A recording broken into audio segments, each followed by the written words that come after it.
The name sounded too familiar, like an echo of old stories that people preferred to keep quiet about. He had once been a master swordsman, but now he was just an uncontrollable madman, imprisoned within four walls, where his own inaction and rage were driving him insane. Everyone knew him as the useless eldest son of Count Bertium, Gislan Bertium, the disgrace of the family, whose name was spoken with contempt. But could anyone believe that this worthless degenerate had managed to defeat the strongest knight of the North? The very thought seemed absurd and impossible. Approaching, the hero quietly but sarcastically asked if the man enjoyed the warmth and comfort he cherished so much. After all, he had spared no expense, spending a fortune on creating an elaborate trap. So, did he like the result of his efforts? The hero repeated mockingly. Jumping up, the interlocutor exclaimed indignantly, "Was this really the same Gislan? What kind of trap was this? Was he implying that he had foreseen their plans and prepared everything in advance?" But it soon became clear that the guy knew much more than it seemed at first glance. He was aware not only of the conspiracy itself, but also of the exact number of people who would appear here that night. He knew who was spying on whom, who had betrayed their positions, and even who had tried to send help. It was as if he had been pulling the strings from the very beginning. He knew absolutely everything. The wounded man cried out in despair, claiming that this couldn't be, because he always had an ace up his sleeve, a saving move that could turn everything around. How then could such an insignificant, talentless piece of shit, as he considered Gislen, have managed to surpass him? But the hero wouldn't listen to him. With cold determination, he kicked him with all his might, interrupting his pathetic excuses. The hero coldly ordered him to shut his mouth immediately, otherwise he would silence him forever. Let the enemy try 1,000 times to raise their weapons again and launch a raid. Gislen would still emerge victorious. In this battle, the next, and all that would follow. For him, war itself was like a game decided in advance. But has anyone ever wondered why this is so? The answer is simple. Gislen knows all their plans in advance, every step and every word before they even have a chance to utter them. It all began a year ago in the kingdom of Ludania, not far from the majestic mansion of the Bertium family, where the fateful events unfolded. Waking up after the fall, the main character was confused. His consciousness slowly returned, but he did not understand what had happened and why he was still alive. Was it really true? He was still breathing, even though a second ago he was sure that his end had come. It seemed impossible. Death had just reached out to him, and he had almost resigned himself to its cold touch. On the battlefield, his weapon had been knocked out of his hands and flew away with a clatter, leaving him defenseless against the blow. His body was so badly wounded that he could barely stand, blood running down his armor and burning his wounds. But that was not enough. The enemy delivered many more identical, merciless blows, each tearing his flesh deeper and deeper. His opponent leaned over him and announced with a cold smile that his journey was over. The king of mercenaries, one of the 7 strongest swordsmen on the continent, would be defeated here and now. And indeed, he was defeated by the noble swordsman Eden, who was also among the 7 strongest warriors on the entire continent. As if performing an ancient ritual, Eden asked him one last question. Did he want to say his last words? But the hero could only manage to say that he had only one regret, that he had not managed to take his revenge. And along with this regret, there burned within him a single desire, the desire for death for the one who had managed to defeat him. Upon hearing these words, Eden frowned and became indignant. In his opinion, such a response was nothing more than a manifestation of unbearable arrogance and pride. Who would have thought that standing before them was the eldest son of the once powerful Bertium family? He had left his family, unable to bear the pain after the death of his beloved sister. The young man narrowed his eyes in bewilderment. How did this stranger from another kingdom know such personal, almost secret details of his life? His interlocutor just smiled and replied that there was nothing surprising about it. He had been following his past too long and too persistently, tracking his every move step by step.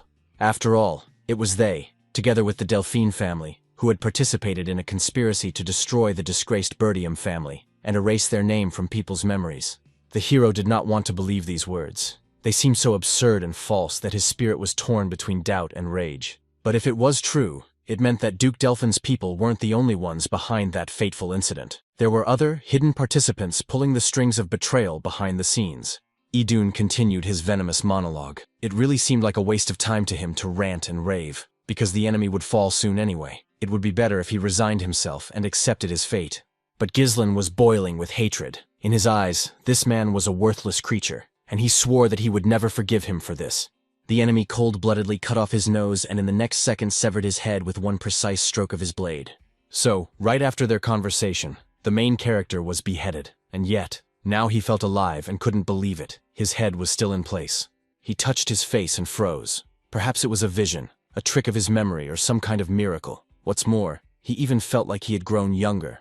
A thought flashed through his mind. What if his body had fallen into the hands of magicians as material for experiments? But if that was the case, they would regret it bitterly. Someday they would cry and regret leaving him alive. At that moment he heard a voice. Someone was addressing him, calling him young sir. It turned out to be a knight from the Birdium family named Ricardo. He entered the room and insistently asked the young master to come out, knowing that he was already awake. But as soon as the knight crossed the threshold, he felt the cold blade against his neck. The blade was held by the main character himself. He whispered for him to be quiet. If Ricardo answered his questions obediently, he might live. Or maybe not. It all depended on what he said.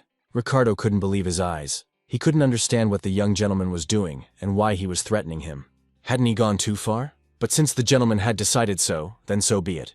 The hero himself was also surprised by his own actions. How did it happen that he was threatening his loyal knight as if by someone else's hands? To figure it out, he asked directly, what was his subordinate talking about? Ricardo abruptly broke free and remarked irritably that his master had finally worn everyone's nerves thin with his hysterics, after which he simply collapsed into bed as if nothing had happened. And most incredibly, after sleeping, he seemed to have forgotten everything. His tantrum began when he insisted on leading the squad to wipe out the orcs, ignoring both advice and persuasion. Ghislain looked at him with complete incomprehension. To him it all sounded like ridiculous nonsense that made no sense. He tried to figure out what orcs, what was all the fuss about, and who had staged this circus. But Ricardo just shook his head and asked his master to pull himself together, because people had been waiting for his orders for a long time. Seizing on these words, Ghislain concluded that they were clearly going somewhere. And in response, he heard something unexpected. Their destination was the Birdium family mansion. These words instantly made him wary and tense, as if his heart had fallen into an abyss.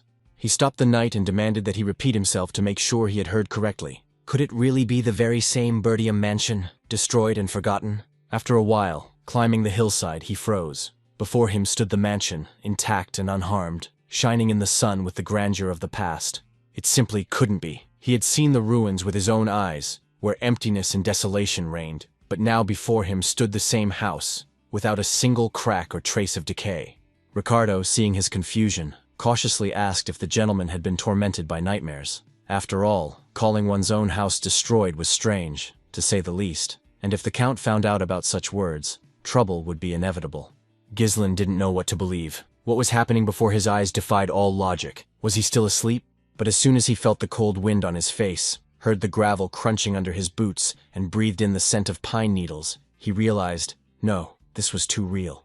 And then he began to piece together the mosaic pattern of what was happening in his mind. His body had become young again, his face was free of scars, and the mansion shone as it had in the old days. Did this mean that he had returned to the past? After all, he remembered himself during those years. Young, passionate, full of irritation at everything around him. He was plagued by feelings of inferiority caused by his own immaturity, and it was this that pushed him to reckless actions that created new problems. Gradually, even those who lived in the mansion began to turn away from him.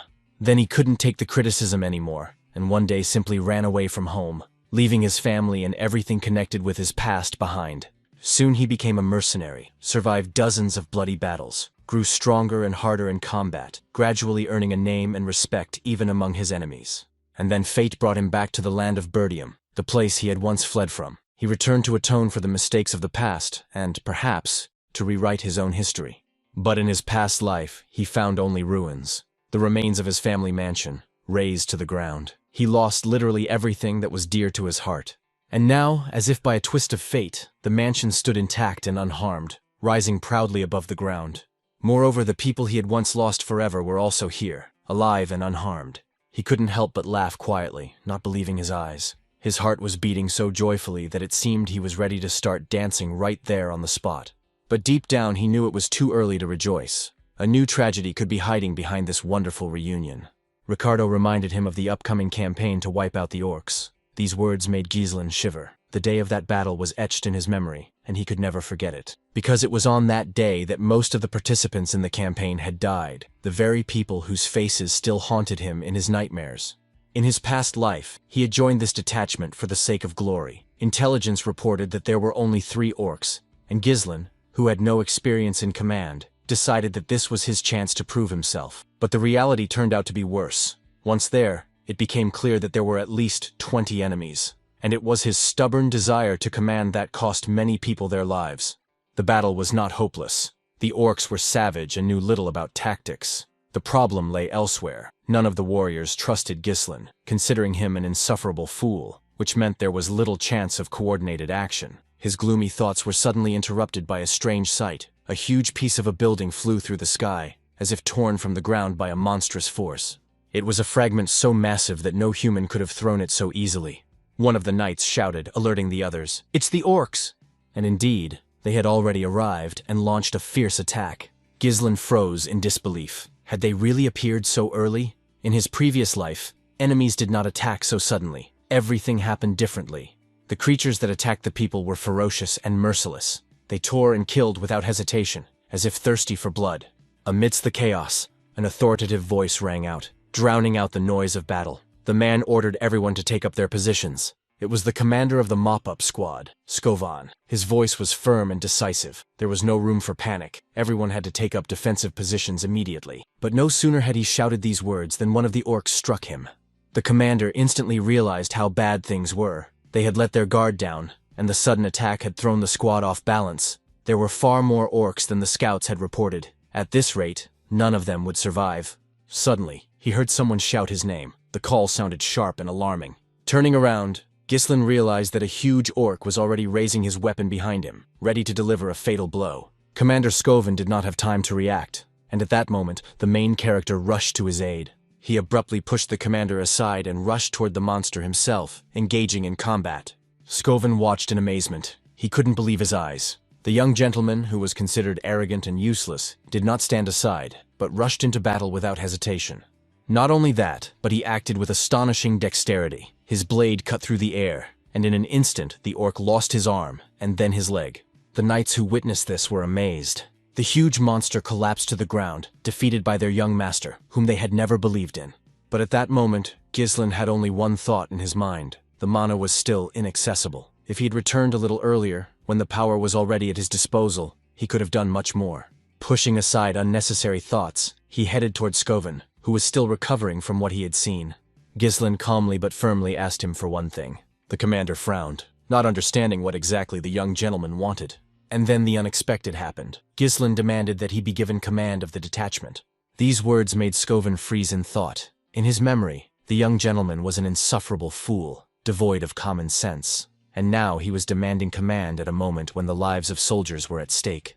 Therefore, Skovan firmly refused. He could not allow himself to risk the lives of the men entrusted to him by the Lord. It seemed as if the young lord took it all as a game. But even if he was the son of the head of the clan, Skovan was not going to give up power just for the sake of his whim. Ghislain was beginning to get annoyed. However, he understood that if he were in the commander's place, he would probably have done the same. But there was no time for arguments. While they were exchanging words, another orc was already approaching them. Skovan sharply shouted at the young gentleman to step back and make way. He would take care of the monster himself, because Ghislain did not yet have the experience to lead knights. Then the hero coldly remarked that the commander would have no choice anyway. He swung his sword and threw it with incredible force to the side, right next to the commander. Skovan cried out in indignation, grabbed his weapon and barked, demanding an explanation for what he was doing. But his attention was instantly distracted by the sight of where the blade had flown. Ghislain's blade had pierced the skull of a huge orc, passing right through it. The monster let out a hoarse roar and immediately collapsed to the ground, dead. The commander was stunned. How could this boy have hit such a vulnerable spot so accurately? It was like a miracle. Ghislain, turning to him, reminded him, Skovan must understand what is most important in battle. Soldiers will never win if they tremble with fear and doubt. That is why now, more than ever, they need motivation. They need a role model. With these words, the boy rushed forward without hesitation. He threw himself into the thick of battle, where orcs clashed with humans, where steel clanged and blood flowed. Without a trace of fear, he brought his blade down on his enemies, sending the monsters to their graves one by one. The other warriors stood in confusion while Ghislain loudly challenged the orcs to fight, as if he himself wanted them to come to him. He shouted that he was going to kill them all, so let them come one by one, 10 at a time. Their end would be the same anyway. Indeed, the scene resembled a bloody meat grinder. The orcs' bodies were torn to pieces, their arms and legs severed and falling into the mud. Captain Skovan watched in shock, unable to believe his eyes. Everything that was happening seemed like a dream to him. Even he, with his mana and battle-hardened experience, could not always act so effectively in such a situation, and this skinny youngster was doing the impossible right before their eyes. At the same time, it was obvious that he wasn't even out of breath. His breathing remained steady, and his movements precise.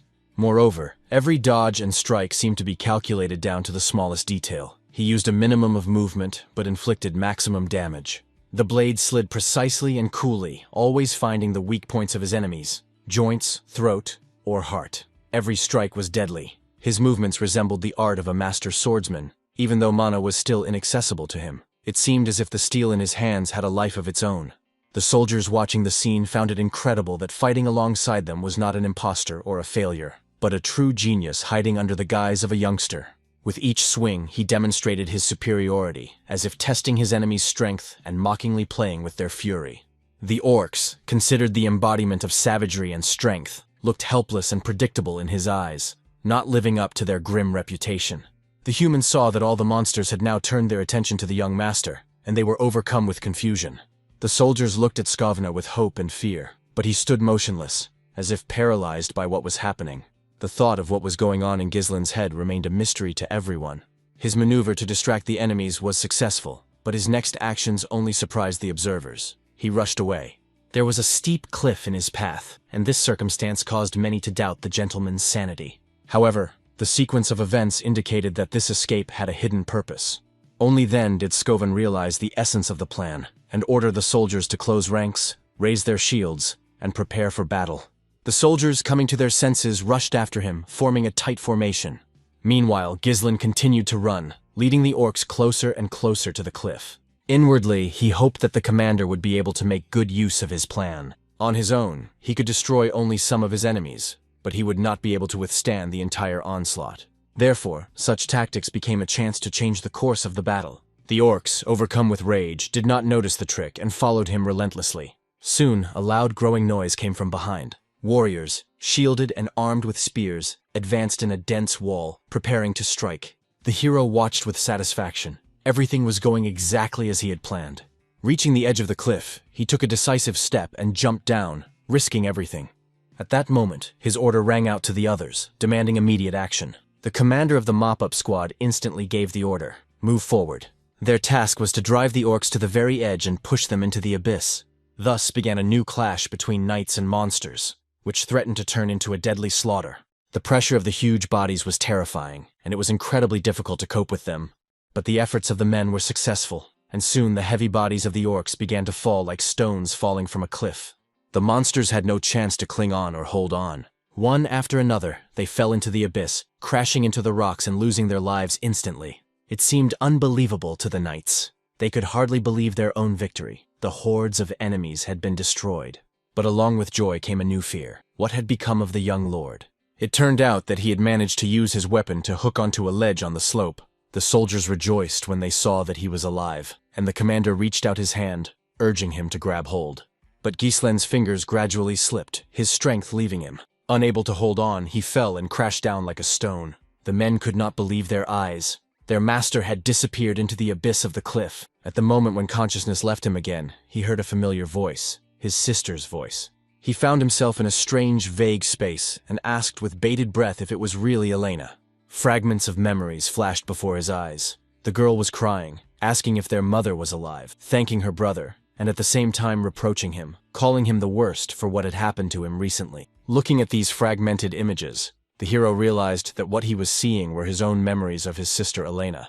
Suddenly, the image of the girl seemed to come to life and reached out to him, as if stepping out of his memory into this strange world. She begged him to go with her, as if she wanted to take her brother to a place where there was no pain or fear. At that very moment, consciousness returned sharply, and the hero woke up. He found himself in an unfamiliar room that seemed strange and alien. Barely aware of what was happening, he realized that he was still alive. He had probably been saved somehow. Everything that had happened before now seemed like a vague, lingering dream. As soon as he tried to get up, a sharp pain pierced his body, immobilizing him. His whole body burned, as if every muscle remembered the recent battle. These were the consequences of his desperate jumps and fights, but the very fact that he had survived was already worth being grateful to fate. As he struggled with the pain, a maid entered the room. Her face glowed with genuine joy that her master had finally awakened. The hero froze, not believing his eyes. Standing before him was Valinda. The girl, holding back tears, immediately began to scold him, reminding him that she had warned him not to interfere with the orcs and to leave it to the soldiers. As her words poured out, Ghislain couldn't take it anymore and jumped up to hug her tightly. Valinda was confused and asked in surprise what it all meant and if she had offended him in some way, but he just said that everything was fine and admitted that he was immensely happy to see her. This girl was his personal mentor, the only one who had always stayed by his side, despite his recklessness and rebellious nature. In his past life, after the fall of his family, she disappeared, and he never saw her again. And now, finding himself face to face with her again, he could hardly believe what was happening. Valinda just shook her head, wondering where the gentleman's violent joy came from, since they saw him every day. Ghislain thought for a moment, realizing that he had to tell his mentor the whole truth, even though it might seem crazy. Summoning his strength, he asked her to listen carefully. Soon, a terrible misfortune would befall the family mansion. The girl just raised her eyebrows in surprise, not understanding what he was talking about, because his words sounded like nonsense. The hero continued his explanation, claiming that he had returned to life after death. To his mentor, this seemed like a normal consequence of the beatings he had received from the orcs, who, in her opinion, had badly injured him. Ghislain objected silently, realizing that it was something else entirely, but it was impossible to convince her otherwise. In her eyes, the misfortune was not supposed to befall the Birdium mansion, but only the master himself. Valinda scolded him, predicting that if he did not stop causing trouble, he would risk ending up either in prison or on the front lines against monsters. The hero realized that she did not believe him. However, he did not expect to be able to explain everything at once. The girl reminded him that the festival was coming up soon and asked what he would do if he was so badly injured that he couldn't go. The mentor emphasized that the holiday was coming up very soon. She pointed out that Elena was eagerly awaiting the day when her brother would fulfill his promise and take her to the festival. This event seemed like a wonderful opportunity for the brother and sister to grow closer again. For the hero, the thought of the festival seemed like a real chance. He clearly remembered that it was held during this period in his past life. Back then, immersed in pain and disappointment, he had been unable to enjoy the holiday with his sister. Now he wanted to make amends. The hero wondered how much time was left and learned that the festival would take place next week. Anxiety stirred in his heart. The coming week would be the turning point that would change his fate forever. At that moment, the door to the room opened slightly, and Elena appeared, cautiously asking if her brother was inside. Her appearance brought back memories that still tormented him, because he knew that in a week, his sister would be gone. The thought struck him with renewed force. Seeing Elena alive and unharmed, he immediately ran up and hugged her so tightly, as if afraid of losing her again. Neither Elena nor Valinda expected such a reaction. His sister looked at her brother in confusion, not understanding what was happening to him, and wondering if he was just playing a joke on her. In response, he only gently expressed his feelings, showing how much he had missed her. But the girl pushed him away, frightened by such a sudden change. The hero was surprised to feel the strength in her small hands. Perhaps she had always been much stronger than she appeared at first glance. Elena explained that she had come in at Valinda's request. Her words sounded dissatisfied. It seemed that her brother had been acting strangely again. She doubted that he seriously believed that what had happened would change anything in their relationship. The hero was confused, trying to understand what relationship she was talking about. Memories came back with a burning coldness. He had previously told his sister that he was tired of her, demanded that she disappear from his life and not even breathe near him, considering her presence repulsive. The girl asked in bewilderment, "Has my brother really forgotten about this, as if his memory has been completely erased?" Ghislain couldn't believe his own thoughts. Had he really said those words? They hadn't been very close in his past life, and now he clearly realized how low he had sunk back then. This realization made him apologize, which was unexpected even to himself. Valinda was stunned, hearing a sincere apology from him for the first time. Elena, watching this, concluded that the orc attack must have hit her brother so hard on the head that he was behaving unusually. The hero was indignant. That wasn't how it was, because he was the one who fought and won. Why did everyone around him keep talking about a head injury? In the heat of these thoughts, his body was suddenly seized by a sharp pain, reminding him of his recent trials. Elena hastened to explain the reason for such talk. After all, he had been brought here unconscious, and therefore everyone was convinced that he had simply been injured in battle. For a moment, both girls laughed carefree, and a warm feeling filled the room, as if nothing bad had ever happened. For Ghislain, this was a source of joy. Everything looked the same as in his memories of happy days. He couldn't understand why he had wasted his energy and nerves on nonsense in his past life. Back then, on the eve of the festival, he had refused his sister's request to go together, using the unsuccessful outcome of the trip as an excuse. That refusal proved fatal. It was then that he saw Elena for the last time. Just a few days later, she was found dead, torn to pieces next to the bodies of her bodyguards. The thought of it tore at his soul. He knew he should have been there, but he had betrayed her with his inaction, and now regret burned him from within.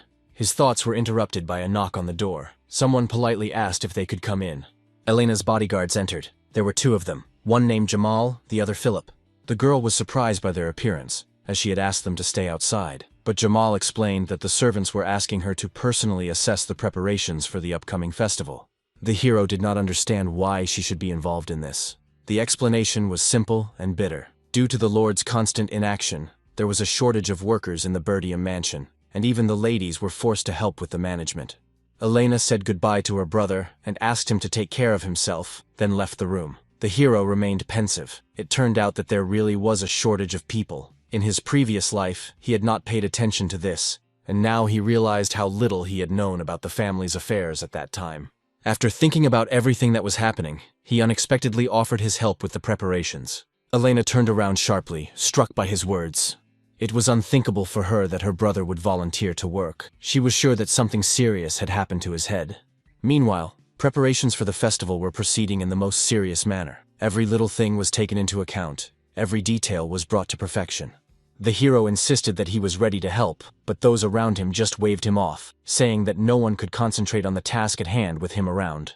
This attitude upset him. His sincere willingness to help was perceived as a mere whim. Valinda simply noted that it would be more helpful if he did nothing and just rested quietly. At that moment, Gislin's thoughts returned to the fact that in her previous life, Elena's body had been found in the slums, far from the festival grounds. This could mean that she had been lured away or taken by force. To prevent this from happening, he decided to study all the paths and exits from the castle, as well as every loophole through which intruders could enter. While he was arguing with his mentor, a man suddenly ran up to him. This person turned out to be painfully familiar. Before him stood Fergus, his old servant, loyal and devoted, breathless from his haste, but immensely glad that his master was alive. Fergus said that he had rushed to him as soon as he heard the news from the squad that had been clearing out the orcs. The hero simply asked to postpone their conversation until later. At that moment, Elena appeared, noting that the old man's arrival was very timely. She was sure that her brother was behaving strangely after waking up, and that it would be better to put him back to bed, entrusting this task to Fergus. The old servant agreed, and Gislin once again felt that his reputation as an idiot was preventing him from carrying out his plan. There was nothing left to do but act cautiously. He decided to gradually gather information about the castle over the course of a week. First, he asked Fergus if there was an abandoned training ground on their property, and if so, to take him there. The old man was surprised and asked why his master needed it. Gislin considered the question unnecessary. He needed the ground for training, that was obvious. For a personal knight, such a desire sounded incredible, because his master had never shown such zeal before. However, once the request had been made, he was ready to fulfill it, so he led his young master to the desired location. Upon arriving there, Gislin was amazed by what he saw. The grounds were in much better condition than he had ever imagined. This place turned out to be the perfect spot for training. In all his years as a mercenary, he'd never seen anything this convenient and well-designed. Fergus explained that the equipment was always carefully maintained in case his master suddenly decided to use it. The old servant sincerely believed that his young master's difficulties would be overcome sooner or later. The hero realized that in his past life, it was this man who had tirelessly taken care of everything, while he himself was unaware. Now it became clear to him how much had been happening before his eyes, but had gone unnoticed because of his own blindness. This time, he firmly told himself that he wanted to live a long life. Death was not for him, although the thought that he had already experienced it never left his mind. Deep down, he knew the truth. He had indeed died and been given a new lease on life. But when the knight heard these words, he didn't believe them, and dismissed them as a silly joke. The hero told the old man to leave and said that he intended to stay here to train. Fergus bowed respectfully and promised to wait for him outside. Left alone, Gislin thought about how he had treated those around him with hostility and coldness in his past life. Now everything looked different. Before he had been blind, not noticing the sincerity and devotion of those around him. There was only a week left. He remembered that in his past life, he had managed to find out that one of the neighboring lords was behind Elena's death. This marked the beginning of a great war in which the Birdium family was drawn in, and that war ended in defeat. Elena's death was the starting point for the family's downfall, a tragedy that destroyed everything. It was at this moment that the hero decided to rewrite history and start all over again. The first step was to strengthen his own body. There was very little time, but he had no intention of backing down. In this short period of time, he must at least discover the paths of mana within himself. Mana is a force that gives people the ability to go beyond their limits, to overcome boundaries that previously seemed insurmountable. Many believed that mastering it was an almost impossible task, requiring years of persistent training. But he knew that even amid the chaos of battle, he was capable of feeling and directing this energy. Now he had to focus and capture the particles of mana floating freely in the air around him. The hero concentrated, trying to catch the particles of mana in the air and carefully pull them inside, as if winding the finest threads onto a spool. For a warrior who had fought thousands, perhaps tens of thousands of battles, creating a mana core seemed like a trivial matter. But it was precisely this combination of experience and special knowledge that allowed him to become one of the 7 strongest swordsmen on the continent. At one time, he was lucky enough to come across a half-burnt book, and the method he found there became a real breakthrough. With its help, he was able to create not 1 natural mana core in his body, like the others, but 3. These cores were connected to each other in a single network, thanks to which their power was greatly increased and turned into a destructive force. However, each step in this process caused intense pain. His body resisted, as if it did not want to accommodate such a thing. Now, 3 cores were the limit, whereas in his previous life, he had managed to increase their number to 5. This method did indeed grant incredible power in a short time, but the price was a colossal expenditure of mana. This was the reason for his defeat by Eden. His opponent attacked at the moment when his strength was running out, and if the fight had been fair one-on-one, the victory would have gone to Ghislain. The technique, despite its effectiveness, remained unstable. But now it was the best option, because time was still on his side, and his body was still young. This time, he was not going to give in. His goal was to take Idun's head, and then to deal with the Dolphin clan and their allies. After all, they were the ones who had contributed to the fall of the Birdium clan, and now he intended to destroy them all, down to the last one. The days flew by unnoticed, and then the 7th day arrived, the day of the festival. Ghislain was fully prepared for it. For him, it was not just a holiday, but the beginning of the battle for his sister's life. When Elena saw her brother, she was stunned. She did not expect him to actually keep his promise and go with her to the festival. This was something new. He had never been interested in such entertainment before. Now, he explained his presence by saying that he was obliged to appear at the Birdium clan celebrations at least occasionally. Her sister smiled and admitted that her brother had changed a lot. She had heard rumors that he had not left the training hall all last week. For him, this was not surprising. The heir to a great family was obliged to train, but in the past he had indeed neglected this, and therefore the change seemed extraordinary to those around him. His relationship with his father remained strained. The thought that he could become a lord without endless ceremonies and moralizing never left him.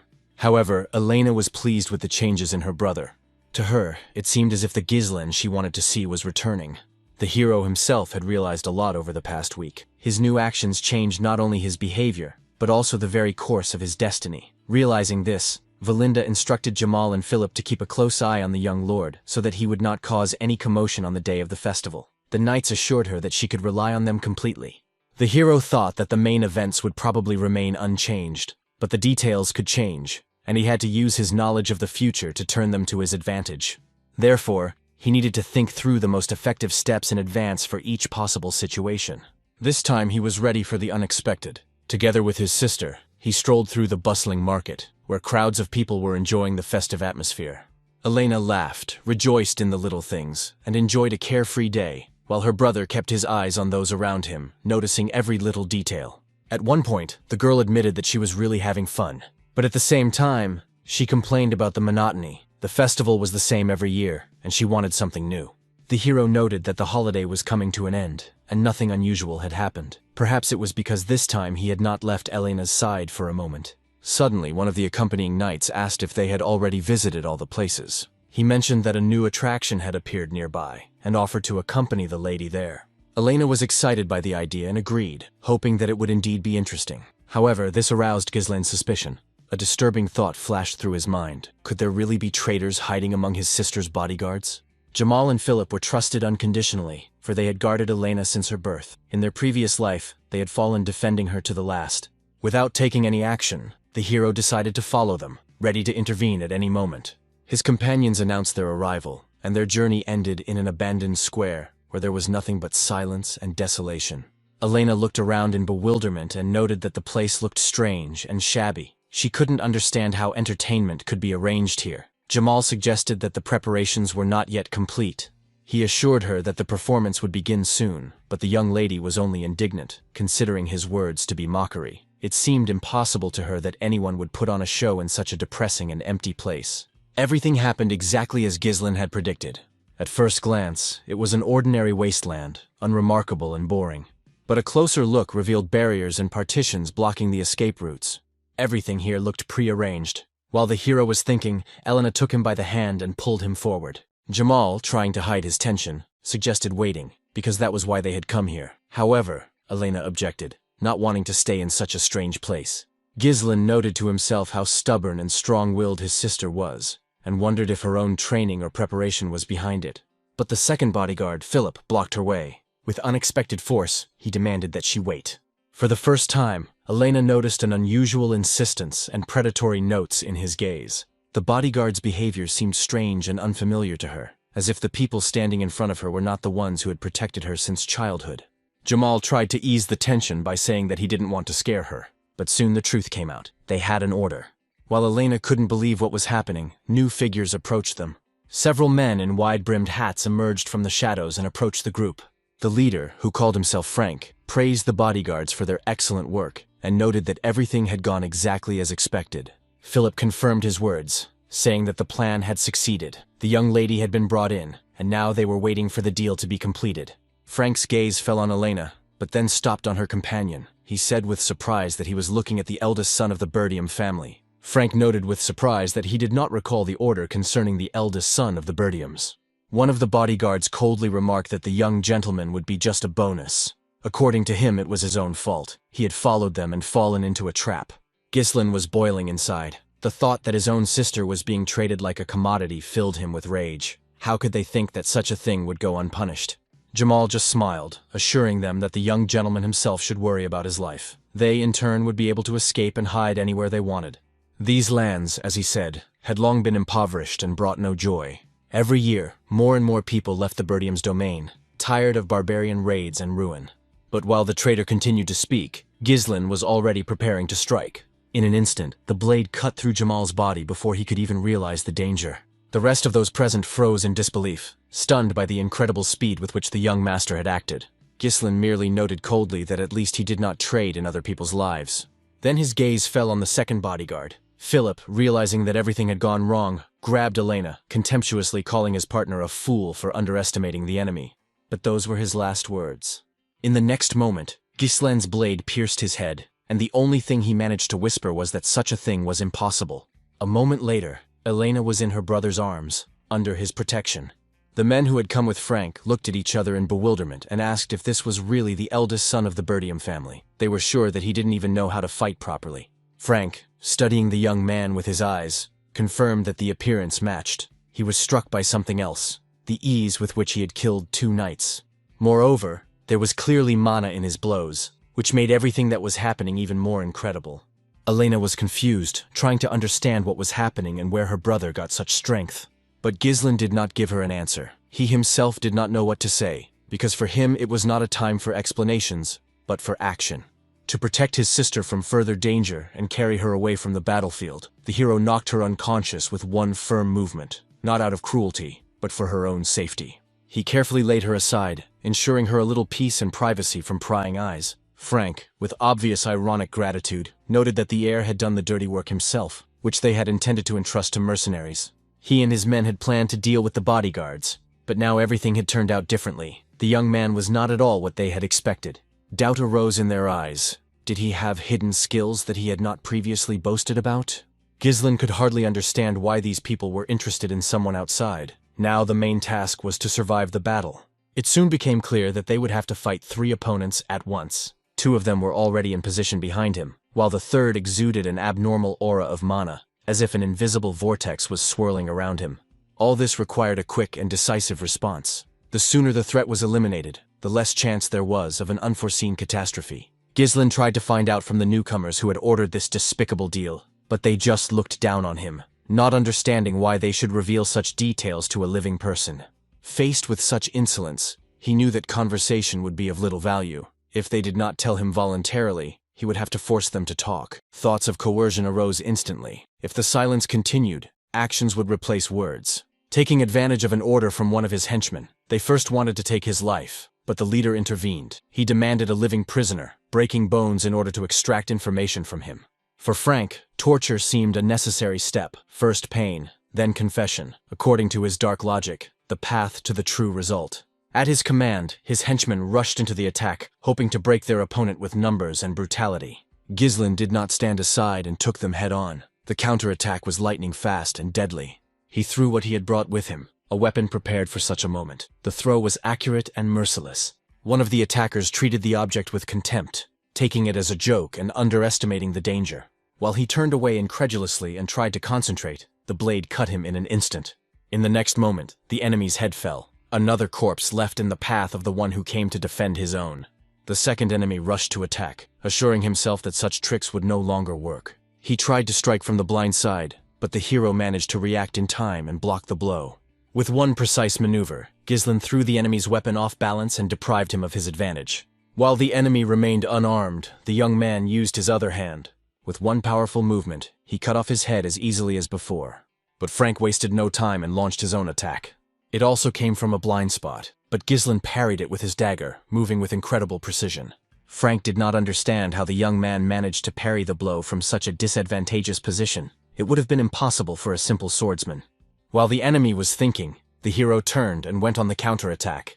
His blade struck with such speed that it was almost impossible to dodge. Frank got away with only a minor wound, but his favorite smoking pipe was smashed to smithereens. The man, without losing his composure, continued the fight, moving with the same aggression as before. At that moment, he directed mana into the wound, healing the damage, and admitted that he was impressed. Without this power, he would have lost his head long ago. The hero watched with cold interest. Only mana concentrated in the right place could soften his blow. Frank wondered in confusion where the young heir had acquired such skills at such an early age, but he immediately dismissed his doubts. None of that mattered, because he intended to kill him here.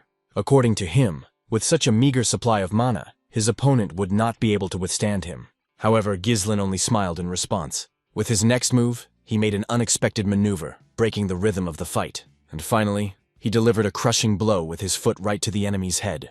The blow increased the distance between the opponents again, leaving enough space between them for the next move. Frank reminded him with a cold smile that he had already said this. With such a pitiful amount of mana, the enemy would not be able to win anyway. But as soon as the words left his lips, a sharp pain pierced his body. It was so strong that he had to drop to his knees and spit out blood. The man couldn't understand what had happened. The young master's blow didn't look fatal. How could this be? Could he have broken through his spell even with such a low level of power? Ghislain clenched his teeth and realized that there was a real conspiracy behind Elena's death. And now everything became clear. It was Frank and his men who were behind this shadow. In response, he concentrated his strength and unleashed the power of the third core. The explosion of energy struck the enemy. Where did this guy get such a sharp and strong increase in mana? The young man leapt forward, attacking with two blades at once, his movements resembling a stream of lightning. Frank merely noted his incredible speed, after which they clashed again in a fierce battle. Even under such pressure, the man managed to put up a defense. But each blocked blow echoed in his hands with paralyzing pain, causing his limbs to stiffen. No matter how strong mana was, its capabilities always had limits. However, Frank had never before encountered a way to release it in such powerful and erratic bursts. It seemed as if it was no longer the same young man fighting in front of him, but a completely different person. His weapon couldn't withstand the force of the blow and shattered. Frank's body was cut open, and the wound was critically deep. It did not kill him immediately, but threatened to weaken him to the point of exhaustion.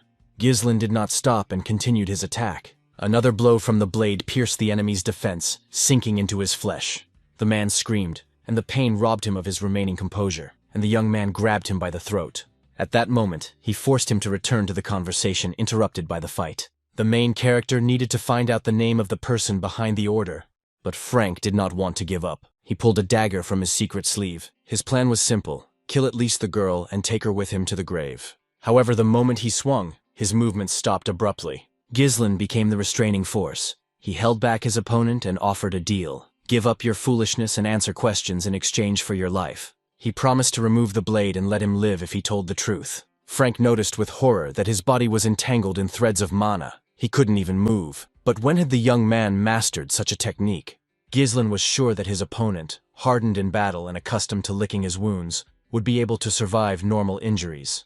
But if his mana core was destroyed, the enemy's entire support would collapse, and the outcome would be a foregone conclusion. Frank was stunned. He couldn't immediately comprehend what he had heard and seen.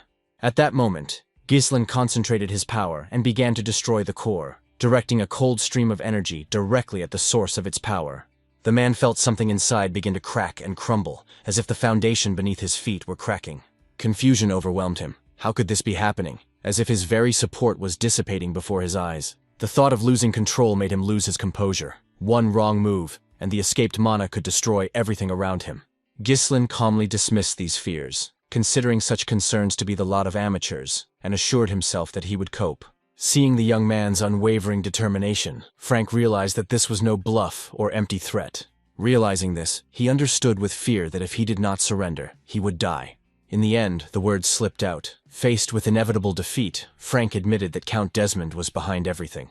He was the one who had ordered Elena's murder, seeking to create a precedent that would unleash a war between the Birdiums and the neighboring house. Putting the facts together, Gislin realized that the conspiracy did indeed lead to Desmond's hand. In his former life, dirty work was often entrusted to executors from the Duke's entourage. Now it was becoming clear how the Dauphin had orchestrated it all from behind the scenes. Gislin demanded to understand the motives, why Elena was needed specifically. The answer confirmed his guess. Her death was part of the plan. Hearing the confirmation, he struck again to speed up the process and end the resistance. Frank desperately reminded him that he had asked for mercy, but his words no longer had any power. Gislin, watching the suffering, only smiled with cold bitterness. Many murders had been committed before. Now it was time for answers. Frank, clutching at his last excuses, insisted that his death would change nothing, that the matter with the degrades had already been decided, and people would believe any version of events. But Gislin knew that this would be followed by a new round of war, and that the Birdiums were about to be drawn into it again. He pulled his opponent closer and let him hear the explanation that he now had to accept. The confession of rebirth after death, clenched in his chest, sounded without sentimentality. In this cycle, everything would be different. And at that moment, the final blow destroyed the last core. Frank's source of mana ceased to exist. While the city celebrated amid revelry and music, Gislin exterminated the conspirators in the shadows. After examining the bodies of the fallen, he made sure that the threat had been eliminated, and his sister was unharmed. Then he threw his weapon aside and allowed himself a brief sigh of relief. But his joy was short-lived. A sharp pain flared up in his chest again, and blood poured from his mouth. He had to bend over and spit it out, feeling his strength melt away under the pressure of losing 3 cores. Once, such a loss would have been insignificant for the mercenary king, but now the price was different. His young body did not allow him to recover so quickly. Nevertheless, he was not going to give up. Gathering the last of his willpower, Gislin stood up and headed for the door. There were things ahead that could not be put off. The door was locked, so Gislin took a running start and kicked it open, throwing the heavy door to the side. Pieces of evidence swirled in his head. Besides Elena, another body had indeed been found at the scene. Based on Frank's confession, the situation began to take shape as a grim chain of cause and effect. Logic suggested that the victim was most likely the son of Count de Grad. Apparently, he and all those accompanying him had been killed, after which these events had been distorted in order to place the blame on the Birdium family. This was how those who knew too much were silenced. When the truth came out, it would inevitably lead to war. That was the conspirators' bet. Therefore, Gislin made the only decision that was right for him, to remove any traces and evidence that could reveal their dirty plans. He was determined to prevent these people's insidious plans from coming to fruition. Meanwhile, someone was watching him from behind, hiding their silhouette in the shadows of the street arches. The stranger did not linger in one place. He dissolved into the crowd, trying not to attract attention. At a secret meeting, the failure of the operation was discussed with concern. Someone noted that it was not ordinary people who had been sent on this mission, but the best knights, and yet they had failed to keep track of even a little girl. The observer told those gathered a simplified version of what had happened. Gislin Birdium had unexpectedly appeared at the scene. The hall was filled with confusion. How could this man intervene when he had long been considered a weakling and a windbag? Many still took the rumors, the image of Gislin as an inept, foolish heir, at face value, which is why they decided to use him as a trump card. But the narrator claimed the opposite. The reality was different, and the young man was not at all what he was made out to be. He described in detail how Gislin dealt with his attackers one by one in the square. His blows were quick, cold-blooded, and deadly. It seemed as if a different person was inside the young man's body. Not the fool from the rumors, but a warrior with willpower and skills, revealed at the most crucial moment. Despite the fact that the Degrad case had been practically brought to the desired result, the messenger asked for just one more chance. But those around him impatiently demanded silence and ordered him to shut up. Whoever the conspirators encountered next, this failure could turn into a chain of troubles. Simple mistakes were severely punished here, and second chances were usually not given. In the midst of the argument, the eldest of those present, the most influential voice, sharply remarked that the room was too noisy and that the conversation should be conducted with caution. He asked the speaker what specific opportunity he was requesting, and a tense pause ensued in the room, during which the fate of the one who dared to ask for leniency was being decided. One of the attendees decided to speak up. Ghislaine Bertium must be eliminated. The others immediately asked how he intended to do this. Then the man in the cloak revealed his cards, claiming that he had a special trump card for the duel. His name was Cain Lodges. He had gained fame for his powerful techniques combined with his skillful swordplay.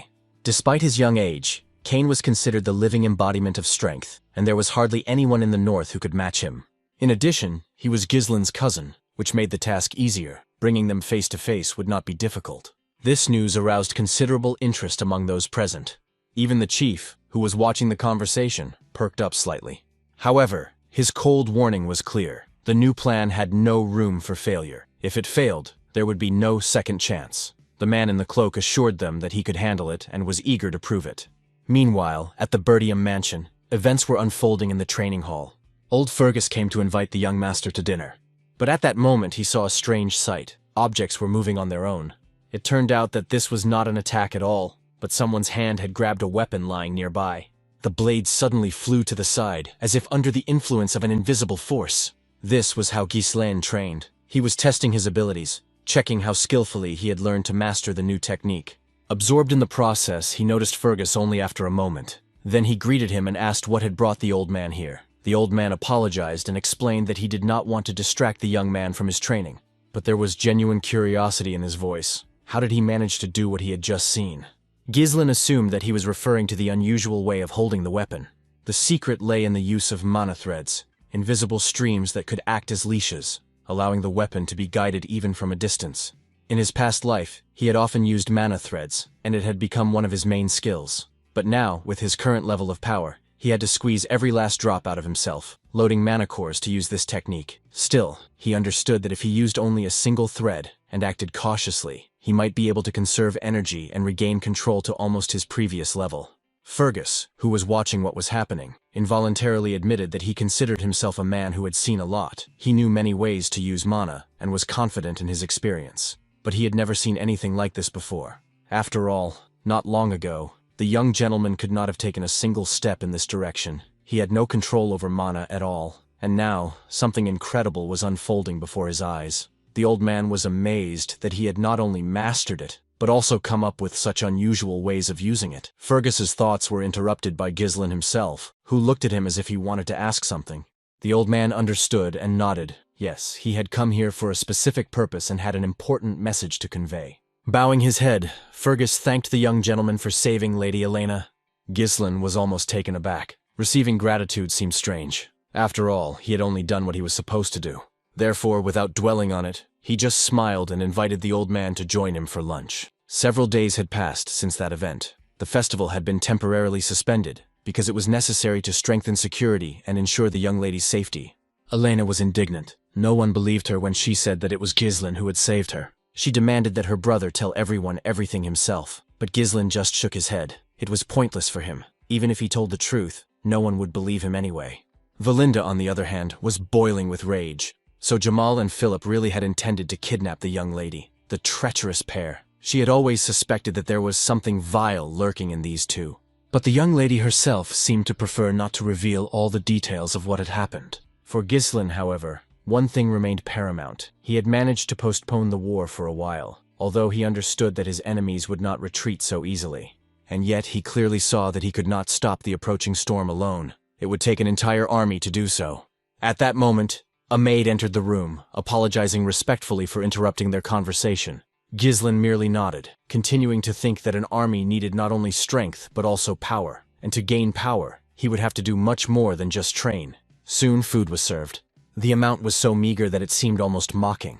Then he asked Valinda ironically if this was already dessert. She frowned in surprise. What dessert? Had he forgotten the situation their house was in?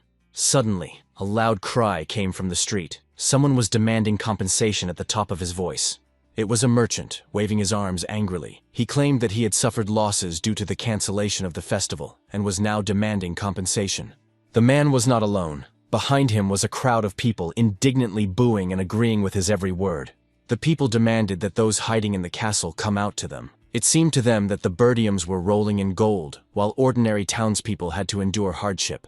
Ghislain was stunned. Had the crowd really decided to take such open action? What the hell was going on here?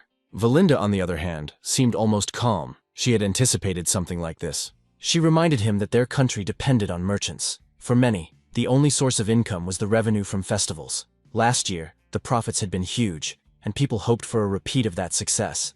But this time, the festival closed the very next day. That's why they rebelled. Disappointment turned to anger. After learning the details, Ghislain asked if the situation was really that bad. Thoughts swirled anxiously in his head. Everything was going extremely badly, and if nothing was done, the crowd could go from shouting to a real riot. The young man turned to Fergus and asked sharply what the soldiers were doing. It seemed obvious to him. Troops needed to be deployed to quell the crowd. But the old man's answer was unexpected. There were no soldiers available at the moment. Ghislain couldn't believe his ears. How could that be? Not a single one left. Fergus explained that most of them had been sent to clear the forest, where orcs and other monsters had been appearing more and more often lately. Such were the lands of Birdium. Barbarians pressed from the north, and on the other side was a dense forest teeming with monsters ready to attack at any moment. There were no soldiers or money in the castle, only ruin and disorder. Then Ghislain approached Valinda and quietly said that they needed to talk. He clarified. After all, she was the one who managed his funds, wasn't she? She should give the merchants some of the money to appease them.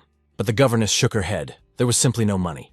Ghislain couldn't believe what he was hearing. What do you mean there isn't any? But Valinda reminded him that the Count himself had ordered that he not be given any money. The young lord had spent it too recklessly in the past. The young man was stunned. Could all this be true? He, the heir to the family, didn't even have a penny to his name, and now he looked almost like a beggar. Out of desperation, he even asked the maid to lend him some money, but the girl just smiled guiltily and admitted that she had nothing either. At that moment, Ghislain finally realized that the situation was much worse than he had thought. He had no army, no gold, and no idea what else could be considered a resource. Without a single coin in his pocket, he felt helpless. Even his knowledge of the future was of little use. Without resources, it became a heavy burden. He urgently needed to find some way to get money, because without it, everything was falling apart. Thoughts raced through his head. Maybe there was something valuable stored on the estate after all. There had to be at least one way out. But his thoughts were interrupted by the sound of footsteps. One of the knights rushed in, clearly agitated. It was Ricardo. The young gentleman immediately asked him what had happened and why he was in such a hurry. Ricardo was almost shouting. They had a serious problem, and Lord Cain himself demanded to see Ghislain. The name confused the young man. Why did Cain need him? Meanwhile, it became clear that Scoven had been involved in a fight. Someone had attacked him and beaten him severely. Even with serious injuries, the squad leader was still holding on, but the stranger kept hitting him again and again, as if he wanted to break not only his body but also his spirit. When Ghislain arrived at the scene, he saw the warrior being lifted into the air by another blow and thrown to the ground. For a moment he was confused, not understanding what was happening. But soon everything became clear. The attacker turned around and, noticing him, smiled. It was as if he had been waiting for this moment. Standing before Ghislain was his cousin. Finally, the source of all the trouble had appeared, and now there was no point in hiding. The boy looked closely at the familiar features and remembered that insolent face. Before him stood the heir to the Lodges family, allies of the Birdiums. His name was Cain Lodges. Once, in a past life, he was considered Ghislain's only friend. But in reality, he had never been a friend. Rather, he was a rival, and at times an enemy, hidden behind a mask of friendship. And now it was he who had beaten Scoven and, without hiding his malice, was heading towards Ghislain himself. Ghislain glanced quickly at Ricardo, demanding an explanation. What the hell was going on here? The knight hesitated, unable to find the words. Only after a moment did he admit that they had been informed of disturbances in one of the local taverns. When they arrived, they found Cain surrounded by his escort knights. He clearly had no intention of hiding his curiosity and began to ask questions. Were the rumors about the young Lord Birdium true? Scoven seemed to want to be honest and began to recount everything he had heard in detail. But before he could finish, Cain grabbed him sharply by the head, squeezing his fingers like a vice. His voice sounded defiant. How dare this soldier lie so brazenly to the heir of the lodge's family? And that was exactly what led to the scene Ghislain was now witnessing, a beaten commander and a smug cousin basking in power. Kane, not hiding his irritation, shouted that if Scoven had decided to speak, he should tell the truth. After all, there were amazing rumors going around, that Ghislain, who had barely completed a couple of training sessions, had managed to deal with the orcs with his bare hands, and then expose the traitors. That's why he decided to bring the poor guy to his senses, with a blow to knock some sense into him. In his opinion, none of this would have happened if the man hadn't spread ridiculous tales. For Ghislain, however, none of this came as a surprise. He knew perfectly well that this was how Kane had always been. Since childhood, his cousin had treated him like his lackey. Every time Kane came to the Birdium lands, it turned into a real mess. And even when he went too far, no one dared to object. Even Ghislain used to bow his head submissively. No one dared to look down on Kane, especially the former Ghislain, consumed by his own inferiority complex. His cousin's confidence and brazen arrogance were perceived as the innate right of an heir. It was precisely because of these comparisons that criticism of the young master only grew stronger. Now, seeing him in front of him, Kane frowned. Usually just one glance from him was enough to make Ghislain tremble and give in before the conflict even began. But now, for the first time, a shadow of doubt flashed in his cousin's eyes. Shortly before these events, something curious happened at the lodge's estate. A mysterious man in a mask appeared before Kane and whispered an offer to kill Ghislain. The mask hid his features, but his words sounded confident. If Kane succeeded, a certain influential person would provide his family with enormous support. Kane noted that the task was certainly not difficult. But still, Ghislain was also the heir to his lands. How could he simply be removed from the picture? The masked man calmly explained how to pull it off. All he had to do was provoke his cousin into a duel and then make it look like an accident. From the outside, it would look like a typical quarrel between young heirs. The masked man promised to accompany Kane under the guise of a knight and control the course of events, so there was no cause for concern. For Kane, it seemed like a pretty convenient opportunity. He was even surprised at how easily he was offered to get rid of his own relative. Who would have thought that one day he would be asked to kill his own cousin? And yet he agreed. The decision was easy. They could get started right away. Deep down, Kane suspected that the reason was that someone had noticed changes in Giselle, and that bothered him far more than his former reputation as a worthless idler.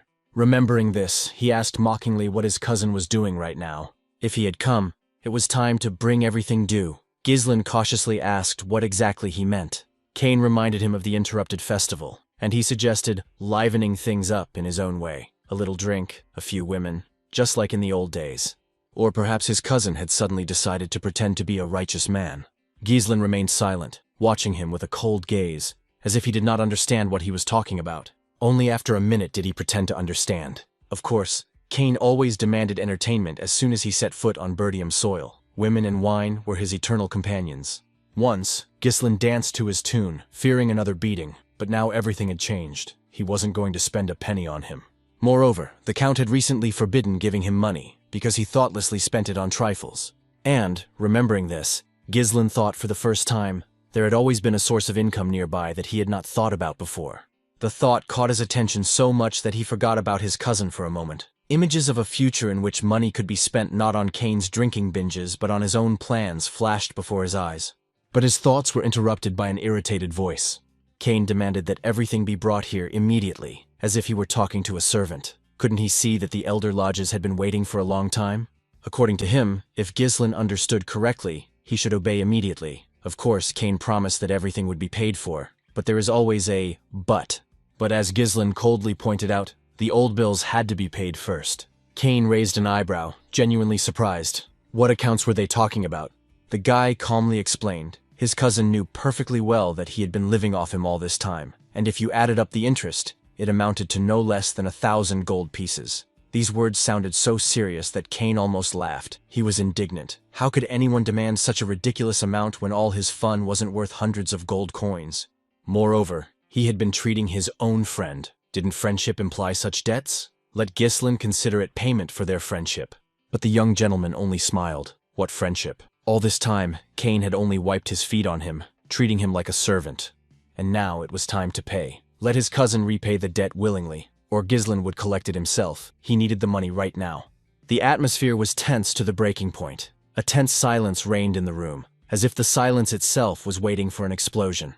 Ricardo, watching this, was at a loss for words. He understood perfectly well what consequences awaited his master, and he was horrified to realize that he was saying this out loud.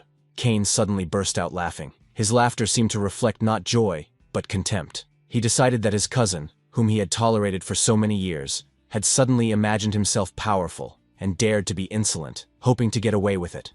Or perhaps he believed his own false rumors of victory. In Kane's eyes, he remained nothing more than a plague, a disgrace to these lands. That's why they consider him a piece of shit in the north. After all he does as an heir is laze around and engage in idleness. Therefore, for such words, he deserved a blow. Kane raised his fist, heavy as a hammer, and swung it forward with force. But Ghislain unexpectedly dodged to the side with ease, as if he had anticipated the attack. Those who watched what was happening were stunned. After all, the Ghislain they knew before would never have dodged like that. Kane felt his irritation turn to rage. This boy was beginning to annoy him more than ever. He attacked again, but once more, his target slipped to the side. The next moment, Ghislain struck back. Kane couldn't believe his senses. The force of the blow was too great. While he was trying to recover, another powerful blow followed, knocking the wind out of him. This time, the heir to lodges managed to react and put his huge arm in the way of the blow, taking some of the force. But instead of the expected steadiness, his body betrayed him and faltered. Kane staggered, collapsed to the ground, and with a muffled cry, spat out blood. One of the accompanying knights immediately rushed to Kane, asking anxiously if his master was all right. But Ghislain coldly told him to stop whining and get up. After all, everyone had seen that Kane had managed to block the blow. The accompanying knight turned pale and shouted for the young master to step aside, indignant. What was he doing? Those in the hall could not believe their eyes. Had Ghislain really defeated Kane? No one had even seen the moment of the blow. It seemed unbelievable. At that moment, Ghislain realized what was happening. It had all been staged in advance. Kane leaned over to his companion and whispered, "Was I convincing enough?" His companion replied just as quietly that everything had gone perfectly. It looked as if Ghislain had started the fight. That would be enough to justify a challenge to a duel. Kane rejoiced inwardly. The opportunity to enlist the support of an influential person did not come along every day. He had to make an impression and seize the chance. He remembered the mysterious man's words. If he succeeded, the lodges would gain a powerful patron. This was an opportunity to get rid of not only his cousin, but the entire Birdium family. Kane took a blue glove out of his pocket. Standing up to his full height, he proclaimed loudly, "How dare this man, who disgraces the honor of the aristocracy with his tall tales, attack him for merely attempting to establish the truth?" With these words, he was about to challenge Ghislain to a duel. But before he could finish, the glove had already struck him in the face. It was Ghislain. He himself had challenged Kane. His cousin was momentarily speechless, unable to understand where the brat got such confidence in his own abilities.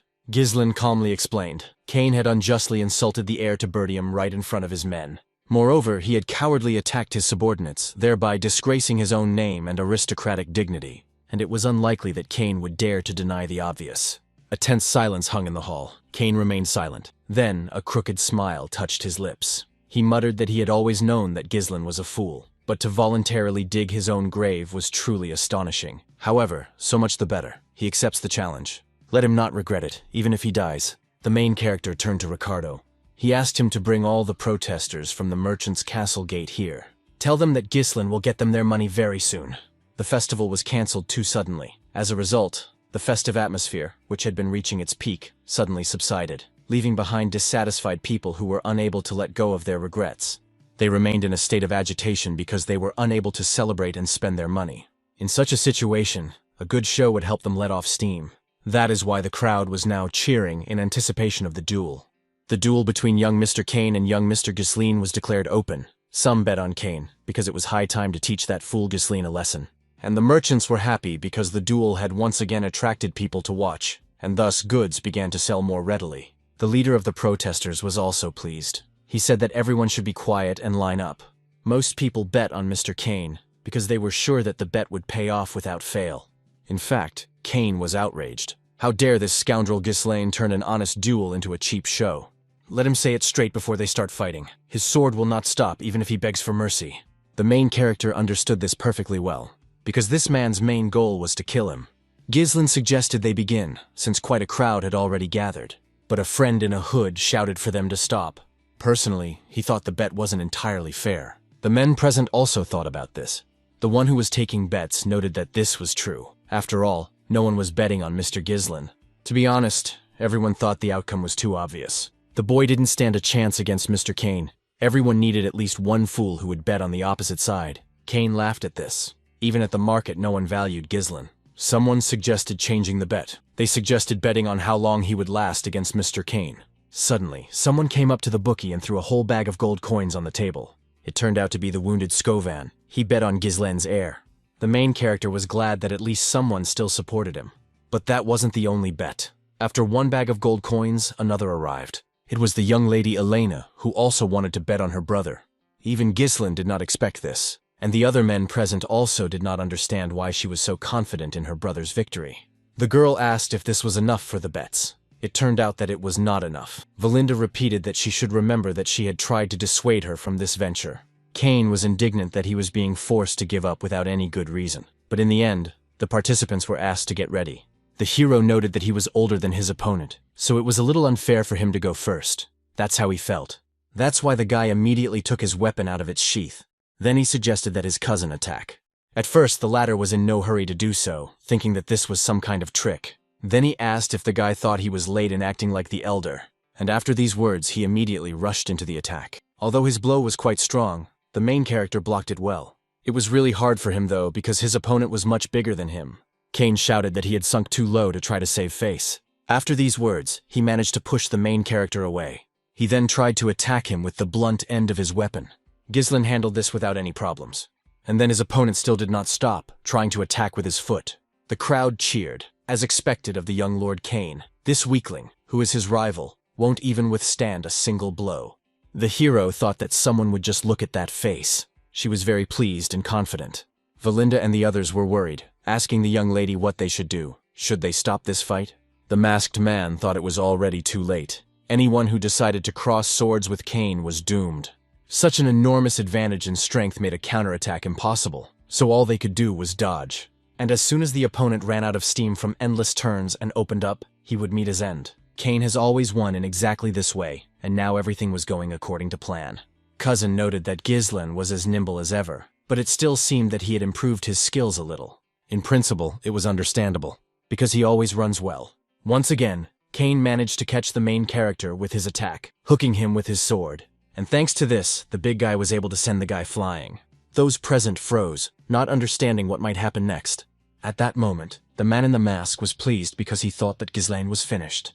In fact, many thought so because the guy was hanging in the air and was an easy target. Kane was already prepared to attack. Suddenly, the hero used his mana to coordinate himself in the air. Because of this, he controlled the situation and noted that he had been lenient with the enemy until now, but the enemy had already crossed the line.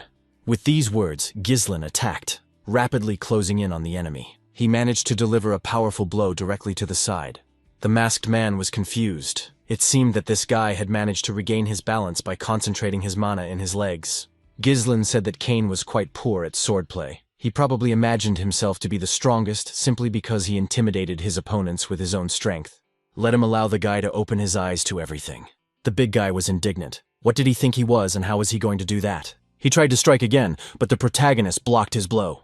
Then, thanks to his unusual maneuver, he was able to move upward, and from there, he counterattacked his opponent. Kane was very angry that he couldn't hit this guy. So, without thinking twice, he continued to attack with his sword. Suddenly, Ghislain made another maneuver and grabbed his enemy's weapon, stepping on it with his foot. Then he immediately attacked his unarmed opponent.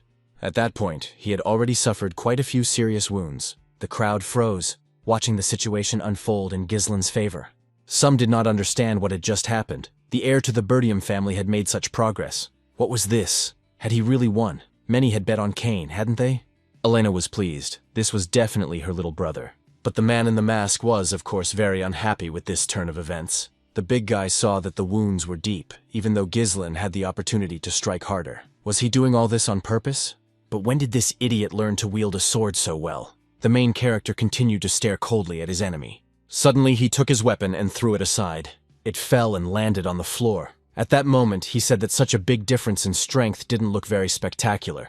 That's why he was now going to fight with his bare hands. Kane was furious at what he was saying. It turned out that Ghislain had to take advantage of this opportunity to teach him a lesson, and his fists would be enough for that. The big guy asked in surprise what he meant by teaching a lesson. The hero explained that Kane was no match for him in fencing. so he was going to give him a head start. He suggested fighting with their fists, as that was where his opponent would have the advantage. Also, if he leaves another 2,000 zlotus, which is twice the initial bet, he will win. The crowd was confused by this turn of events. It was supposed to be a fair duel. The man in the mask also did not understand what was going on. It seems that Ghislain really dared to challenge Cain to a fistfight. He never thought that the day would come when he would be grateful for this guy's stupidity. Luck is clearly on his side today. The head of supplies immediately began to fuss. He said that additional bets were being accepted. A fistfight between the heir to the Birdium family and the young Mr. Cain. Many began betting on Cain again because it would be a fistfight. It would be foolish to try to defeat him with brute force alone. Although some had already decided that they would like to bet on Mr. Ghislain after what they saw in the fight. Cain laughed. So this guy was going to fight with his bare hands? That made him laugh. But if that's what he wants, then he doesn't mind fighting him with his bare hands. The only problem was that he was going to keep his sword. Valinda was outraged. It wasn't fair. Let the gentleman raise his sword too. While the girl was chatting, the big guy decided to attack again. The main character noted that everything was going as he had expected. It seemed that it was time to kill his opponent's stupid head and common sense. The guy was quite happy to easily dodge the sword again. Then he quickly moved to the side. He was unable to deliver a strong blow directly to the body. But that punch wasn't the only one, because the second fist flew straight into his jaw. With this blow, the guy knocked his opponent off his feet. Cain was once again confused. What the hell was going on here? Where did this scoundrel even learn such moves? The audience noted that the intensity of the fight was growing stronger and stronger. Young Mr. Ghislain was indeed capable of winning. Ghislain told Cain to get up. He hadn't even warmed up yet. His opponent was very angry. He immediately got up and rushed back into the attack. Furious blows rained down one after another, but Ghislain dodged them with ease. During the fight, Cain thought that this guy still didn't dare to even look at him. Fearing for his life, he bowed his head in his presence. But now it was the opposite. This guy was fighting very well. Cain thought he had to kill him for the sake of the future of the Lodge's clan. But he was getting hit harder and harder. Each blow the main character delivered was quite powerful, and there were more and more of these blows. The strong man could not resist. In the end, badly beaten, he didn't understand why this was happening. The main character approached him and grabbed him by the head. Then he said that he felt sorry for this guy's father. Count Lodges helped the Birdiums when they were on the brink of ruin only because he and their father were friends. It was a pity that his son had turned out to be alien to his father's ideals. Cain thought about this. It happened several years ago. The guy was outraged that they were going to support the Birdiums again. Even if they were friends of the Lodges themselves, they had enough trouble as it was. So, why get involved in these bogged-down lands at all? It was like trying to scoop water with a sieve. It hadn't even been a week since his father's return, and he was already planning to rush to the aid of the Birdiums. Cain was outraged by this. Suddenly he asked his father not to leave. Everything was already stopping him, so why did he want to help again? The answer came quickly. He replied that it was because they were friends. There was no other reason for it at that time. Cain braced himself for another blow to the face, but it didn't happen. After all, Ghislain thought that this guy had already learned his lesson. He simply held out his hand and offered to help the big guy up. The guy bowed his head to Ghislain and said he admitted defeat. Those present froze, realizing the whole situation. The most dissatisfied and surprised of all was, of course, the guy in the mask. Wonderful. The winner was young Mr. Ghislain. Those who had bet on him were very happy because they had won big. Those who had not bet were disappointed at the money they had lost. Elena, like everyone else, was happy about her older brother's victory. The man in the mask immediately ran up to Cain. He then indignantly asked him how he could give up so easily. It was no big deal if he had been clearly beaten. He had trusted him so much that he didn't understand what he was doing. The big guy got up and told him to back off. The other guy just walked away. The man in the mask was confused. Everything was very bad. The damn weakling couldn't do it. Suddenly, the main character approached this man. He noted that it was time to take everything that was his. His companion asked what he was talking about. Ghislain suddenly attracted the attention of the crowd. He said that the man in the mask had volunteered to pay for meat and drinks for everyone who had come. The man was taken aback. The crowd was delighted and thanked the gentleman for finally allowing them to feast. At that moment, Cain's companion shouted that he had not given his consent and told him to take back his words. The main character approached him and put his hand on his shoulder. He said that this was her defeat. He thought it was worth at least fulfilling it. And for clarity's sake, he wanted to say that this would not count towards the bet. Let him not forget the 2,000 gold pieces on top of the 1,000 he had bet. And if he decides to strike, then he probably understands what will happen to him. The man in the mask saw that this guy's strength was several times greater than his own, and that he was not to be trifled with. That is why he agreed to do everything, after which Ghislain left. The very next day, a chest appeared in the main character's room. The guy opened it and saw a handful of gold coins. With that amount of money, he could hire a small squad of mercenaries. That's great, it's really a lot of money. But it would take them a long time to earn it back, so this method was not suitable. To carry out his plan, the guy needed to finish his preparations quickly. In addition to him, there was a personal tutor in the room, as well as Elena. Seeing their happy faces, the guy asked what they wanted. His sister asked where her brother was going to spend all this money. He asked if there was anything they needed, but she replied that she was just asking. Valinde, on the other hand, knew exactly where he was going to spend it. Lady Amelia's birthday was coming up very soon. He had deliberately organized this show in order to buy a particularly expensive gift, it seemed. Still, he was really too predictable. Elena was not thrilled with so much showmanship, so as not to please him. The main character didn't understand studying, they both said. Did he really have a fiancé? That's why he asked the girls about it. The maid couldn't understand how he could say such a thing without shame, or whether he was pretending to have forgotten. Amelia turns out to be the daughter of Count Ryfold. The name sounded very familiar to the guy. It seems that this is the very woman, Amelia Ryfold. She was a noblewoman and aristocrat who was loved by the people for her kind nature and actions. These went beyond what was considered normal for her social class. However, in the future, she would lead a rebellion and become famous as the Witch of the North. And it was she who assisted the Duke of Delphine in his plan to overthrow the Bertium family, so she is a traitor. Ghislain thought for a moment and asked Valinda when his father would return. Without hesitation, she replied that he would be back in about a week. The young man decided that if that was the case, a week would be enough. Then he got up and said he had to go to the Ryfolds. His personal tutor asked him to wait. After all, it wasn't the lady's birthday yet, so why was he going there? Ghislain replied that they wanted to collect debts. Amelia put a pair of shoes on the floor and asked him to take them. Right in front of her was an orphaned girl. She was confused by the fact that people were going to help her. The lady explained this action by saying that if anyone should walk barefoot on her land, it should be her. Let the guards immediately provide these people with shelter and food. They obeyed the lady's order and began to unload the provisions. Of course, people began to thank the woman for her actions. Later, Amelia was in the garden in Rayfold County. Her personal bodyguard named Bernard washed her feet. He noted that she had indeed worked hard. The girl said that her father always demanded absolute obedience from people. The stupid gray masses are more willing to follow those who provide them with warmth and bread. The bodyguard said that in that case, she had certainly won the hearts of many people. He would definitely be able to turn the race for the inheritance in her favor. Amelia glanced at him.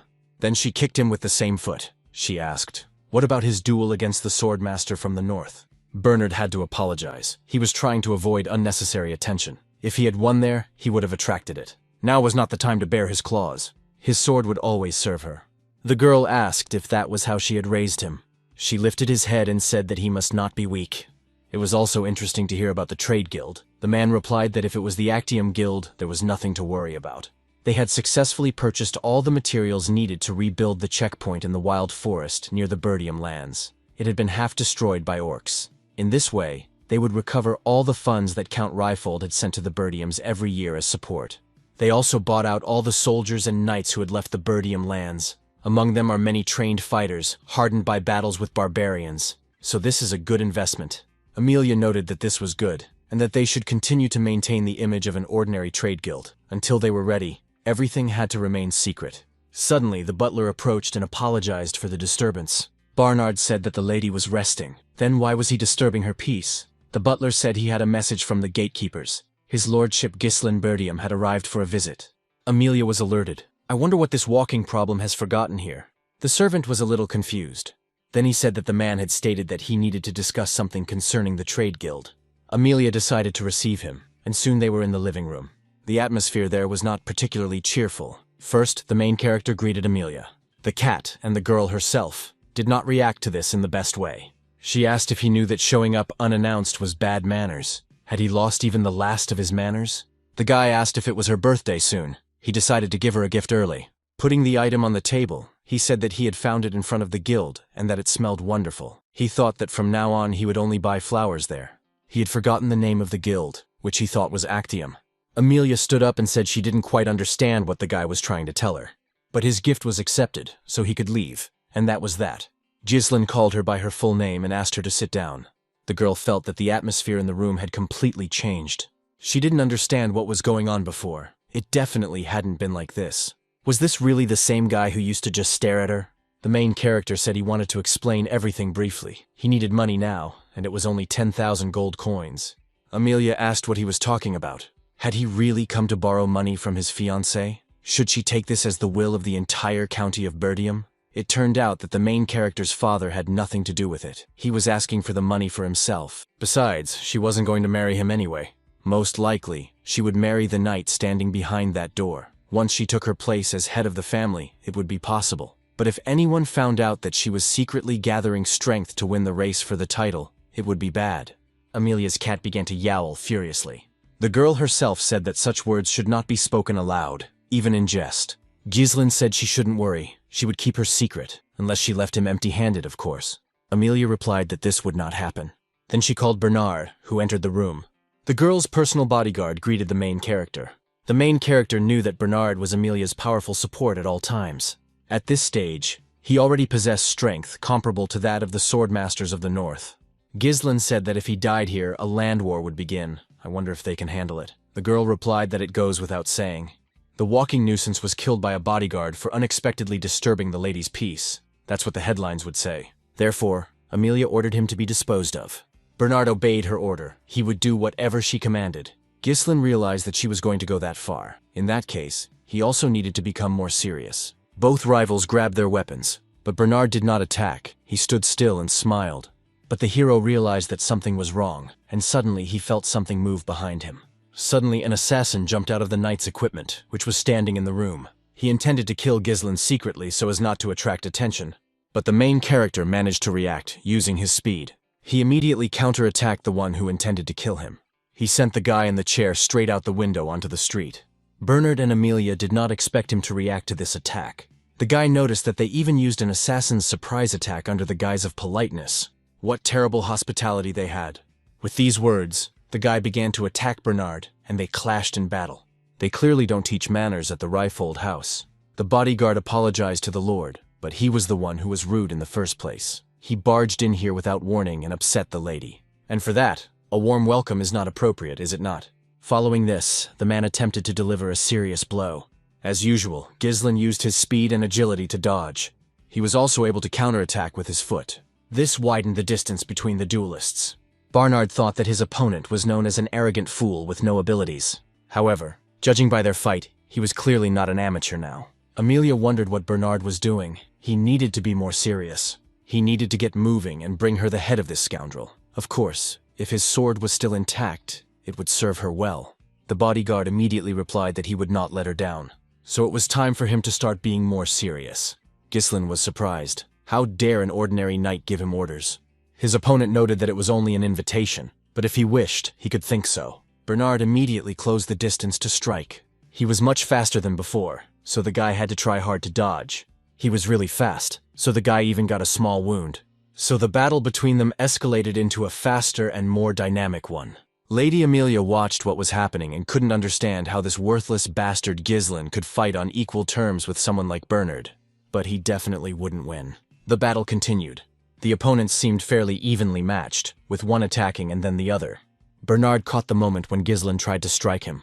He immediately grabbed his weapon and blocked the blow.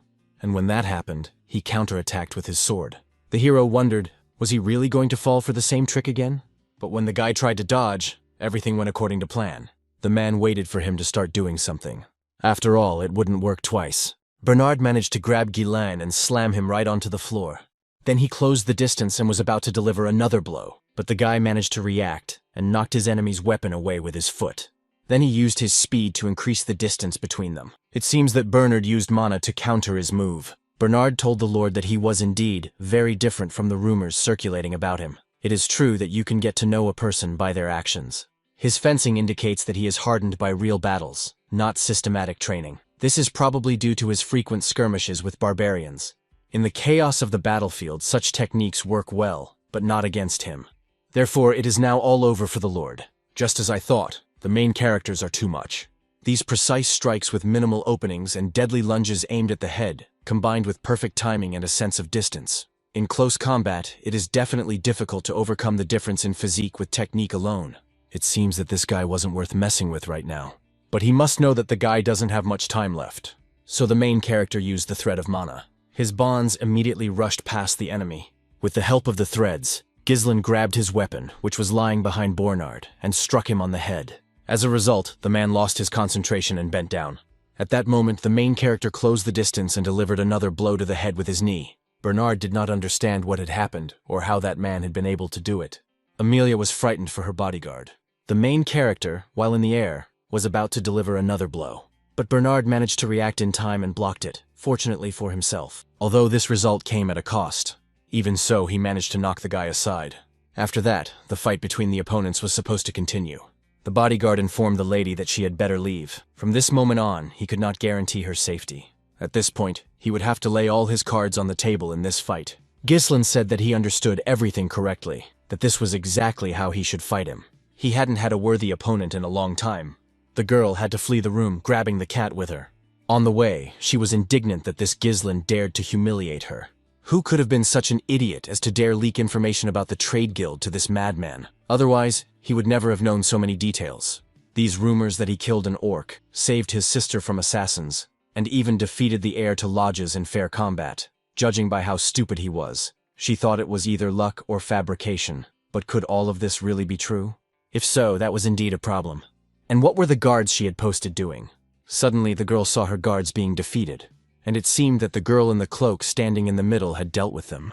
It was Valinda, and she greeted her ma'am, saying they hadn't seen each other in a long time. Amelia saw that she was Bertium's maid. Who was she anyway? Valinda quickly closed the distance between herself and Amelia and held a blade to her throat. She told her to be quiet. It seemed that she was still carrying that creature on her lips. The girl thought it was all because of the engagement. She recalled overhearing a conversation between Count Ryfold and their lord. Her brothers constantly teased her for the creepy spiders that constantly followed her around. So she took it upon herself to raise a brood of twisted spiders to get revenge. Valinda doesn't even know if it's because of trauma or for self-affirmation. She apologizes for saying this, but it's not appropriate for a lady. Valinda simply destroyed the spider that was sitting on Amelia's face, and then she asked if she could ask her to cooperate. At that moment, the battle between the boys was about to begin. The main character felt that even the air in the room had become heavier.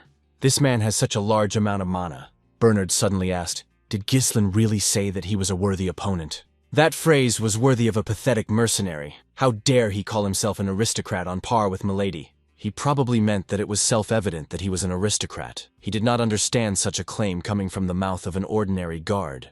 Bernard became angry and rushed into the attack. He wanted the young gentleman to stop defaming the honor of the aristocracy. That is why he accelerated his attacks several times over. At that moment, Ghislain had to defend himself. He couldn't counterattack because of the barrage of attacks. The young man thought this guy was very fierce. Suddenly, he shouted that he had had enough and blocked the enemy's blow. After that, he tried to launch his own attack, but his opponent skillfully parried and blocked the blow. After that, he was ready to strike his own blow. The bodyguard told the young gentleman that this would be his last attack. Then he closed the distance and inflicted a wound. Blood spurted out, which surprised Bernard even more. Incredibly, the young gentleman was ready to get hurt, and deliberately used his shoulder to deflect the blade. That's exactly what happened. After that, the main character continued the fight. The bodyguard felt that with this opponent, he could not let his guard down for a second. But he had to see the difference between him and someone who was just waving a blade around for show. With these words, the man used the trick again and threw the guy aside. Everything was exactly as Ghislain had thought. It was addictive. His overwhelming speed, reach, and consistency of attacks allowed him to control the course of the fight. Any attempt to close in or counterattack was immediately neutralized. In a direct confrontation, he created the illusion that their blades were locked together, trying to make him believe that they could no longer be separated. With his current mana and stamina, he cannot defeat this man in strength, but that only applies to the mana he currently possesses. It's a pity, but it seems that he will have to stop there. Bernard is overlooking one thing, and that is Ghislain's unique mana cultivation technique. He used it to release the third core, and as a result, it became much faster. In the process, the guy focused on the enemy's blade, and thanks to a skillful hook, he was able to throw it far to the side. Bernard did not expect the young gentleman to do such a thing. But what was this? Where did such destructive mana come from in the middle of battle? Ghislain stopped his blade just at his opponent's forehead. All this marked his victory, and Amelia saw it. The girl cried out, wishing he would disappear from her sight. The main character said that she had caused him trouble. Was it really impossible to give them to him right away, when he had politely asked for them? Valinda said that this could not even be called a quarrel between young lovers. It seemed that they simply did not agree. Ghislain had some unpleasant news for Amelia. It was that, at the moment, the young man would only settle for 20,000 gold pieces, no less. The guards were defeated, and the room was in disarray. The cat that Amelia had been holding so carefully in her arms had hidden somewhere under the bed. The girl was actually very angry and was smashing dishes. At that moment, Bernard apologized to Madame. If he turned out to be much stronger than the rumors said, it was his mistake for not testing the waters. It turns out that the guy already knows how to release mana that surpasses even a high-ranking knight. Amelia was actually angry that this Ghislain Bertium had changed so much. The personal knight asked if she wanted to report this to Duchess Delphine. In response, the lady slapped him in the face. He should watch his tongue. Does he realize how terrifying the Duke of Delphine is? Their heads will roll if today's events become public knowledge. The reason she had formed an alliance with the Duke of Delphine was that she had not told her father about this secret agreement. She would help him get rid of the Bertiums, and he would support her plan for rebellion. Her brothers would kill her if this were revealed. The same thing will happen if the secret behind the trade guild is revealed. Therefore, they must find a way to kill Ghislain immediately. The man replied that he understood everything. Amelia asked how he was doing. The knight noted that he had a deep wound on his shoulder, as well as several minor cuts. He had also used a huge amount of mana, so he would need time to recover. But you can't use your knights if they don't want to leave traces. Was the girl aware of this? That's why they would need the hunting dogs they had raised separately for such situations. The knight was horrified. Could she be referring to those wildcats? Amelia confirmed his guess. They were orphans of war, without family or status. Should they be sent there? Let them gather a dozen who are good at controlling mana. The man saw that the target was definitely a good one. There is a valley between the territories of Bertium and Reifold. Almost no one goes there, so it is a closed area that is perfect for covert operations. In the end, the man said he would prepare them properly. Amelia was happy if we had to pay dearly for him humiliating her. He was on his way home. Sitting in the carriage, he bandaged his own wounds. The knight asked if everything was all right with the young gentleman. He replied that the old man should not worry about anything serious. He was fine. The wound was not particularly deep for such a risky act, that was for sure. The 20,000 gold coins he took from Amelia were more than enough for the initial capital to rebuild his own lands. It could save him years of time. Of course, it would be nice to turn Amelia's attention to territorial wars, which he did not need at the moment. Therefore, he could not allow his emotions to endanger his territories. They are already desperately fighting to defend themselves from the barbarians, so it's better to get by with as little bloodshed as possible right now. The fact that he knows the secrets of the Arcanum Guild complicates the game. This time, the main character is going to use Amelia. Valinda saw the pensive face of the young master, and soon asked if everything went according to plan. He looked at her in surprise. The girl explained her question. He told her to take care of security if she heard sounds of a struggle, and to take Amelia hostage if she tried to escape. Ghislain said that was correct. That was the plan. But was it just his imagination? Or had he asked Fergus for this in the old days? Suddenly, intense pain washed over his body. Those present worried about him as he coughed up blood. So, what are the consequences of activating the third core? It's not as serious as last time, but it could cause problems over time. The guy needed a safer way to quickly build up his mana. Suddenly, the girl grabbed his hand and started doing something. She said that the master's mana flow was severely disrupted. Then she grabbed a needle and started piercing his palm. The main character realized what had happened when a rush of air suddenly filled his mouth. He exhaled it. The flow was so great that the guy couldn't hold it back. Wow. The stagnation in the mana pathways cleared up a little. Such treatment is only possible with deep mana compression. Valinda said that his mother had brought her, so he didn't think she was an ordinary servant. But now, he was even more curious about who she really was. Why would such a gifted person work as a head servant in their remote area? Still, the more powerful allies he had behind him, the better. The talented people he had met along the way were just the beginning. Valinda told the young master that she believed in him, and she would always be ready to help him, no matter what he undertook. He asked her to tell him why he had taken such a large sum of money from Lady Amelia. At first, the young man did not answer, but then he said that he needed the money now. Amelia was the only one who had that much money. His subordinates asked in surprise what he meant. Had he gotten himself involved in such a dangerous business, and even gotten himself arrested just for that? If Count Reifold found out, it would be a huge problem. The guy asked her not to worry. Amelia would never tell anyone about it. I wonder if the girl believes him.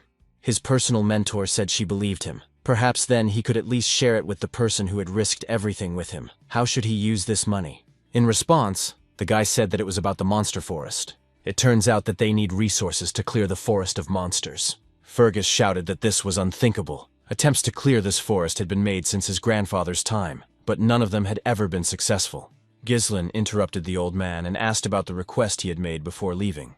The old man hesitated, but replied that the person he had asked to find was exactly where the young man had mentioned. But is this really the case, given that this person is in poor health? The main character explained that the only thing that mattered now was that he was alive. He was going there immediately. Valinda objected, suggesting that he return to his own lands first. What would he achieve by wandering around in such a state? The guy asked if she thought Amelia would just let it go. Ghislain understood that, knowing her, she would obviously try to kill him to silence him forever. Valinda shouted that she was a good fighter. Besides, old Fergus was also a knight, so if something went wrong, they would fight. Ghislain said that was wonderful, of course, but that wasn't her job, and she had to understand that. Circumstances had changed. At the moment, they needed a responsible commander, and very soon they would get one. After a short time, the main character and the others arrived at the location. The knight knocked on the door for someone to open it.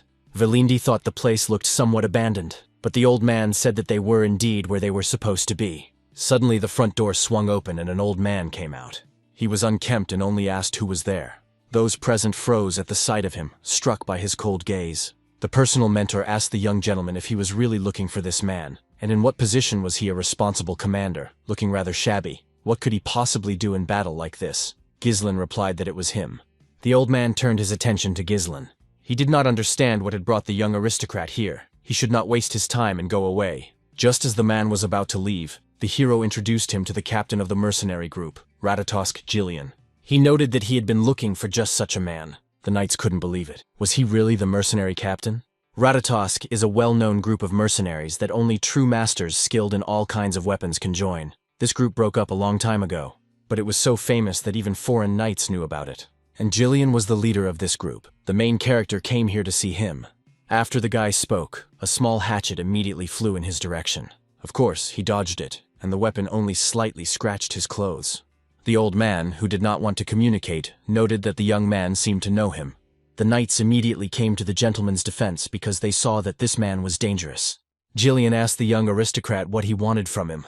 Valinda told the main character to step back. She didn't think this man was in his right mind. Suddenly, the young man uttered the phrase, "endless punishment." This immediately caught the old man's attention. It turned out that Ghislain knew how to cure his daughter's incurable disease, so he asked if the young man wanted to talk about it. Fever, coughing up blood, and red rashes on the skin, similar to petals. It is an incurable disease, and those who are afflicted with it will writhe in agony like a tortured criminal. Such is endless punishment. The hero and his men went inside and saw the wounded girl. She was writhing in pain, and Jillian was very worried about her. Noticing the girl, Ghislain realized that it was not too late. He had tried to hire Jillian in his previous life, but Jillian had left this world. After his daughter's death, he gave up everything and took his own life. The state of his house. It was obvious that he was spending all his strength and savings on his daughter's treatment. The only thing left here was weapons. The girl kept screaming to her father that she was in a lot of pain, that she just wanted to die, and begged him to let her. The guy understood that he had no time to hesitate, and so he declared that he would begin treatment immediately. But Valinda stopped him, taking him by the shoulder. She suggested they just leave. The girl didn't know what the young man was up to, but how could they help her if even the priests had failed? They say it's some kind of divine curse. The young man objected that he could help, but Valinda still did not believe him. Then the young gentleman looked at her and asked if she really didn't believe him. The girl understood everything from his gaze. After that, the gentleman handed her a piece of paper and asked her to take it. She should buy and bring him all the medicines listed on it. The ingredients surprised Valinda. For a mercenary who is not tied to any particular place, knowledge is the basis of survival. The endless map is considered incurable, but in the near future a cure will be found. It was such a hot topic that the guy remembered all the details of how the medicine was made. After all, the method turned out to be pretty simple. The only problem is that the ingredients are incredibly expensive. For example, there is an ingredient called Fairy Blessing. It needs to be ground up and mixed with other herbs. Transfer to a bottle and pour in alcohol. Shake well to mix everything together and let it steep. Then add the remaining herbs and mix again. And soon, a bottle of medicine appeared before Jillian's eyes. The guy said the girl should drink it. The old man clung to the small hope of curing his daughter, so he did everything as Ghislain said. And then, to everyone's surprise, after just a minute, the wounds began to heal gradually, and soon they seemed to have disappeared completely. Those present simply could not believe what they saw with their own eyes. It seemed impossible. The marks literally faded away. Jillian also saw that Rachel was fine. Could the medicine have really helped? The main character said that she could see that it was really working. The old man did not understand how this was possible. Even healers with sacred powers could not help him. The guy noted that their power was limitless. The defect greatly depends on the health of the body itself and the will to live, which can break the disease. This is not the same as real treatment. Jillian fell to his knees before his savior and asked if his daughter would really be healed. Ghislain said that it would take 1 or 2 months. During that time, she would definitely recover. The old man was truly grateful to his savior. He bowed before him. Then he asked the young gentleman to tell him what he wanted. Surely he had come all this way because he wanted something from him. He could say right away that the only thing he had left at the moment was this useless body. If the gentleman ordered him to become a dog, he would become his slave without hesitation. If he objected, he didn't need a slave. He needed Jillian, the true leader of the Ratatosk mercenary squad. Jillian immediately looked into Ghislain's eyes and became curious about what they were looking for. Suddenly he stood up and cut off his thick hair with a sharp hatchet. After that, a large bunch of his hair fell to the ground. Those present found what they saw before them incredible. After all, he no longer looked like the man they had seen before. After what had happened to him, Jillian went to get his weapon. And then he asked the gentleman if there was anyone else with him. Perhaps there were enemies outside. Ghislain replied that everyone he had brought with him was here in this room. Then the leader of the mercenaries asked if he had any enemies. The guy confirmed this, and also said that there would only be more of them in the future. Jillian understood everything and decided to take action. Grabbing a large spear, he swung it and threw it straight through his dwelling. The spear quickly pierced the wall and flew into the thick forest. After that, the old man grabbed the rope to which the spear was attached. He managed to hook some enemy, whom he quickly dragged into the building. The mercenary captain grabbed him to get information. He asked the captured enemy who had sent him. The man was confused, not understanding how this was possible. Jillian asked the young master what to do with him. The latter replied that the scoundrel could continue to remain silent. He had long since guessed who had sent him. The young man did not want to get his hands dirty today, but there was nothing he could do about it. Just as he was about to draw his weapon, Jillian stopped him. He said that he didn't need to get his hands dirty, he could handle everything himself. Thus, the scoundrel who had been watching the house was destroyed. After that, Jillian obeyed his new master. Valinda noticed that there was not a hint of doubt in this man's movements. I wonder why his young master needs such a dangerous person around him. Turning to the Grand Duke Ghislain Berdium, Gillian said that from now on, his life belonged to him. The hero realized that now a significant part of what he needed for his future plan to restore the territory had been obtained. He was counting on this man. Somewhere on the outskirts, in an abandoned hut, was the refuge of those who threatened Ghislain. It turned out that the reconnaissance unit had been completely destroyed. What fools they were. The leader of the gang of wild cats was Viego. He told his people to be quieter and turn down the volume. The subordinates apologized to the captain. He stated that, according to Mr. Bernard's information, with the current strength of the heir to the Duchy of Berdium, he could not kill them, let alone find them. Was the reconnaissance squad so incompetent, or was the information incomplete? A subordinate stunned the commander with his answer. The fact was that they seemed to have hired Jillian. Viego became angry and grabbed the person who said this. Was what he had said earlier really true? The subordinate replied that it was true. He had seen it with his own eyes. Viego couldn't believe it. Finally, Jillian had shown up. After all, he was the commander. A short time later, Jillian was driving the carriage that carried the main character and the others. Valinda felt that it was now a little cramped inside. Was this guy an arms dealer by any chance? Why did he need to carry so much iron with him? In her opinion, one sword or axe would have been enough. Because of this, they had to hire a whole wagon. The gentleman told her not to pay any attention to it. Either way, they needed the strip to transport Rachel. Old Fergus and Ricardo were currently riding behind them. The girl should be patient, as all of this may still be useful. After all, they still had to find a way out of this canyon. The personal tutor asked the young gentleman about the man who was following them. It could be a spy sent by Lady Amelia. The boy confirmed this, saying that it was definitely him. Valinda thought that if that was the case, it would be quite problematic. He was wearing a mask characteristic of the Wild Cat Guild, and they were quite influential in Ryfold. It seems that this is an illegal guild of wild cats. They are involved in smuggling, murder, as well as human and drug trafficking. They are the scum of society, willing to do any dirty work. Among them are often experienced retired mercenaries. It's a pretty powerful yet shady guild. The guy was curious how Valinda knew all this if she was always in the castle. She replied that she had a life before the castle. Now she just wanted to tell the guy to be as careful as possible. After all, these people are extremely persistent. The main character replied that there was nothing to fear. After all, Jillian was with them at the moment, and just recently the untouched ground suddenly began to rise, and something unknown immediately rushed out of it and after the main character's cart. Jillian immediately noticed what was happening to their group. They were being attacked by enemies. So, grabbing his weapon, he shouted that they were being attacked from underground. The man easily and effortlessly repelled the attack from both sides. After that, he also killed these enemies very easily. He did not hesitate at all and is a true professional in his field. But of course, these were not all of the enemies. Some of them cut the ropes. As a result, something huge began to fall onto the cart from the mountain. This was another trap, and Valinda even thought it would crush them. Jillian, without hesitation, immediately stopped the horses. And thanks to this, he was able to save everyone, because that huge fish did not fall on them. The guy noted that everything happened as expected. It was another ambush. He noticed this after looking to the side, where enemies were already waiting. The chief of the cat clan, Viego, approached the former mercenary commander, Jillian. He said that the former leader was a coward who had broken up the mercenary squad because of some girl. Jillian went down to him but said he didn't understand what he was talking about. Viego explained that it was because of him that he was not living the life he wanted. Had he completely lost his mind, not even remembering his former subordinate? The former leader of the mercenary squad stood motionless and just stared at him.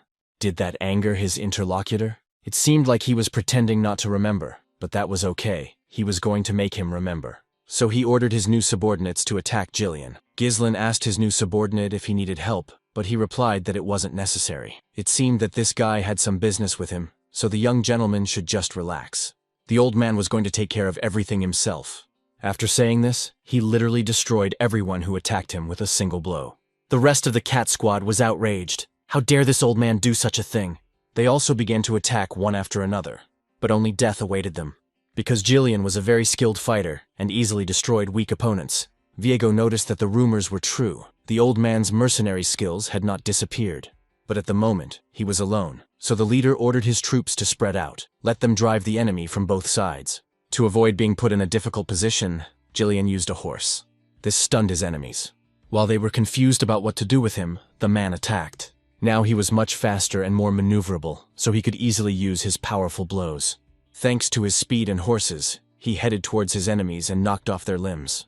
The enemy squad realized that there was no way to get close to him. Someone shouted that they were idiots and should just aim at the horse, but they had no chance of getting close to the horse. Because Jillian was such a dangerous enemy that he killed everyone within a 3-meter radius. At that moment, the main character and the others could only watch what was happening. In the heat of battle, one of the assassins hiding in the shadows decided to attack from an invisible area. But Jillian had a special treat in store for him. He skillfully defended himself from the lurking killer with his shield. This assassin turned out to be Viego himself. He said that when he destroyed someone's life, he could at least not interfere. The leader of the cat squad decided to kill him himself. And his first attack was not aimed at the old man himself, but at the horse. He pierced its neck.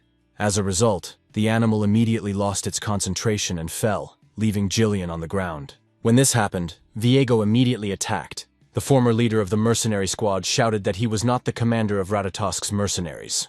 As a result of his attack, he managed to increase the distance between himself and the enemy.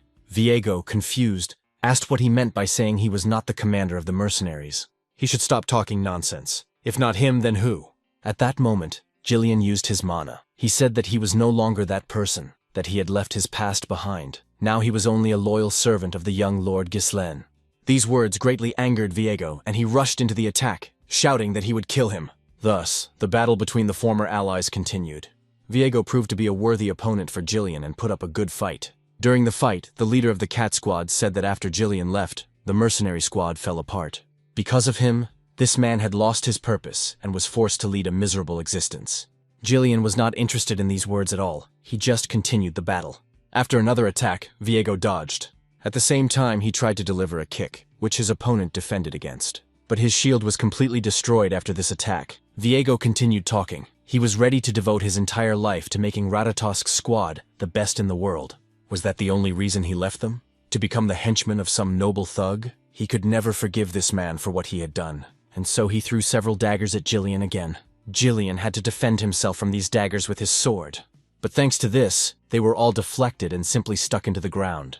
While the man was focused on repelling this attack, Viego again closed the distance to attack. But once again, it was unsuccessful, thanks to the excellent skills of the former mercenary commander. Now it was Viego himself who was under attack, and he had to defend himself. The man was really angry because of the situation.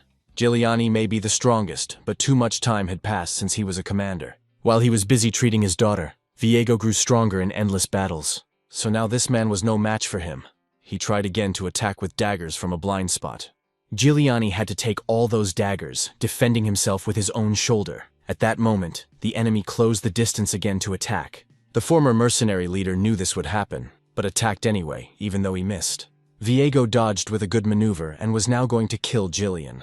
But his blow was not destined to come true as the man defended himself. Using literally his bare hand, he grabbed the tip of the dagger that was trying to kill him. And he did it, of course, thanks to Mana. After that, he asked why Viego wanted to take revenge on him.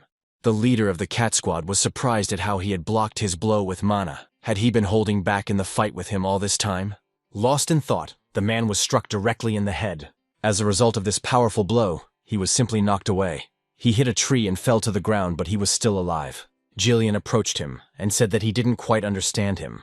If he had also been working together, then the opportunity was there. That's why he didn't understand why he hadn't come for him earlier. He smiled and said that there was something he didn't know. He had already visited him once, but had not found the commander. There was only a worthless old man who didn't even deserve to die. Where was the Jillian he admired so much? The former leader of the mercenary squad asked him to listen carefully. At the moment, he was serving someone else, but now he was going to pay his former comrade the highest honors as commander of the Ratatosk squad. Viego rejoiced and suggested starting the real fight. The opponent's swords clashed once again. Viego smiled. This was exactly what he wanted. The newly minted enemies exchanged a long series of blows. They attacked each other simultaneously, one defending, then the other. During this fight, Jillian managed to strike his enemy directly in the body with his blade. But even though he was in great pain, he continued to attack. Continuing the battle, Jillian asked him to remember something. He named his former comrade as the commander of the 5th unit of the Ratatosk squad. His name was Viego Villanos. The man was very happy to hear that the commander still remembered him. That smile was his last. He was killed in the end. Jillian picked up the blade the man had been fighting with. Then he said goodbye to his former comrade. At that moment, the main character arrived. He said that his subordinates had done an excellent job, and with the sale of trophies from this battle, they would be able to earn some extra money. Jillian apologized to his master. They had stayed longer than they should have, but he replied that everything was fine. The young man reflected on how Jillian had exceeded all his expectations. When he was just starting his career as a mercenary in his past life, the stories of his older comrades from Jillian helped him lay the foundation for becoming king. It was good that they had hurried and found a reliable ally. After thinking for a moment, the young man asked if Jillian remembered who he had fought against. He confirmed that it was Viego, his old comrade. The words about his former comrade made Ghislain think again. I wonder what his former comrades are doing now. Before meeting him, each of them had their own life. Was he planning to bring them all together again someday? Then the young gentleman asked what they would do next. Would they really look for something valuable, as Valinda had suggested? The girl was in favor of her idea, letting Jillian lead them further. And so, 2 days later, they were already in the lands of Birdium. Valinda was happy that they would soon be there. Jillian had never been to this place before, and wondered if this was really Birdium. The main character confirmed it. It was great to have a place to return to. When he left home, he thought he could come back here at any time. The guy asked his new subordinate how he liked their lands. The latter replied that they were quite good. But Ghislain could see everything perfectly well, and it seemed to him that it was complete crap, and the man casually confirmed this. The guy said that all the houses here were old, and there was no question of renovating them. And if you looked at the fields, no one was working them. Everyone who could do it had been taken into the army, so the land was lying fallow. This fallow period allowed the land to rest before the next sowing. Jillian had heard that Birdium was constantly at war with the northern barbarians, but the situation seemed to be worse than he had thought. Valinda wondered why the young gentleman had not been so well informed about the state of affairs in the domain before. The young man stunned her by saying that he was going to solve all these problems, and to do that, he needed their strength. Still, it would be a long battle, a struggle to destroy everything connected with the Duchy of Delphin, and to secure what was taken for granted. The young man believed that he would raise these lands, no matter what it took. When the carriage with the young master and the others drove inside, Valinda drew the guy's attention forward. He looked there and froze. The silhouette in front seemed painfully familiar to him. Could it be his father? The events then moved to Birdium Castle. A meeting was held there, at which it was announced that the troops would have to be reduced. Not everyone was thrilled about this. One brother pointed out to another that if they reduced the size of the army, it would be difficult to hold the front line. In that case, perhaps they should ask the Reifold family for help. The old man said that they had reduced their support. He had heard that they were gathering soldiers and stockpiling food. His interlocutor found this unbelievable.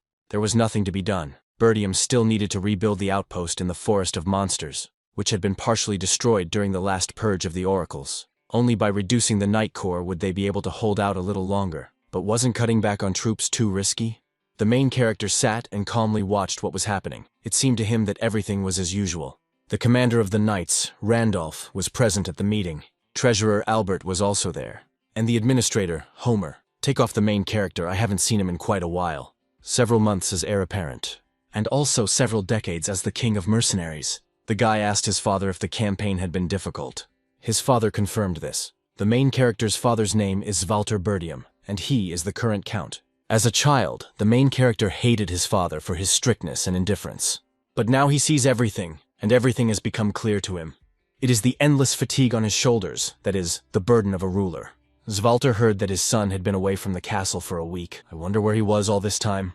Gislen replied briefly that he had gone to take possession of Reifold. The man hoped that his son had not done anything wrong there. He replied that everything was fine. Albert told the young gentleman that he found that hard to believe, but they say he won some money in a duel with Cain. The man could only hope that it wasn't all for the sake of gambling. The young man wondered what other gambling games there were. If he had gambled, it would have been only as an investment. Therefore, he objected, saying that he simply had business with Amelia. Homer also joined the conversation. He pointed out to the young gentleman that he always says that before doing anything, one must remember that he is the heir to Bertium. Gislen replied that he understood this, so he shouldn't worry. Homer didn't like this answer. Here was this scoundrel ignoring his words and not thinking about propriety at all. Suddenly, the Count told him to stop this nonsense. He had heard that the young man had caused a small commotion in his absence. They say he personally dealt with Jamal and Philip, who were trying to sell Elena. Could that really be true? Randolph asked in surprise. Does the gentleman really think that he personally eliminated them? Probably. They fought among themselves, and the young gentleman simply finished the job. The hero knows this man very well. He is Randolph, commander of the Knights. Even if they are traitors, he must be upset that his knights died at his hands. Perhaps he should sugarcoat the pill. So the guy replied that he seemed to be right. Randolph was pleased with this answer. That was what he had thought. At that moment, Walter said that the guy had done the right thing. It doesn't matter how he did it. The main thing is that Elena is alive. The main character was surprised because it was the first time he had heard praise from his father. Then he asked if he could ask something. His father was surprised. Homer told the young gentleman that if he wanted to ask for the content to be restored, he would say right away that it was impossible. Randolph also said that it was impossible, especially after what he had done.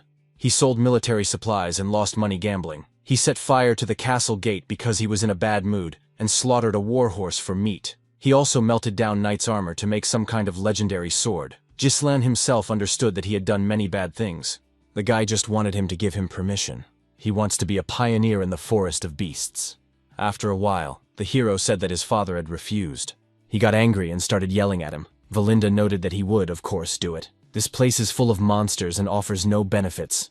Next, Gislen asked if Jillian had heard about his plan from Valinda. The man confirmed this. He believes that the guy just wanted to scout out the beasts with the money he got from the Reifold's daughter.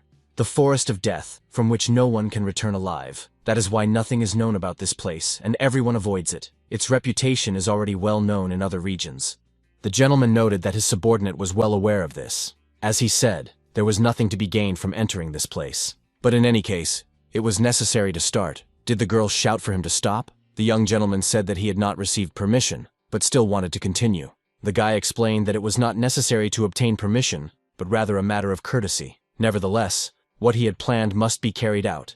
The girl didn't understand what was there that he was so obsessed with. Gislen said that there was something there, and he would tell her about it later. If rumors started again, he would have problems. If the development was successful, they could make a lot of money. Not far from the entrance to the forest, there was a huge vein of runestone. Runestone is a mineral that contains magical power. It is an extremely rare mineral that magicians go crazy over. Various magical tools, barriers, magic circles, and magic scrolls. Alchemy, magical research, and everything else. It is used wherever magic is applied.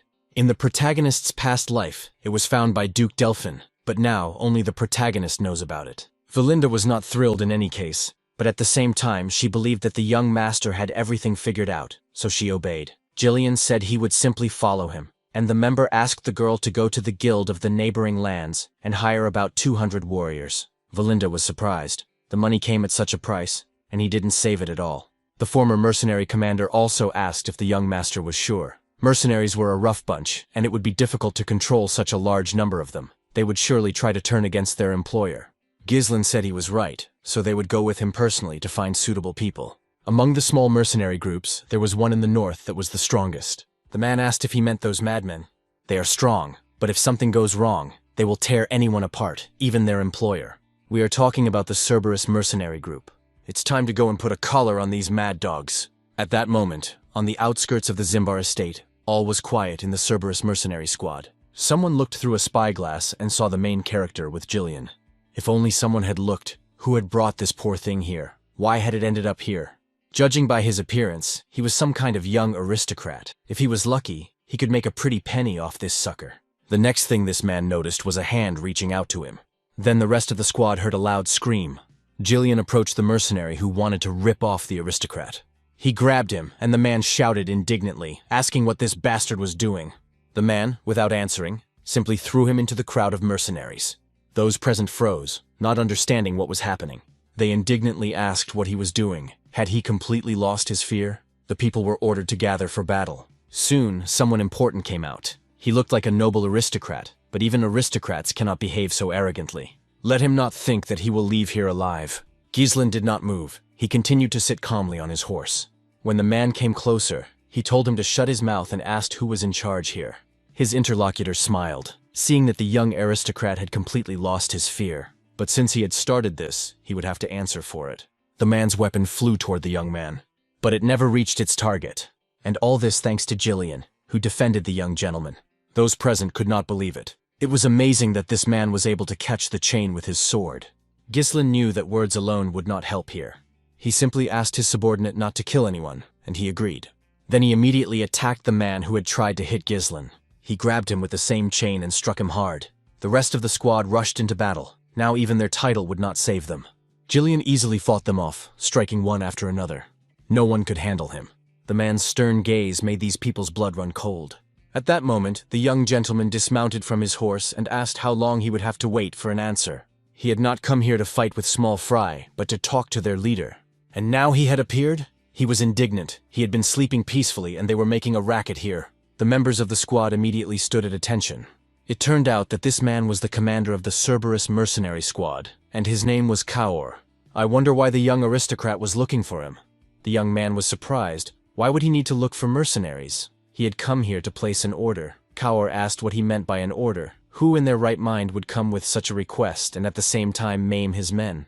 After all, it wouldn't hurt for an aristocrat to learn some manners. Ghislain explained that this was his way of greeting people. He thought it would be easier to tame them that way. His interlocutor smiled at the word tame. One more greeting like that, and there would be war. But in any case, he decided to listen to the proposals. When they moved into the tent, Kaur asked with interest what this important order was.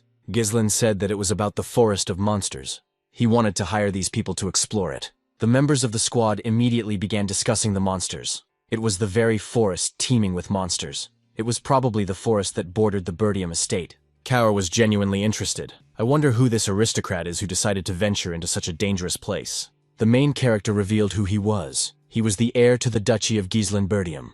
Those present immediately burst out laughing. It seems that this is the same insolent Prince Hooligan. No wonder he behaves like a madman. And he even set out to explore the forest of monsters. The leader of the mercenary squad asked everyone to listen to this aristocrat carefully. It seems that with his sheltered life, he has no idea what a forest of monsters is like. This place is not for snobs like him. There is no need to listen to him any further. So he signaled to his men and declared that the negotiations were over. The main characters continued to sit quietly, while Jillian was ready for battle. Suddenly he asked, had they chickened out? He had heard that these guys were a strong squad, but it seemed that the rumors were lying. Kaur put his feet up on the table and told him not to get carried away. As he said, they were mercenaries, so they wouldn't take on a job that wasn't profitable.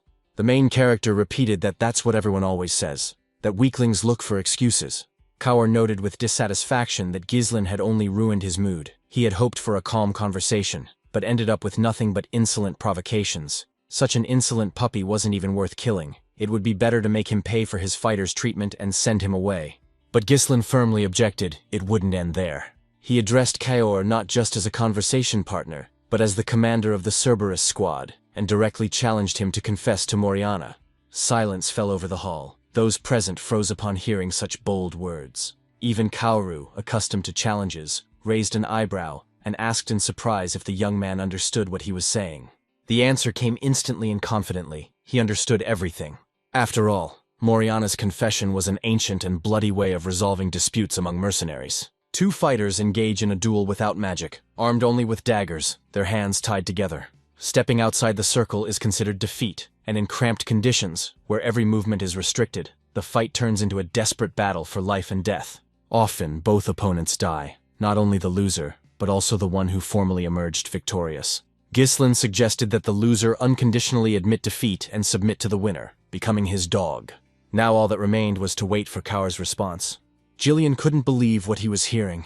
Was the noble young man, heir to a ducal family, really willing to stoop to such dirty mercenary tactics? In their world, refusing a challenge was tantamount to admitting weakness. It could not be rejected. Kaur suddenly burst out laughing, anticipating the fight. He turned to his men and told them to listen carefully. It seemed that the noble gentleman had decided to earn recognition in earnest, and they would, of course, help him in this. Minutes later, the fighters' hands were tightly bound, and the ritual began. Now they stood face to face, each with a dagger in his hand, ready for a deadly duel. The mercenaries from Cerberus, of course, supported their commander. They wanted him to teach this cocky aristocrat a lesson and finish him off. Kaur assumed that the young man had picked up some superficial knowledge and jumped in without fear, not understanding what he was getting himself into, but it was too late for him to back out. Before starting, Kaur abruptly pulled Ghislain toward him. Looking him straight in the eye, he said with a cold smile that he had already participated in this deadly ritual 5 times. In response, Ghislain jerked his opponent toward him, looking him straight in the eyes. His voice sounded slightly mocking. Only 5 times? For him, such duels were a habit. He had gone through more than 100 of them in his past life. These words and gestures marked the beginning of a real battle. The blades flew through the air simultaneously, but both fighters moved aside in unison, avoiding the blow. This immediately showed that they were not novices. Each had participated in such deadly rituals more than once. Their movements became mirror images of each other. Lunges, dodges, stabbing blows. Everything was repeated with frightening precision. And precisely because their actions were so similar, not a single blow reached its target. Ghislain was the first to try to gain the upper hand, fighting aggressively. But Kaur proved to be no pushover. He confidently took the blows and responded skillfully. Experience and cunning allowed him to use tricks, forcing Ghislain into awkward positions, after which he attacked sharply. However, the young gentleman did not give up either, confidently dodging and responding with counterattacks. Soon the fight became more fierce. Not only their hands but also their feet were in play. The two circled each other in a tight circle like predators. Ghislain understood that kicking had never been his strong suit. Kaur couldn't resist commenting. He noted that the young man was holding his own, but his words about 100 confessions were ridiculous bravado. Few achieve even one in their entire lives.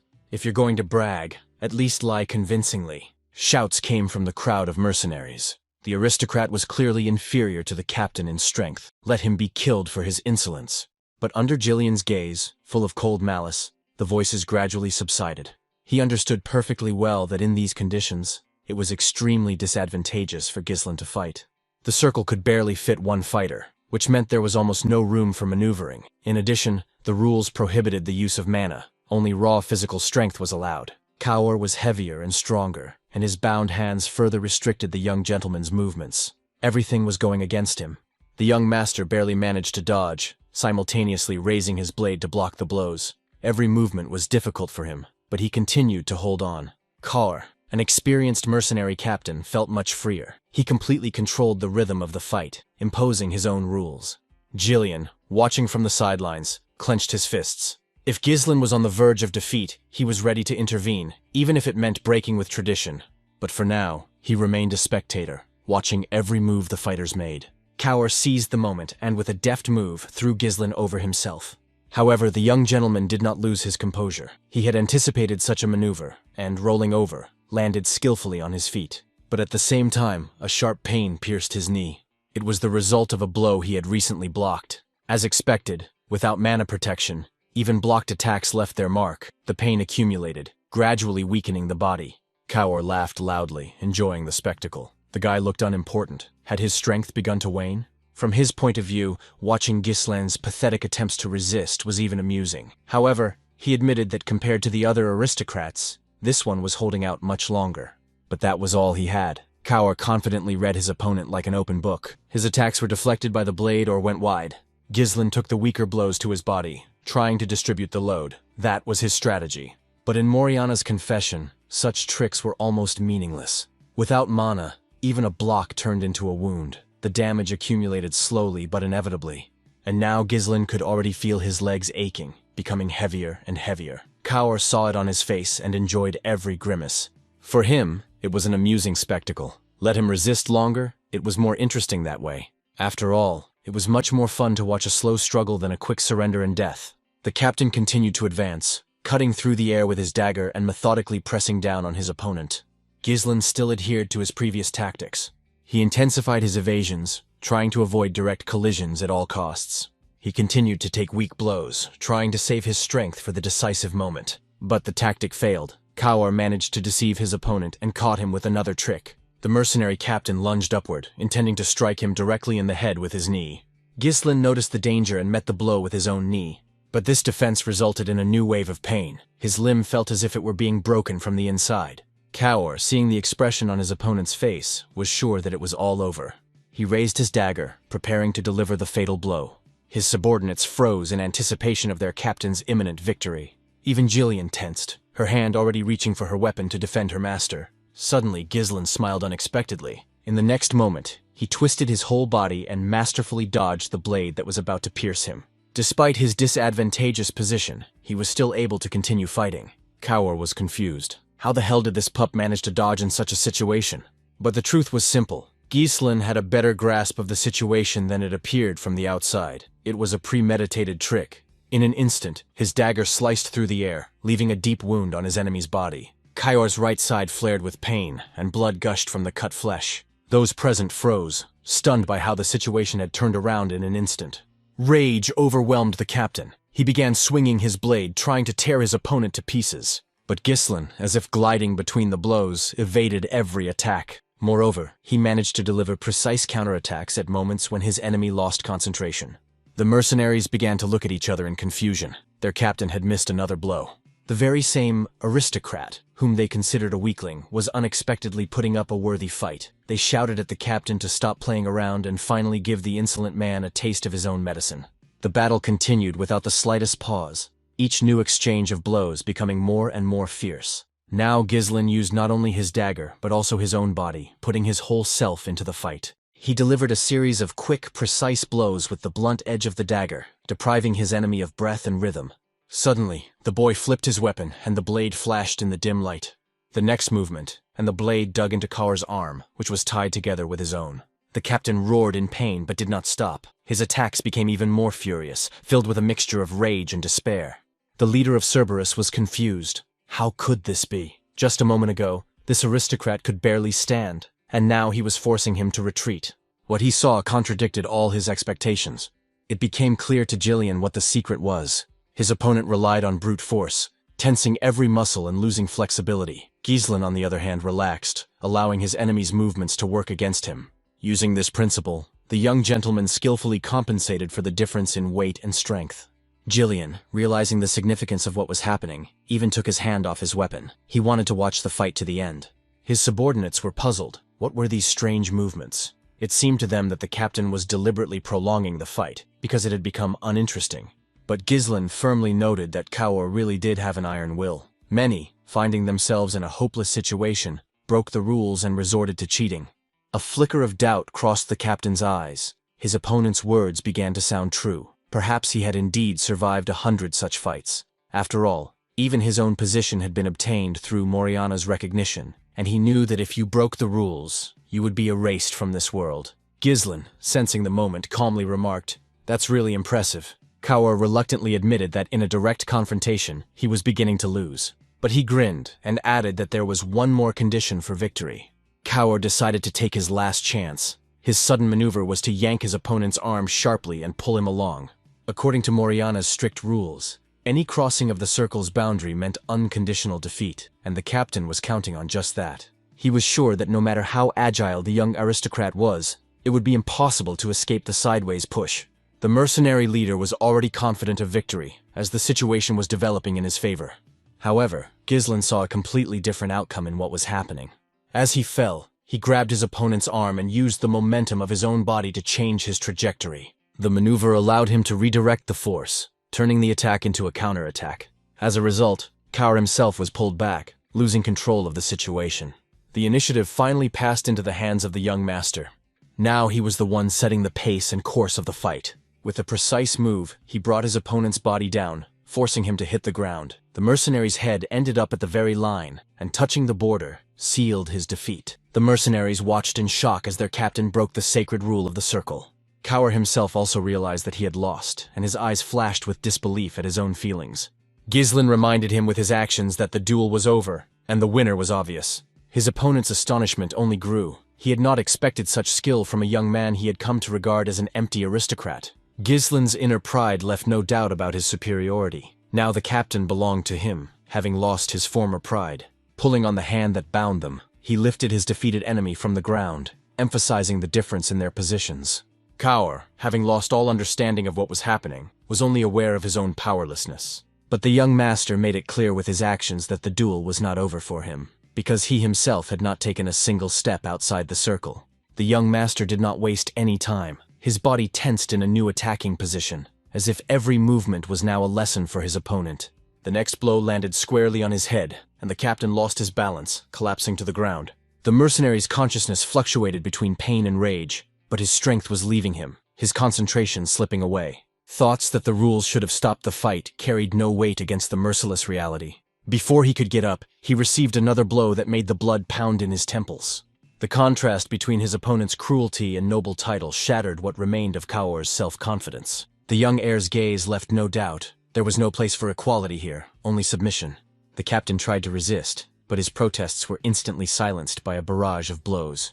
A series of blows rained down like hail, each new one leaving him with less and less strength to resist. The spectators, accustomed to the harsh rules of recognition, could not believe what they were seeing. Everything that was happening had long gone beyond the usual ritual. The cries of the defeated man to stop seemed pathetic against the backdrop of his helplessness. But the young master did not allow it to end. He lifted Kaur to his feet, as if to demonstrate that he was still in control. Every movement and gesture served as a reminder that the fight was not over because the boundary of the circle had not been crossed. For the mercenary leader, it was madness. The rules he had always lived by had now turned against him. In desperation, he glanced at his men, demanding support. The mercenaries hesitated, but prepared to move into battle. However, their steps were halted by the threat that loomed before them. Gillian, cold and determined, stood between them and the air, ready to spill the blood of anyone who tried to interfere. A heavy silence gripped the squad, rage replaced by restrained fear. And at that moment, Kaur finally realized that there was no help coming. Kaur's head slowly turned, as if searching for salvation or support, but instead his gaze met the heir's eyes. There he saw cold determination, a hint that the duel was not yet over. A smile twisted the mercenary's face, as if acknowledging the madness of the situation. The next blow to the head threw him back, leaving a ringing in his ears and flashes in his eyes. Thoughts surfaced in his mind that all nobles were the same, weak, pompous, and empty. They always seemed like arrogant pigs or pathetic lackeys. As soon as they sensed a threat, they instantly fell to their knees. How much pleasure it had brought him in the past to humiliate such people, to turn them into prey. And now the man who had been called a mad dog found himself the victim of the young heir. The very fact of defeat at the hands of this snotty-nosed nobleman tore at what remained of the captain's pride. His subordinates, watching what was happening, began to be tormented by doubts. The captain could die right before their eyes, but intervention would mean challenging a foreign power. The blows stopped, and a heavy tension hung in the air. The heir gave the others a look that made it clear that it was their time to act. Helping the captain now depended on them. Their silence betrayed their fear. No one wanted to be next. Only after a few moments did the mercenaries spring into action, hurriedly preparing water, bandages, and towels. Gillian remained impassive, watching as the usual predators turned into obedient servants. He could only acknowledge the obvious. The stubborn warriors had submitted to their young master. The world of mercenaries had always lived by the law of force, and now fists spoke louder than any rules. The heir had demonstrated that he was the new center of power. Soon, a sheet of paper appeared before the captain, as if to confirm the new order. The heir's gaze fell on the sheet, and his hand pointed confidently at it, a sign that the captain no longer had a choice. Reluctantly, as if acknowledging his defeat with every movement, Kaur began to sign his name. However, when he reached the end, he paused for a moment, as if he still had some pride left or a desire to say one last thing. The heir caught the hesitation and raised his eyebrow slightly, waiting. At that moment, a request broke through the captain's voice, simple and unusual for a warrior, to take care of his men. The heir squeezed his hand tightly, as if making a vow, and the response was silent consent. Now they were bound by ties that went beyond a mercenary contract, as if they were one family. This meant that they would share not only dangers, but also the future. Several days passed after that. On the outskirts of Bertium's domain, where the land still bore traces of previous skirmishes, the warriors gathered. Their discontent hung in the air. Why drag everyone out at dawn when half of them couldn't really get going until noon? Voices of doubt were heard in the crowd. Was it true that their new employer was a young man from the Bertium clan? It seemed that many saw him not as a leader, but as a convenient guide who would be easy to boss around. Suddenly, a loud voice caught the mercenaries' attention. The point was that in order to control such a snot-nosed kid, they would need a representative capable of dictating terms. All heads turned in one direction, and a name was heard in the crowd that made many frown: Gordon the Muscular. A huge figure stepped forward, not denying the guesses. It was him. His gaze swept over the faces, as if he saw only greed and weakness in each of them. But he reminded them that without unity, all their ambitions would turn to dust, as had happened before when an overly greedy tongue had ruined a deal. The crowd's interest grew louder. What was this big guy going to do? Gordon explained with lazy confidence. The main thing in such matters is to know when to stop. He was ready to speak for their group, apply a little pressure where necessary, and the rest would just have to wait for their reward. The crowd laughed approvingly. With Gordon at the helm, it seemed that everything would indeed go smoothly. His brute strength and confidence inspired calm in the mercenaries. This big guy was rarely wrong, and he had a better nose for money than a dog had for blood. But suddenly the noise of conversation died down. All eyes turned forward where the silhouette of a horseman appeared on the road. The mercenaries exchanged glances. A young aristocrat, alone, unaccompanied, slowly approaching them on horseback. The reaction was instantaneous, either laughter or pity. Could this boy really be their employer? Alone, without guards? He must be a complete fool, or simply unaware of where he had gotten himself into. Poor guy. Gordon will scare him away with a single glance, someone in the crowd muttered. Gordon, sensing their growing interest, waved his hand lazily. The mercenaries understood the signal. They needed to step forward and give the young gentleman a welcome, let him feel who the real masters were here. They spread out in a semicircle, preparing to teach the inexperienced nobleman a lesson. But suddenly the bully froze, as if something unexpected had appeared before him. His gaze darted behind the young man, and his expression changed from mocking to cautious.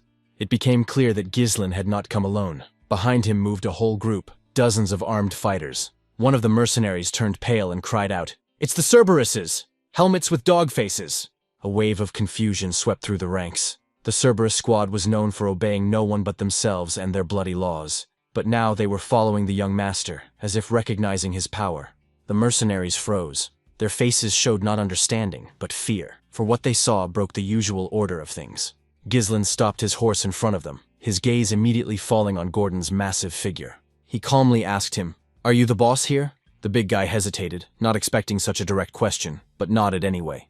Then the heir asked him to give his name. The man, sensing the cold confidence in the aristocrat's voice, replied uncertainly that his name was Gordon the Muscular. Ghislain smiled. He liked the name. He lightly but noticeably punched the man in the chest, not as a threat, but as a sign of recognition of his strength. Then, straightening up in the saddle, he said calmly but firmly, the heir to the Duchy of Bertium had arrived in person. His order was clear and without a shadow of doubt. Gordon was to gather all the mercenaries. Ghislain's voice, though calm, sounded as if any delay would be considered insubordination. A serious task lay ahead, to begin exploring the forest of monsters, a territory where every step could turn into a deadly trap. After a while, a camp sprang up in the designated area. Wooden stakes, rough tents, smoke from campfires, and the smell of damp earth created an atmosphere of anticipation. All preparations were coming to an end. The weapons had been checked, the supplies sorted, and the sentries had already taken up their positions around the perimeter. The camp was alive with the buzz of voices and the clanking of armor. It seemed as if even the air was thick with anxiety and tension, foreshadowing an imminent clash.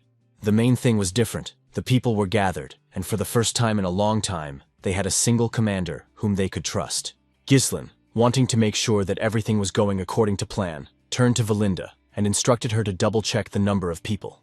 After a while, the girl returned with her report. According to her, 148 mercenaries had been hired through the agency, most of whom already had combat experience.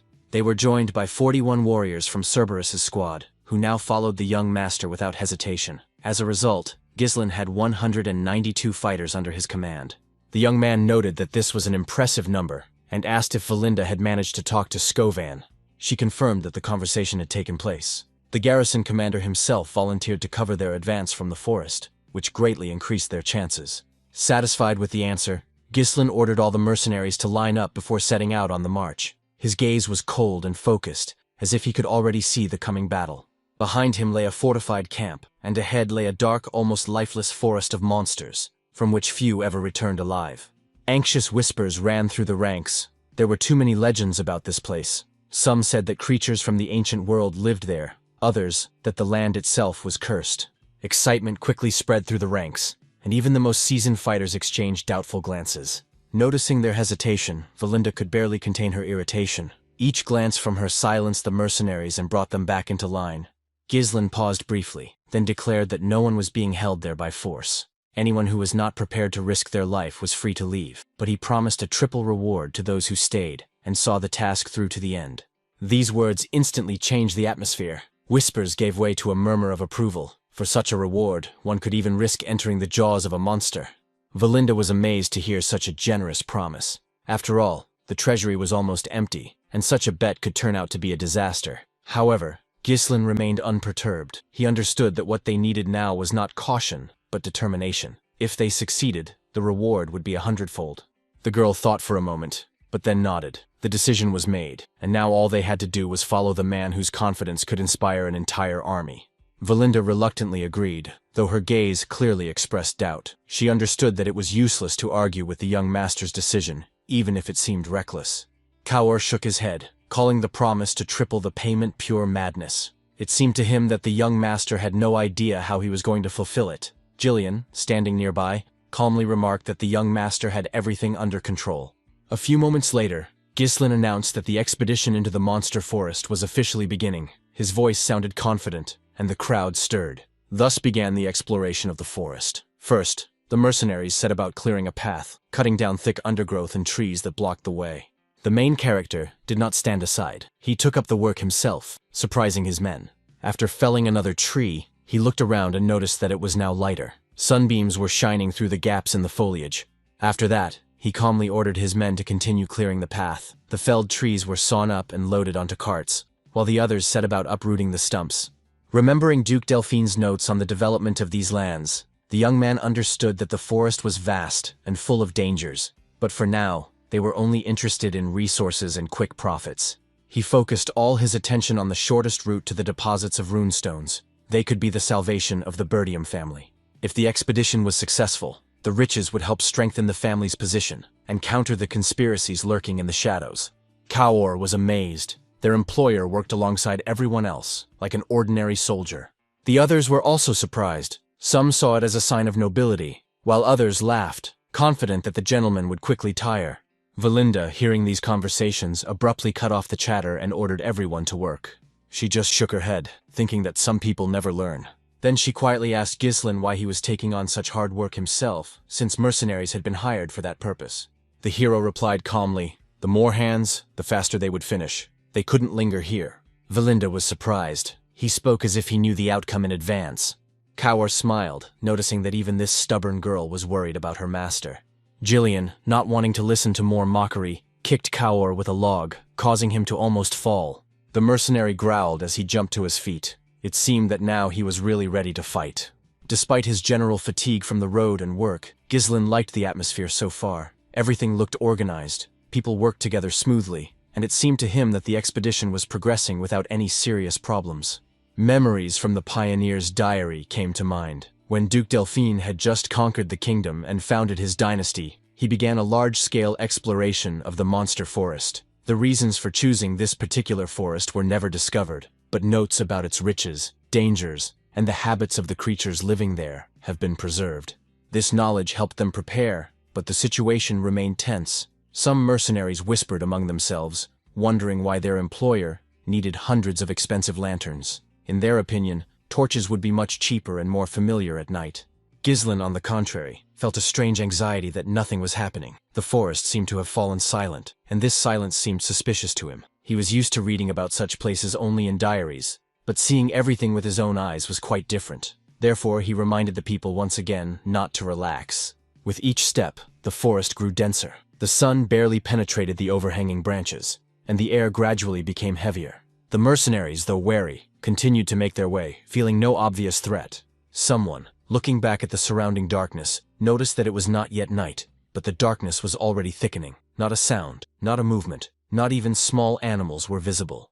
Jokes began to circulate that all the rumors about monsters were lies. Gordon was lucky, they said. For triple pay, they were just cutting down trees. One of the fighters even nudged the big man on the shoulder, suggesting they return the money. Gordon did not respond to the joke, his gaze fixed on what lay ahead. Confused, he turned to those closest to him. Hadn't they just cut down a bunch of trees on the way here? They exchanged glances and confirmed that yes, that was correct. Gordon then asked where their trail was, because there was another wall of thickets ahead. Several people exchanged glances, and it was clear from their faces that there was indeed no trail, as if it had never existed. Ghislain immediately gave the order for everyone to get ready. The mercenaries and their escorts quickly grabbed their weapons, sensing that something was wrong. Some did not understand what was happening. A minute ago, everything had been calm, and suddenly there was such a tense atmosphere. The young master looked at Gordon with cold concentration. He warned him that staying where he was deadly dangerous. If he wanted to live, he should slowly back away, step by step, without making any sudden movements. Gordon nodded briefly, showing that he understood the warning, and without wasting a second, began to carefully back away, trying to take each step as quietly as possible. However, the log he was carrying on his shoulder unexpectedly hit the trunk of the nearest tree. The impact was stronger than he had expected, and the surprise caused the burly man to lose his balance and fall heavily, raising a cloud of dust and leaves around him. Several mercenaries shouted something mocking, calling him clumsy and stupid, but Gordon was no longer listening. His instincts told him that danger was lurking nearby. He turned his head sharply, sensing someone's gaze. In front of him stood only a massive ancient tree covered with moss and roots. No signs of life. The others looked at each other in confusion, trying to understand what was happening. There was an oppressive silence in the air. Only Ghislain remained calm. He remembered the notes of a researcher who had once described similar anomalies in this forest. Everything that was happening matched his words too closely. One of the mercenaries, unable to withstand the tension, snorted and said loudly that their employer was simply a coward. He pointed to the trees ahead and said that there was nothing unusual there, just thick undergrowth and the same landscape. In his opinion, the fool Gordon had scared himself. Ghislain, without losing his composure, said that if he didn't move and leave immediately, he wouldn't live another minute. But the mercenary only snorted, assuring him that his master was trying to demonstrate his power by scaring them with his fantasies. His words were cut short. In the next moment, something powerful and cold grabbed his leg. The man's body jerked, then was quickly pulled deep into the thicket. He screamed, but the scream was cut off almost immediately, as if his voice had been swallowed by the earth itself. A terrifying creature emerged from the darkness. Its tree-like skin shimmered, and instead of a face, it had a huge mouth studded with sharp, uneven teeth. It moved silently, as if nature itself had come to life and decided to get rid of the intruders. Even a warning would not have saved anyone who encountered such creatures. Their attacks were lightning fast. These creatures from legends were called ent horrors, monsters born of the forest itself.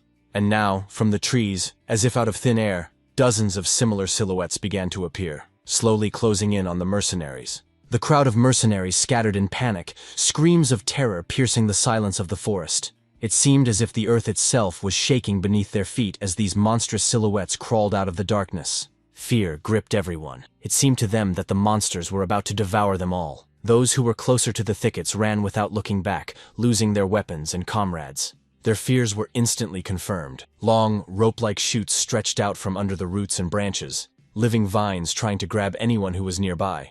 Several people were caught, including Gordon. He struggled desperately, trying to break free from the sticky tree grips, but to no avail. Panic gripped the squad. People rushed between the trees, losing all coordination, and many fell straight into the open mouths of the monsters. Those who had already been caught were beyond saving. The giant jaws closed instantly, grinding their bodies as if they were made of clay. Even Gordon, who had been so confident just a moment ago, was now flailing, clinging to a branch as if it were a lifeline. His face was frozen in horror and despair. One of the mercenaries, noticing him, rushed to his aid without thinking about his own safety. Gripping the axe with both hands, the man struck the vine with all his might, hoping to cut it and free his comrade. But the steel blade only left a superficial scratch. Like living armor, the woody tissue did not yield, blow after blow, and not the slightest effect. The next second the vine jerked, and Gordon's body was pulled upward, straight toward the monster's huge, writhing trunk. His desperate cry echoed through the forest as he rapidly disappeared into the creature's mouth. It was at that moment that Gislen arrived. He moved quickly and decisively, his eyes flashing with cold determination. With one powerful swing of his sword, he cut through the very vine that was already reaching for its next victim. Sticky tree sap splattered onto the ground, hissing like acid. Without wasting a second, the young man lunged forward and struck the monster's large, red glowing eye. A piercing howl rang out, and the tree jerked, settling on its roots. The mercenaries froze, stunned by what they saw. They finally realized that the eyes were the weak spot of these monsters. But would they have time to use this knowledge? Gislen took a deep breath, and straining his voice, drowned out the general chaos, ordering everyone to focus. His words echoed across the clearing, bringing the people to their senses. He demanded that they immediately regroup, raise their shields, close ranks, and form a tight circle. If they stood together as one, no monster would be able to pull them out one by one. The command was passed from person to person, and soon the fighters were clutching their shields, covering each other. Panic slowly gave way to composure. However, fear still hung in the air. Someone whispered in a trembling voice that they would die here, but now that whisper was drowned out by the battle rhythm of footsteps and the clanging of weapons against shields. The main character rushed over to Kaoru, shouting over the noise of battle. Kaoru was already knee-deep in ash, clutching a bloodied axe. Gislen demanded to know where the oil lamps were. The mercenary, breathing heavily, replied that everything had been gathered as previously ordered. The next order followed without delay. All the lamps must be lit immediately and thrown at the monsters. Gislen understood that only fire could hold these creatures back. Now, Kaoru finally realized why the young master had insisted that they take lamps instead of torches. One of the fighters turned around and shouted that one of the Ent horrors was staring right at them, its burning eyes pulsing with scarlet light from behind a thick wall of branches. Gislen ordered them to throw the lamps immediately. His voice, cold and confident, cut through the panicked noise, restoring the men's composure. The fighters hastily lit the wicks and began throwing the burning vessels at the tree-like creatures. The oil flared up in the air, leaving fiery arcs behind. Dozens, maybe even hundreds, of lamps flew toward the enemies. The fire lit up the entire forest, causing the monsters to flinch and stir. However, it soon became clear that the enemy was not so simple. Giant vines, like snakes, darted through the air, catching the burning lamps and throwing them aside. The ground around them was covered with oil and smoke, but the monsters themselves remained unharmed. The people looked at each other in despair. The lamps were breaking in the distance, but the flames did not cause any harm. If this continued, they would not be able to burn the monsters. While the fighters tried to figure out what to do next, the trees attacked again. Hundreds of roots and vines moved forward, sweeping away everything in their path. Jillian came to the rescue, bursting into the thick of the battle. His sword sliced through the tree tentacles with a crack, knocking them aside. Without hesitation, Valinda also joined the fight. Grabbing several oil-filled vessels, she deftly threw them directly at the nearest monster. One of the vessels hit its eye, and a bright flash erupted. Flames spread across the bark, causing the creature to howl wildly. Gislen ordered Jillian and Valinda to keep formation and cover the people of Cerberus's squad. Both understood without words that now was not the time to argue. Then he raised his sword and stepped forward, approaching the very center of the clearing. It was clear that he was going to draw attention to himself, giving the others time to regroup. Seeing this, Valinda watched his every move with concern. Deep down, she hoped that the young lord knew what he was getting himself into. When he got closer, one of the Ent horrors raised its vines and threw them at the target with a dull thud. But Gislen moved like lightning. His blade cut through the intertwined branches, not allowing a single one to touch his body. Other monsters, sensing the smell of fire and blood, joined the attack. Now the attacks came from all sides, and even he could not block everyone. He had to dodge, slide across the ground, and use every moment to avoid being hit. The young man's movements merged with the dance of light from the flashes of burning lamps. When he found himself directly in front of one of the monsters, the giant figure began to move. The tree-like giant slowly raised its massive limbs, and the ground beneath his feet shook. The mercenaries, watching from afar, froze in horror. Now they understood that these monsters could indeed walk. An entire forest had come to life, and was moving toward them, ready to crush everyone under its colossal feet. Everything went differently than observers expected. The monster's massive limb, raised for a blow, was instantly severed by Gislen's blade. The swing of his sword left behind a scarlet arc of light, and the monster's wooden body shuddered, emitting a crackling sound like a scream. Without wasting a second, the boy pushed off the ground and, using his momentum, jumped above the level of the branches. His blade plunged straight into the giant's burning eye, piercing the flesh of wood and living resin. The blind monster staggered, releasing clouds of smoke from the gaping wound. However, his actions did not go unnoticed. The other trees seemed to awaken with rage. All the eyes of these giants turned to Gislen, and the forest groaned as if it were a single living organism. The mercenaries realized that now the attention of all the creatures was focused on one person, their employer. Valinda, instantly assessing the situation, gave the order to act. The people around her understood her gesture and began to rush about, preparing their lamps. Now was their chance. While the monsters were distracted, they had to strike all at once. The mercenaries threw the lit vessels one after another, turning the air into a rain of fire and oil. This time, the flames reached their target. The lamps shattered against the wooden bodies, dousing them with burning liquid. In a few moments, the first Ent horrors burst into flames like torches. Their wooden bodies hummed with heat, and sparks flew in all directions. Kaur and the other fighters could hardly believe their eyes. The fire was finally gaining the upper hand. People shouted with delight, feeling fear give way to determination. But Gislen, seeing their joy, ordered them not to stop. The flames were the only thing that could give them an advantage, and they had to burn their enemies to the ground. At his command, the fighters lit the lamps again, throwing them into the smoke and crackling wood. With each passing minute, the flames grew, engulfing more and more of the forest. The air became thick and hot, like the breath of a blacksmith. The mercenaries looked at each other in amazement. For the first time, they had managed to turn the battle against these monsters in their favor. But along with the joy in their hearts came anxiety. The flames were spreading too quickly, and now it seemed that the entire forest could turn into a giant sea of fire. Someone even whispered that the monsters weren't as scary as they had been described, but the illusion of safety did not last long. Gislen, without lowering his sword, warned that it was too early to rejoice. The real battle was just beginning. The people looked at each other, not understanding the meaning of his words. The young man grimly noted that the fire had only affected the shell, but not what was hidden inside. At that moment, a thick gray-green fog descended over the battlefield. It spread across the ground like a smoldering poison. No one understood whether it was the remnants of smoke or something much more dangerous. The air became thick and heavy, making it difficult to breathe. Valinda and Jillian exchanged worried glances, turning to their master, but he was only watching the movement of shadows in the fog. He already knew what was happening. Everything that had been destroyed was only the outer shell. The true essence of the Ent horrors was awakening from within, and now they were about to face something that no explorer's diary had ever described. When the flames reached the damp core of the trees, the air around them hissed and filled with thick steam. Hot waves rose above the ground, and soon the entire forest was shrouded in a murky haze that reeked of burning and resin. This steam gradually thickened, turning into clouds of acrid fog. It spread across the ground as if alive, enveloping the burning trunks, until something monstrous began to emerge from its depths.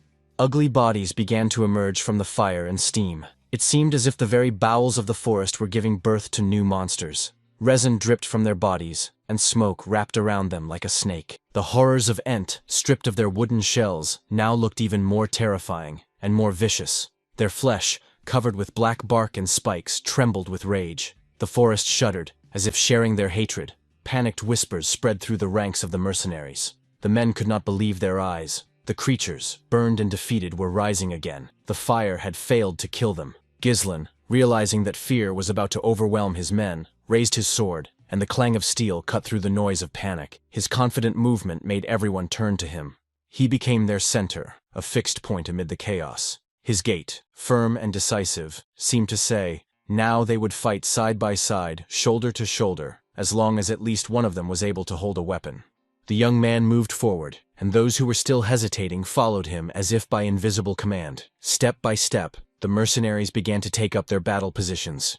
Not everyone was able to overcome their fear. Some retreated, trembling at the realization that these creatures were several times taller than humans and capable of crushing them like insects. In fear, it seemed that any mistake would be the last. The tentacle-like branches writhed like hundreds of hands ready to crush all living things. However, things were different for the Cerberus squad. For them, this was a long-awaited battle. Their commander Kaur had already moved forward, and his men followed him like predators sensing blood. Valinda, worried about her young master, did not stand aside. Her movements were precise and decisive, as if each swing of her sword was meant to protect not only herself but also him. Jillian, standing behind, glanced at the others. Cold determination was written on his face, and it was this that made many of them take up their weapons again. He reminded them that trust was the only thing that could unite people in the face of horror. If the young master was leading them into battle, then he had a plan. These words had a stronger effect than any order. The men gathered their courage, their breathing became more even, and their hands regained their confidence. And then the mercenaries moved forward. Fear gave way to the sound of footsteps, and the glint of steel reflecting the dim light of the flames. Ghislain reminded them that these monsters were now vulnerable. Without their protective shell, they were no longer gods of the forest, but simply twisted creatures. He knew that fear was their strength, and if people stopped being afraid, they could defeat even these giants. Now it was necessary not to tremble, but to strike without hesitation, because each of them had a chance to finish off a monster with one decisive movement.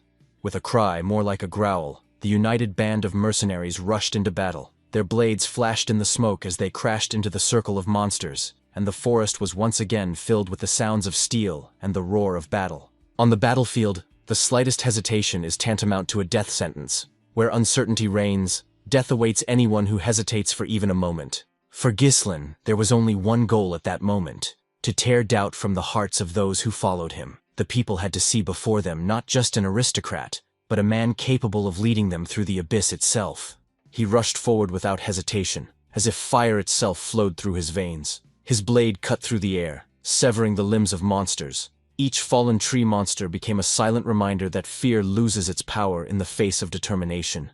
The will of the people grew stronger with each of his movements. Where terror had reigned not long ago, faith appeared, the kind that makes the impossible possible. Gradually, the roar of battle subsided. The last of the ant horrors collapsed, turning into smoldering piles of wood flesh. The battle was over. The mercenaries stood, breathing heavily, unable to believe their own victory. Their eyes darted between the charred remains and the young master, as if they were trying to comprehend that all this had really happened. Ghislain raised his hand, ordering them to line up. His voice was firm, and even the exhausted men obeyed instantly. The forest they were in now seemed quieter, but the silence here was deceptive. This place breathed danger. Every root, every rustle could hide another monster. However, a strange calmness arose in the hearts of the warriors. They knew that with this man by their side they could walk through hell itself. Ghislain, standing at the front, seemed to become a guiding light in this gloomy thicket. His determination was contagious, and he made it clear that he would lead them on and not let any of his men perish. These words and actions gave the mercenaries confidence. Their eyes lit up, and the fire returned to them. Now no one was going to retreat. So the expedition moved on, deeper and deeper into the forest. Each new tree seemed like a living creature, and each step was a test. New monsters and traps appeared along the way, but the group moved in unison, dealing with threats faster than before. The men already knew the value of their own resilience.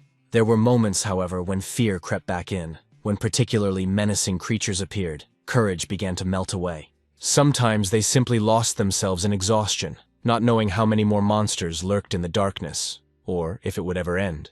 But at a time when many were losing their concentration, the Cerberus squad and Gillian acted without the slightest hesitation. They moved precisely and in unison, as if death itself were walking beside them. Every monster that approached the line of defense was met with their steel. They fought silently, turning the battle into cold-blooded work. At one point, one of the creatures, mortally wounded, staggered and began to fall directly onto the group of people. But Gillian managed to step forward and, putting all his strength into the blow, knocked the carcass aside, saving dozens of lives. Ghislain seized the moment and delivered the decisive blow. His sword cut through the monster's flesh, ending the fight and securing their victory. After the battle, Ghislain checked on his men, making sure no one was injured. Fatigue was evident on their faces, but they were all still standing. That meant only one thing: they were still in the fight. He noted to himself that if these people really wanted to return alive, they should stay close to him. Here, in the heart of the forest, weakness and confusion meant death. Let the monsters attack. The squad had already proven that it could withstand them. Gillian, watching their progress, noted to himself that their discipline had improved, and their fear had been replaced by excitement. Kaur, standing nearby, smiled, deciding that there was no better teacher than danger. It was what turned people into warriors. Ghislain agreed, but he understood that many trials still lay ahead. They had to keep moving while the sky remained clear. He gave the signal to continue cutting and widening the path, reminding them that delay was more dangerous here than the enemy. One of the mercenaries, young and inexperienced, looked on in amazement. Everything around him seemed insane. A deadly forest, burning monster trees, and in the midst of this chaos, their employer leading them all forward. He was beginning to think that everyone here had gone mad. Who in their right mind would go into such a thicket, where the earth itself seemed alive? But he couldn't help but admire those who fought alongside him. After several hours of travel, when the sun was already setting, the detachment came to the water. A large lake opened up before them, quiet, mirror-smooth, as if peaceful amid the wildness of the forest. The water in it seemed surprisingly clear. Several fighters bent down to drink and were surprised. It was cool, as if it came from a spring. For a moment, it seemed to everyone that the danger was behind them. But Valinda did not share their calm. Her gaze was wary. Such places often hide traps. She knew that nature that was too quiet often concealed something alive and hostile. Ghislain, however, perceived everything differently. For him, this lake was not just water. It served as a point on the map, marked in the ancient diary of the pioneers. From here, the path led to ore deposits and stone sources. He ordered the camp to be set up, a short rest before continuing onward. The warriors lowered their weapons with relief, lit fires, and began to prepare food. Conversations began again among the mercenaries. Some joked, some complained, but every voice sounded tired and anxious. They were still at the very edge of the forest, and uncertainty lay ahead. One of them, named Manus, spoke more quietly than the others. His voice sounded anxious as he suggested not tempting fate and turning back while there was still a chance. He spoke sensibly. Gold is not worth a life. What good is a reward if no one returns to spend it? But Gordon, sitting nearby, disagreed. According to him, the journey was almost over. The goal was close, and their efforts would be rewarded. He was not going to back down now that they had come so far. Manus just snorted, convinced that his comrade blindly believed the aristocrat's promises. For him, Ghislain remained nothing more than what they called behind his back, the thug from Bertium, someone who would not spare the lives of others for the sake of his own glory. The others listened to the argument in silence. One of the veterans reminded them that their employer had saved them all from death more than once. Wasn't that enough to earn their trust? After all, mercenaries lived off the money they earned with their blood. Manus did not give up. He argued that they had simply been lucky, and that luck would not last forever. One mistake, and they would all perish. There was bitterness in his words. He had seen aristocrats use mercenaries and then discard them when they became useless. For him, Ghislain was no exception, but merely part of the same cruel world. His words made many think. Silence fell over the camp, broken only by the crackling of the fires. Everyone understood that fear and doubt still lingered among them, even if they tried not to notice it. Manus was pleased with himself. He believed that everything was going according to plan. The more doubts there were among the people, the easier it would be to control the crowd. After all, rushing into a forest teeming with monsters was pure madness. Deep down, he was already preparing to use these mercenaries as a shield if things went wrong. However, not everyone shared his mood. One of the fighters said quietly but confidently that if it weren't for the employer, they would have been dead long ago. The man pointed to the young gentleman standing by the fire. At that moment, Ghislain was treating the wounded man, calmly and intently bandaging the wound as if he had been doing it all his life. The air was thick with the smell of smoke and blood, but his movements were confident. He reminded his subordinates not to go into the water with open cuts to prevent infection. The mercenary listened, nodding, a flash of respect in his eyes for someone who was not afraid to get his hands dirty for the sake of others.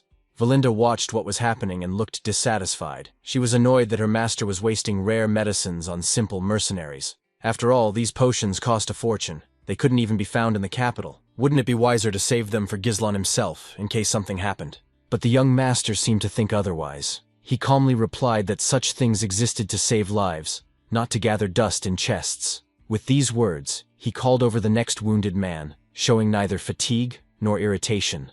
The same mercenary who had previously tried to reason with Manus continued talking to the others. He quietly reminded them that the elixirs their employer used were more expensive than the people he was treating. Would he waste such treasures if he planned to leave us to die? He said, almost in a whisper, but loud enough for the others to hear. A murmur of agreement rippled through the ranks of the mercenaries. Everyone gradually realized that this young man was not one of those aristocrats who hid behind the backs of others. He genuinely cared about his people, and strange as it might seem, his presence gave confidence even to the most doubtful.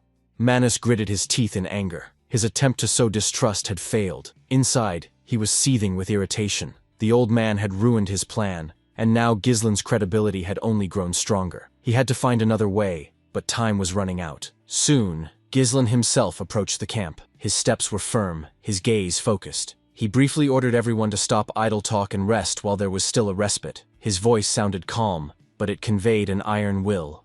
After that, the young lord called Jillian and Kaur over. Judging by the expression on his face, he was going to discuss something serious. Both subordinates immediately responded, dropping what they were doing. Kaur, straightforward as always, was the first to speak. In his opinion, the chatterbox should be punished by having his tongue cut out, for example. Ghislain, however, replied calmly, "Let him live. The monsters themselves would teach him a lesson when the time came. Right now, they had more important things to do. All their attention had to be focused on preparation." According to their calculations, there were only 24 oil lamps left in the camp. This was less than expected, and Ghislain clearly did not like this number. He ordered a recount to be done again, wanting to be sure.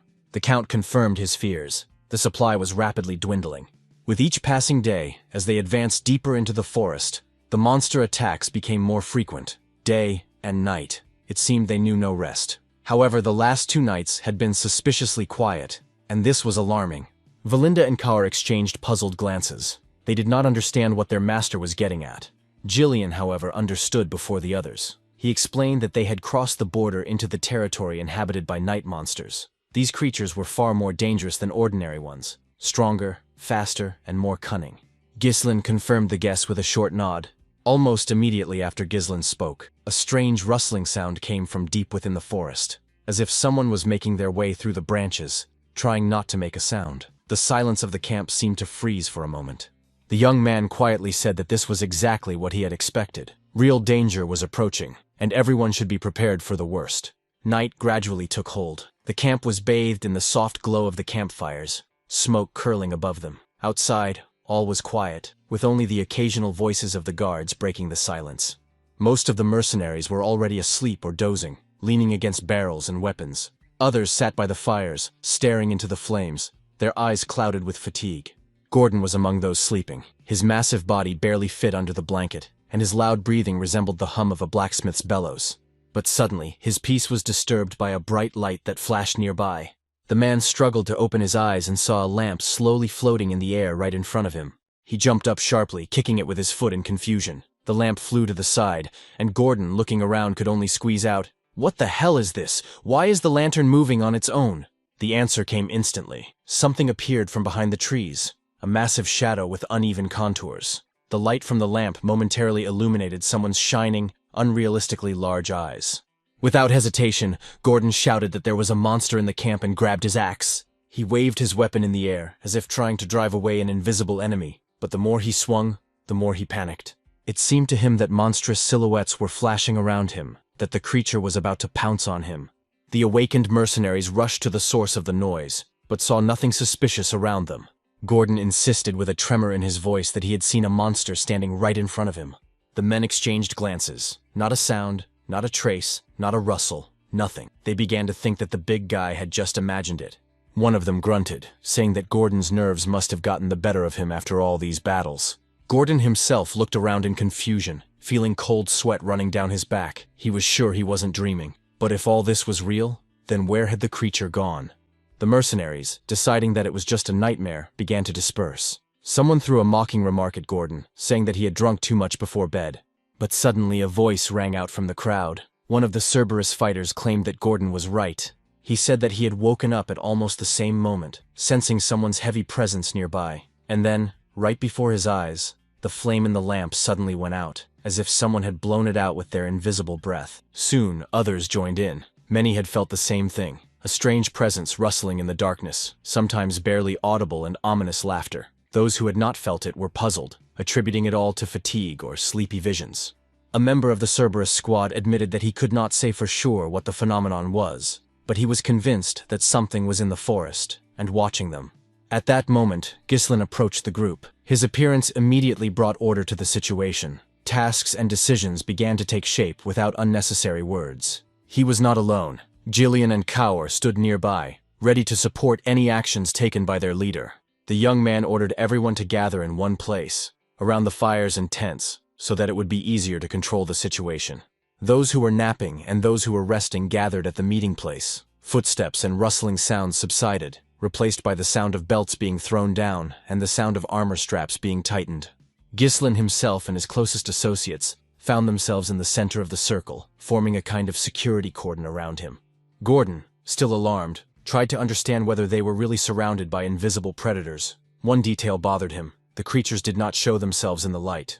For Ghislain, this was understandable. Such abilities were characteristic of those who hunted at night and used darkness as cover.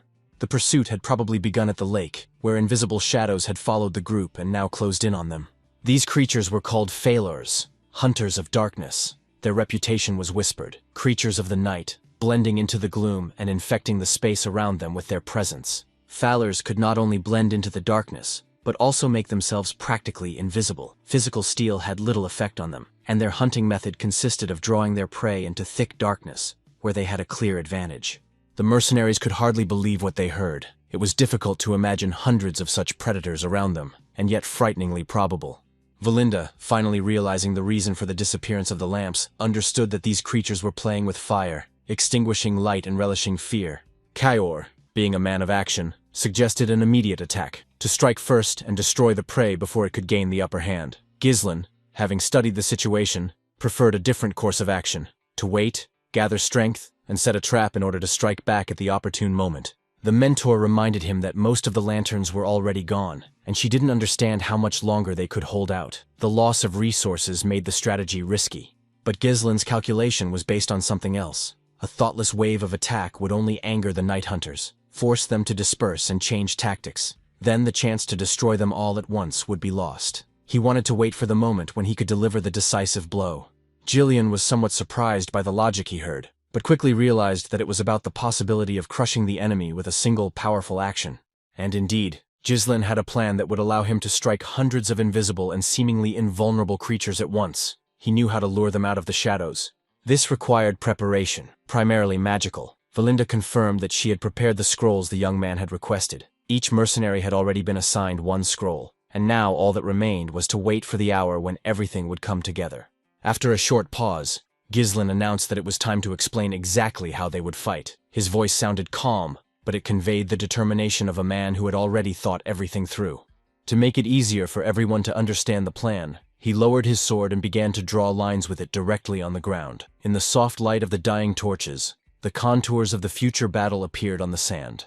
The flock of fallows had already closed in around the camp on three sides. They were quietly stealing the light, one lantern after another, and with each passing moment, they were closing in, leaving the people with less and less air and confidence. Ghislain showed that it was impossible to hold the defense against such creatures across the entire line. Their numbers were too small, and the enemy was too omnipresent. If they tried to meet them head-on, they would be bypassed on the flanks, crushing their defenses. Jillian noted that the proximity of the lake played into their hands. They couldn't be completely surrounded on that side. Ghislain nodded. The light reflected off the water's surface, preventing the monsters from approaching from behind. The situation remained difficult, but not hopeless. The main character emphasized that despite the enemy's numerical superiority, the initiative still belonged to them, those who were able to think and act together.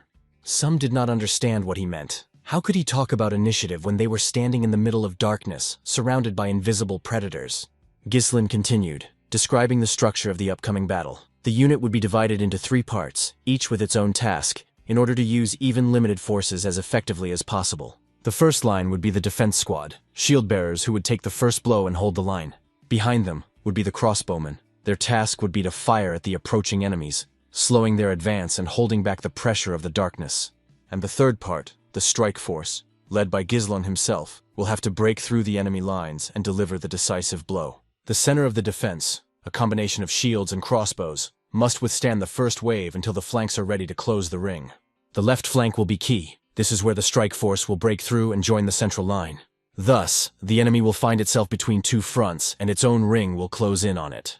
Jillian, who had been watching the drawings on the ground, understood everything at once. The others exchanged glances. The plan seemed daring, but with luck, it was quite feasible. However, Valinda suddenly stopped the discussion. She was troubled by an obvious question. They themselves had said that these creatures could not be hit with conventional weapons. How, then, could they be fought? A tense silence hung over the camp. Several men exchanged glances, not knowing how to respond. Kaor suggested that there was only one solution: to use mana. Magic was the only way. But Ghislain had already thought of everything. He knew that brute force was powerless against the night shadows, so he had prepared another means in advance. With these thoughts in mind, he reminded them of the magic scrolls, the ones Valinda had handed out. Each of the mercenaries had received one, and now these sheets of paper were to become their main weapon against the darkness. It wasn't long before the battle began. The silence of the night forest was broken by the heavy sound of footsteps and the clang of weapons. Everything indicated that battle was inevitable. The defensive unit was ordered to keep their formation as tight as possible. Any gap could cost lives because in the darkness, it was impossible to see where the attack would come from. The men clutched their shields, remembering the words of their employer. Under no circumstances should they split up.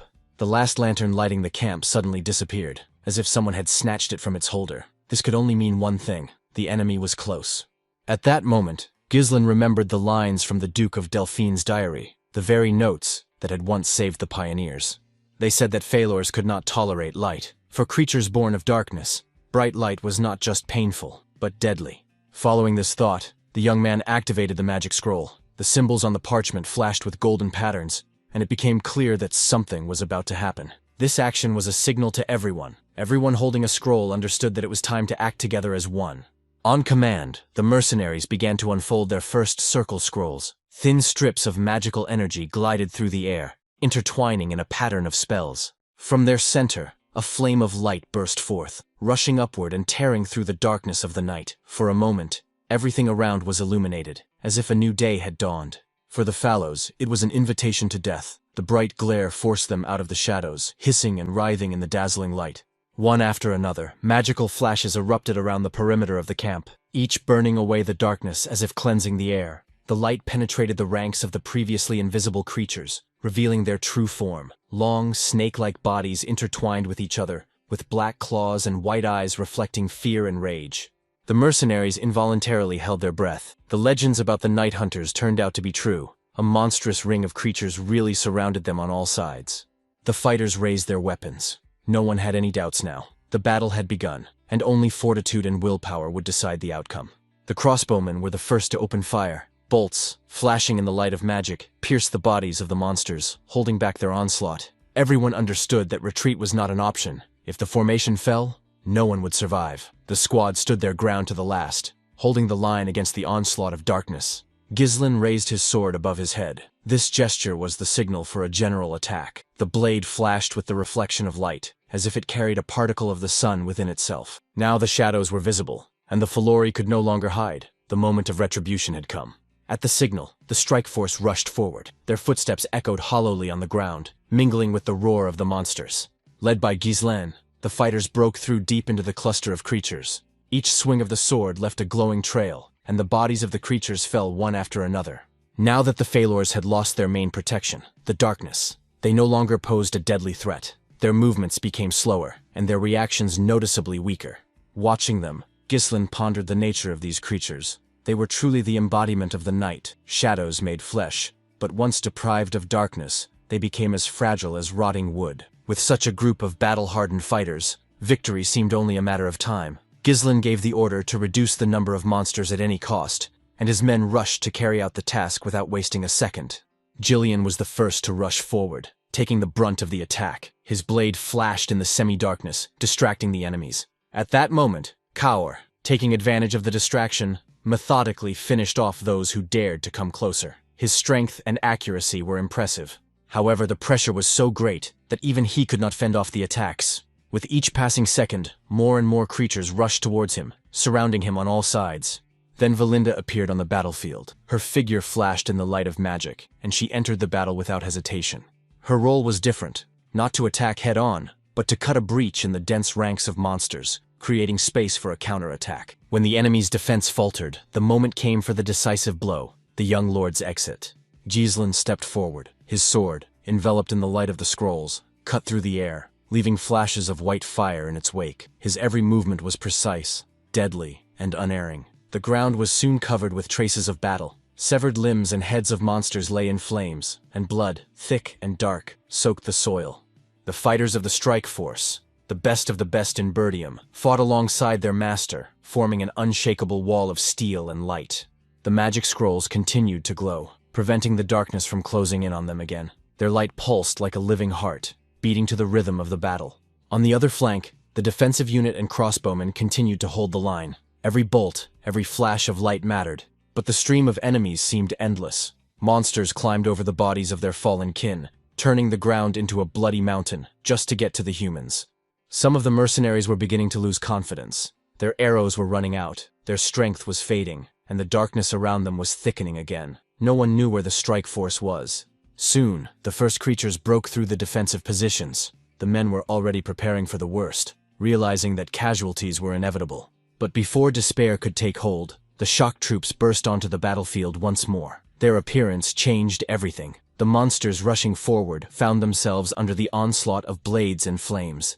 Ghislain glanced at the line of defense. His men were holding on, tired, wounded, but unyielding. Their steadfastness commanded respect. Seeing their employer, the fighters felt a surge of strength. It seemed that hope itself had returned with him, and fear gave way to confidence in victory. To finally turn the tide of battle, Ghislain ordered his forces to expand their formation. They were to surround the Fowlers on all sides, leaving them no way to escape. With each passing second, the fighters tightened their ring, confident that victory was now only a matter of time. But suddenly, everything changed.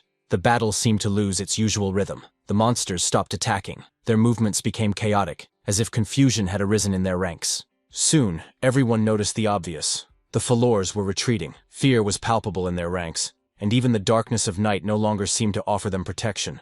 Ghislain instantly realized what was happening. These creatures were much smarter than they seemed at first glance. They understood that the ambush had failed, and now they were trying to leave to regroup and attack again, on their own terms. The young man ordered Valinda to look for their leader. According to the descriptions in Duke Delphin's diary, he should have horns that emit a faint bluish glow. It was he who gave the signal to retreat. Some of the fighters wondered why they should pursue the retreating monsters. Victory seemed to have been achieved, but Ghislain understood clearly. This was only a temporary retreat. The Fowlers do not forgive defeat, and will hunt them down to the end. Their squad was too depleted to withstand a second clash. The only way out was to destroy the leader. Without him, the pack would lose its connection and scatter into the darkness, dissolving like a shadow in the morning sun. Valinda listened carefully to the instructions. Everything was clear. Capture the leader, and the battle would be over. Realizing this, the girl focused. The wind ruffled her cloak as she looked up at the trees, her eyes flashing with determination. She took a rope with a metal hook from her belt and secured it to the nearest tree trunk. The metal clanged against the bark, and the loop hooked firmly onto a branch. The next moment, Valinda deftly pushed off with her feet and soared upward like a bird, using the rope as support. From above, she surveyed the entire battlefield. The light from the scrolls still illuminated part of the field, and in this uneven glow, she could make out many creatures writhing amid the smoke and ashes. Something special flashed in the crowd, a tall figure crowned with branched horns that emitted a dim, cold light. It was him, the leader of the Fowlers, a creature whose presence could be felt even through the noise of battle. Around him, other monsters moved more cautiously, as if protecting him. Valinda threw the rope again. The hook described an arc in the air and caught around the monster's neck, tightening the noose. Without wasting any time, she pulled, causing the beast to stagger, and signaled to her allies. Now the leader's position was exposed. Ghislain instantly understood where to strike. His eyes flashed with determination, and his body lunged forward, pushing through the ranks of monsters. His sword cut through the darkness like lightning, leaving behind a trail of fire. Each step brought him closer to his goal, the very heart of the enemy pack. Reaching his goal, the young man delivered a powerful blow, aimed precisely at the chest of the horned monster. A flash of light blinded everyone around. When the glow faded, the leader lay motionless, and the remaining Fowlers rushed about, losing their coordination. Deprived of control, they began to dissolve into the darkness, returning to where they had come from. After the leader's death, the battlefield froze for a moment. The creatures, once raging, seemed to have lost their purpose. Their movements slowed, and their fury gave way to confusion. Ghislain quickly realized that their chance had come. While the monsters were losing their coordination, he ordered his men to take advantage of this delay and destroy the remnants of the pack. His voice rang out across the battlefield, awakening the warriors' determination. The mercenaries obediently carried out the order. Shields, swords, and crossbows sprang into action once more. With a united assault, they rushed forward, sweeping away anything that still tried to resist. The Fowlers, once masters of the night, now found themselves helpless in the rays of dawn. Their bodies flashed in the glare of the light, as if they themselves regretted having dared to challenge humans. Kaior, not wanting to lose his fighting spirit, gave the command to his Cerberus squad. Their heavy footsteps echoed across the ground as they charged forward as one. He added that he had no intention of letting Jillian outshine him. The silent enmity between them only intensified the excitement of battle. The battle lasted until dawn. The The sky gradually turned scarlet, and it seemed that the dawn itself had witnessed their final battle with darkness. When the first rays of the sun touched the earth, Ghislaine's blade pierced the body of the last monster. The enemy was finally defeated. The young man turned to his people. Their faces were covered with fatigue and ash, but their eyes burned with satisfaction. He reminded them that they had done it. This night belonged to them. In response, the camp filled with cheers. People laughed and hugged each other, unable to believe they had survived such a nightmare. For the mercenaries, it was not just a victory, it was a return to life. They had survived a night that most considered a death sentence. Jillian noted that everyone had performed admirably. Valinda, concerned about the young master's condition, looked at him intently, but he just nodded confidently, letting her know that he was fine. Then Ghislaine calmly gave new orders. He instructed Valinda to count the numbers and Kaoru to gather Cerberus's men. He himself went with Jillian to the edge of the camp to drag away the bodies of the fallen Fowlers. When Kaur asked about the point of this, Jillian explained that the smell of the slain monsters would scare off other creatures. Fowlers were considered top-tier predators, and no creature would dare approach their remains.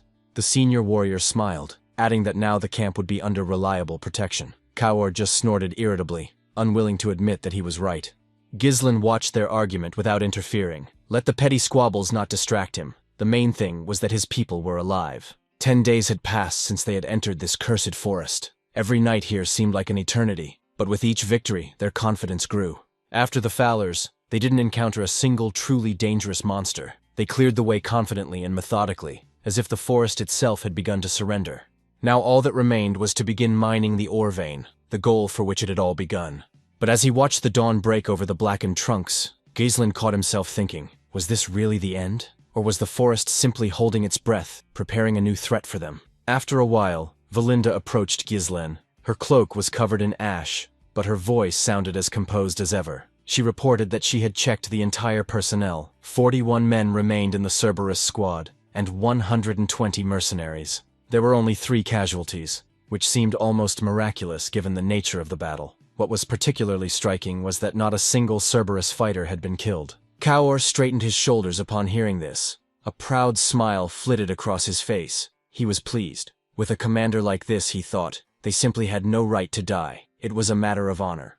Ghislaine asked who exactly was listed among the dead, but it turned out that the bodies had never been found. No one in the camp could determine which of the men had disappeared.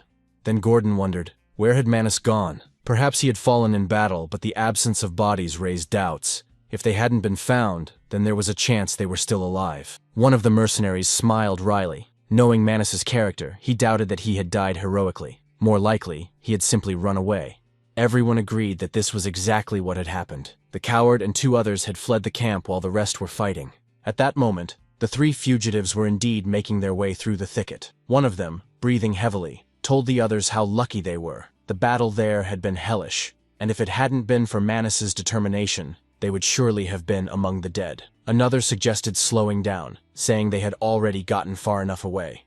Manus looked back at his companions with irritation. He didn't understand how they could relax when the monsters were still somewhere nearby. They had to leave quickly while the creatures were distracted by the camp. However, his words hung in the air. The other 2 mercenaries froze, staring upward. Their eyes were filled with horror. Manus frowned, not understanding what was happening. He tried to call out to them, but received no response. One of his companions barely managed to squeeze out the words, advising him to turn around. And when Manus obeyed, his breath caught in his chest. Right behind him, 2 huge, blood-red eyes flashed. He was too terrified to even scream. The gaze of those eyes seemed to pierce right through him, paralyzing his body. A giant snake crawled out of the darkness, a monster that guarded the very place Ghislaine and his expedition were striving to reach. Its scales glinted with a metallic sheen, and its breath sounded like hissing steam. The creature gave the fugitives no chance. The 3 mercenaries disappeared in an instant, crushed, swallowed, or simply torn to pieces. After the massacre, the snake lay in wait, as if expecting new guests. It did not leave. It simply watched from the depths of the forest. Meanwhile, life went on as usual in the camp. The clearing work continued, and although fatigue was taking its toll, the people worked with unexpected enthusiasm. Everyone understood that the sooner they finished, the sooner they would leave this gloomy forest. Kaur noted to himself that the situation was surprising. No one was complaining or arguing. Everyone was working as a single unit. He admitted that this was the first time he had seen these perpetually lazy mercenaries display such discipline. Apparently, fear and respect for their master worked wonders. Jillian smiled and remarked that, unlike some, these people really knew how to work. Kaor snorted, not hiding his irritation. Even after the victory, the old man found a reason to take a dig. After a brief discussion, Kaor asked the young master what would happen after the entire operation was completed. Would he really send such experienced fighters home? It would be a shame to lose people who had gone through hell and survived. Ghislain calmly replied that there was nothing to worry about. He intended to hire everyone who had proven themselves worthy into his personal guard. It was believed that mercenaries were rarely able to stand up to a regular army. Their ranks often fell apart at the first casualties, because everyone fought for their own benefit. But Ghislain saw something different in his men. After all the trials in this forest, they were no longer just mercenaries. They had been tempered by blood, fear, and victory. Now they were a cohesive force, ready to become the backbone of House Birdium and change the balance of power in the region. Soon, Cerberus's fighters approached the camp. Their armor was covered in dirt and ash, but their expressions were satisfied. They reported that they had carried out their orders. The bodies of the Fowlers were scattered along the trail as the commander had ordered. Ghislain praised Gazelle and the others. They had done an impeccable job. Kaur added that the method had indeed worked. From the moment they left the camp, not a single monster dared to approach. They didn't even encounter any lone creatures. It was as if the forest itself was now avoiding them. However, the young master remained wary. He couldn't shake the feeling that everything was too quiet. In places like this, silence was rarely a good sign. He tried to convince himself that his anxiety was unfounded, but somewhere deep down, he knew that his premonitions were rarely wrong.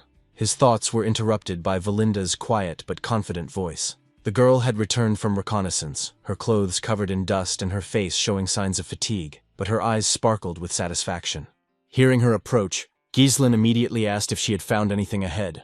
Valinda confirmed that the target had been found. These words instantly transformed the atmosphere in the camp. The young gentleman felt a surge of strength. Finally, their journey was coming to an end. He stood up and ordered the workers to speed up. Now everyone had to work at maximum speed. The people responded enthusiastically, spurred on by the promise of a quick reward and pride in the journey they had completed. The goal was just a stone's throw away, and this proximity spurred everyone on to move forward. And finally, after a short time, the forest parted, revealing the long-awaited place. When they stepped into the clearing, the mercenaries froze, struck by what they saw. Even the roughest among them felt awe at the scene that unfolded before them. Ghislain confirmed that this was indeed the final destination of their expedition. Before them lay a deposit of rune stones, and not just any stones, but ones of the highest quality. Their glow pierced through the earth, as if magic itself was bursting out. Kaur could not contain his surprise. Everything Jillian had said turned out to be true. The expedition really did have a deeper meaning. Even he, who was used to everything, felt awe at such a discovery. Valinda did not hide her joy. She was delighted not only by the discovery itself, but also by how the young master had been able to predict the location of this place. It seemed as if he had known about it in advance, guided by some unknown intuition. The other mercenaries stood stunned. Before them lay riches that an ordinary person would never see in a lifetime. Everyone understood that if they managed to get these stones, they would become truly rich, and the name of Ghislaina Birdium would go down in history forever. Suddenly, a hoarse voice rang out from the thick haze ahead, as if the fog itself had spoken in human words. The stranger said with anguish, none of them would go any further. He added that it was all over, and after these words, his breath stopped. When the smoke cleared slightly, everyone saw who had spoken. It was Manus. Surprisingly, he was still alive, or rather, he had been just a moment ago. His body slowly sank to the ground, lifeless and contorted with horror. Several mercenaries, recognizing their former comrade, rushed to him. They did not understand how he had ended up here, so far from camp, or what had happened to him. However, Ghislain stopped them abruptly. He ordered them to stay away, warning them that the place was unsafe. His voice was cold and confident, causing everyone to instinctively retreat.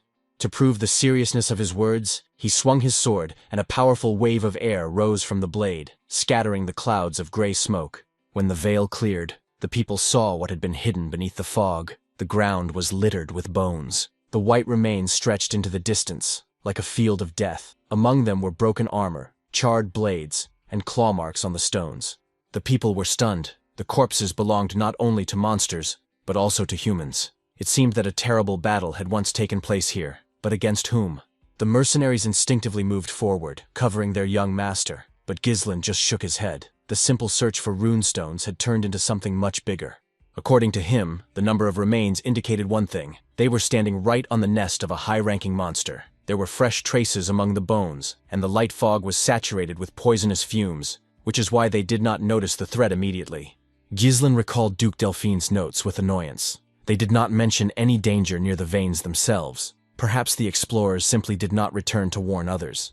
He ordered everyone to be on guard and prepare for battle, feeling the air grow thicker, as if the forest itself had held its breath. But before he could finish his command, the ground beneath their feet shook. Something gigantic rose from the clouds of smoke. A monstrous snake crawled out from behind the hill, its scales glinting with a metallic sheen. With a hiss like the roar of the wind, it opened its mouth, preparing to swallow the nearest people. Ghislain didn't waste a second. With a loud order to spread out, he rushed forward, directing the fighters in different directions. When the monster lunged at him, he dodged with incredible agility, sliding along its body and ending up on top of its giant back. Taking advantage of the blind spot under its scales, he raised his blade and struck a powerful blow, aiming directly at the creature's head. The blow hit its target. The sword cut through the flesh, leaving a deep wound from which thick, black blood gushed. The snake roared, and the air was filled with a sound that made everyone's ears ring. However, to Ghislain's surprise and bitter disappointment, his blow did not even leave a scratch. The blade slid off the scales like steel, leaving only sparks. Jillian, who was watching, couldn't believe his eyes. Even a weapon reinforced with magic couldn't pierce this armor. "It's impossible," he gasped. "What are these scales made of?" The snake, sensing the attack, turned its head sharply toward its attacker. Its gaze fell on Giselle. Now all the monster's fury was focused on him alone. The monster opened its mouth, and this time it wasn't to swallow a human. A stream of poisonous liquid burst from the depths of its throat, sparkling with green flashes in the dim light. Ghislain instantly realized the danger. This poison could kill even through touch. He managed to cover himself with his cloak, exposing the fabric to the attack instead of his skin. He managed to avoid a direct hit, but the fabric instantly began to smoke, as if acid had been poured on it. The cloak began to corrode before his eyes, and the snake was already raising its tail for the next attack. The blow was swift, but Ghislain grabbed his sword with both hands and tried to parry the massive tail. The collision reverberated through his body like he had stopped a stone boulder. The enemy's strength was monstrous. He couldn't hold off the onslaught for long. The ground beneath his feet cracked. The next blow knocked him off balance. The boy's body collapsed to the ground, and the heavy tail crashed down nearby, raising clouds of dust and debris. Valinda screamed, fear in her voice. She rushed toward her master, but thick smoke and the monster's movements prevented her from reaching him. The enormous snake writhed and struck the ground with its body. Its movements split the soil like the blows of a giant hammer. Where the mercenaries stood, everything turned into chaos. People screamed, commands to dodge and not stand still rang out. But in the midst of this madness, no one understood where this monster had come from. It seemed to have grown right out of the ground, out of the ore vein itself. Jillian, without losing his composure, rushed to those who were trapped under the rubble. He pulled people out, saving them from under the monster's tail. Valinda and Kaur joined him, covering the wounded. They worked together seamlessly, as if they had been training for this moment their whole lives. Ghislain himself, though knocked off his feet, remained alive and conscious. Through the roar, he could hear the desperate cries of people begging for help and the moans of those who were searching for him with their eyes, not knowing if their master was alive. Lying in the dust, Ghislain finally understood the scale of what was happening. Everything fell into place. The dead bodies, the poison, the fumes, the fear that had settled in this place. The true master of the ore vein was before him. It was not just a beast. It was a blood python, an ancient and deadly monster whose power was considered legendary. The existence of such creatures was confirmed only by old chronicles. No one expected to encounter one here, on the edge of the forest, where humans usually did not venture. Ghislain understood that there was almost no chance of survival in open combat. He could retreat and return with reinforcements, but then the rune vein would disappear, and the entire expedition would be in vain. Now Ghislain had no time to think. Delay meant death, not only for him, but for everyone who believed in him.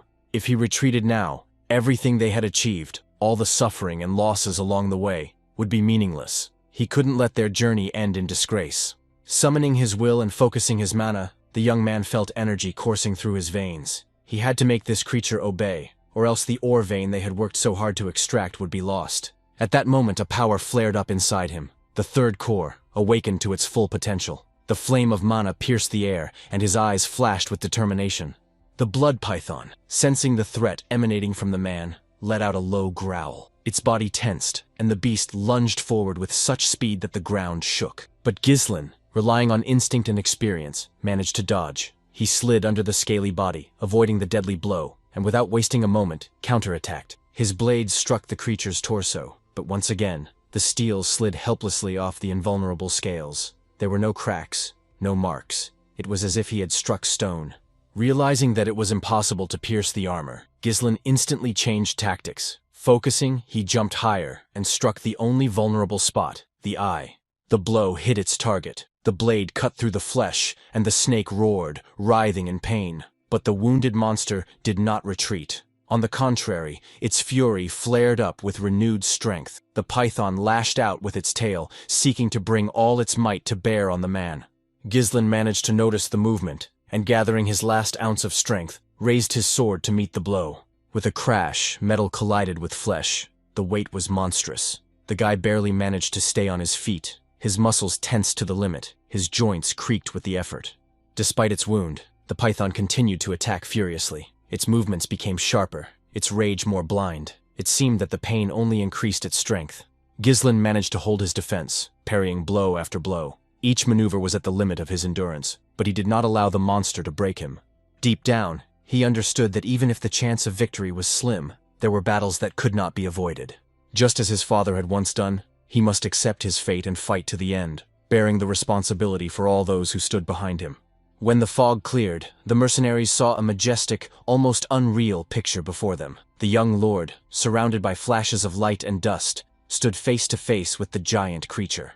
In an instant, he lunged forward, putting all his strength and will into the blow. The sword flashed with mana and cut through the air, piercing the python's body. The recoil threw Ghislain backward, and he fell to the ground, rolling over, but immediately got back on his feet. Looking up, he saw the monster's body shudder. It seemed as if the snake was about to collapse, but the python did not move. It froze, as if assessing its opponent. An uneasy silence hung in the air before a new wave of fury. Keeping the third core active for too long could prove fatal. Mana was rapidly depleting, and the hero's resources could run out before the monster was finally defeated. At that moment, a noise reached Ghislain. People rushed to him from all sides, gathering at the scene of the battle. His subordinates instantly formed a circle around him, ready to protect their master and check on his condition. Their faces tense, each one checking to see if the man who had led them on this expedition was still alive.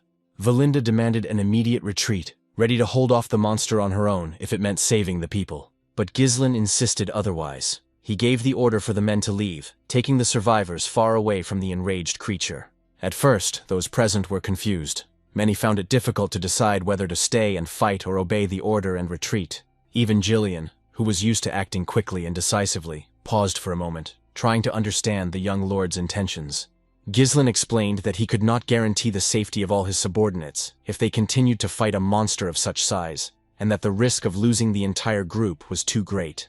He could not allow the people who believed in him to die in vain. Their lives were worth more than any loot. Valinda still did not understand why he was willing to take such a step. For her, abandoning the team was tantamount to the master's self-sacrifice. Part of this misunderstanding was explained by a miracle. Everyone was still alive after what the squad had been through, so the risk seemed unjustified to her. That is why her anxiety seemed justified. It seemed unimaginable to leave the young master alone with such a creature. Their thoughts were interrupted by another display of the python's fury. It spat venom again, reminding everyone of the mortal danger.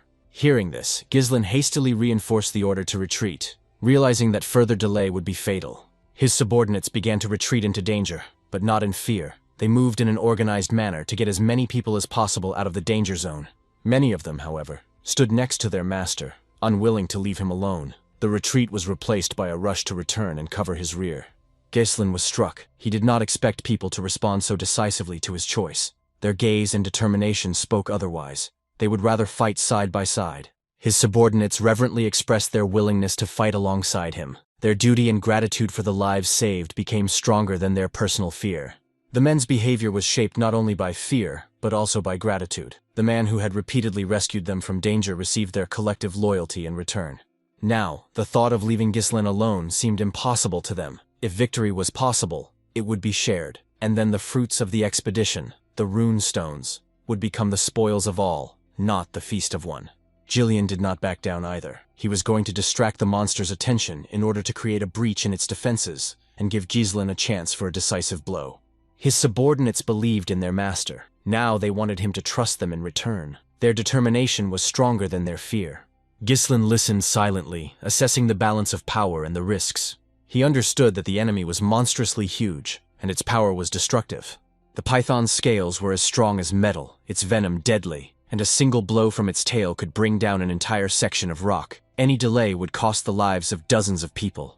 But the monster was not invulnerable. It had an open wound and a damaged eye. This gave hope. A blow there could decide the outcome of the battle. Ghislain commanded everyone to prepare. The expedition that had gone through the horrors of the forest had to finish the fight together.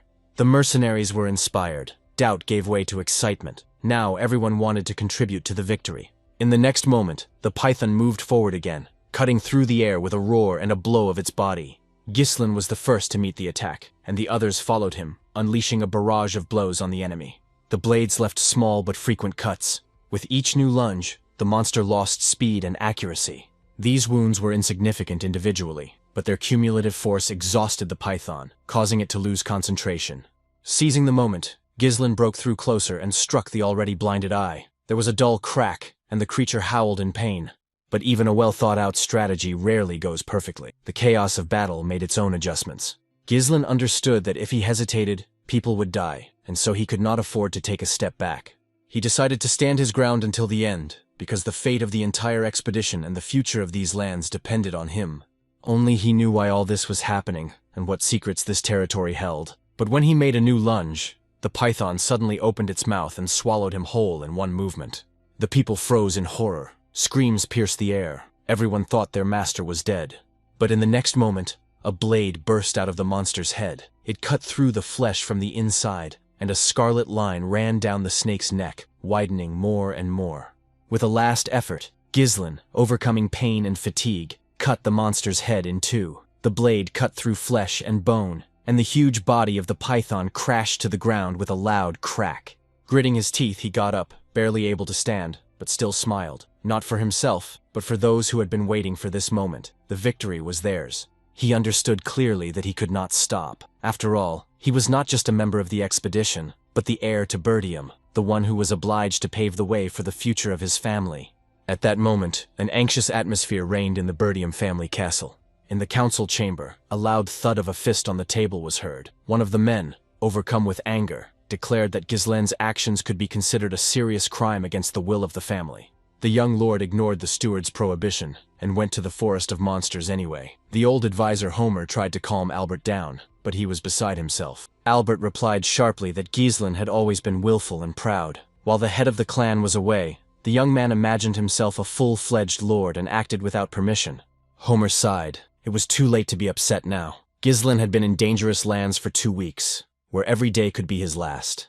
The old man reminded him that it was all Scoven's false report that was to blame. If not for that, they could have intervened earlier. Now the knight who had covered for the young man risked losing his title. The advisors gathered around the long oak table unanimously agreed. The heir's disobedience could not go unpunished. Measures must be taken before the situation got out of control. Upon his return, he would have to be taken into custody and subjected to a strict investigation. Count Birdium listened to these words in gloomy silence. Deep down, he understood how serious his son's actions were, but he was even more concerned that he might not return at all. Suddenly, the door flew open, and Randolph, a loyal subordinate of the Birdium family, entered the room. He bowed low and, out of breath, reported that something unexpected had happened, and that the Count should leave immediately. The advisors became alert, demanding an explanation. Randolph looked up and said that young Master Ghislain had returned. With these words, all eyes turned to the door, and indeed, standing at the castle threshold was the heir, tired and covered in battle scars, but there was not a trace of fear in his eyes. After a while, the same people gathered in the hall again. The air was tense, as if before a storm.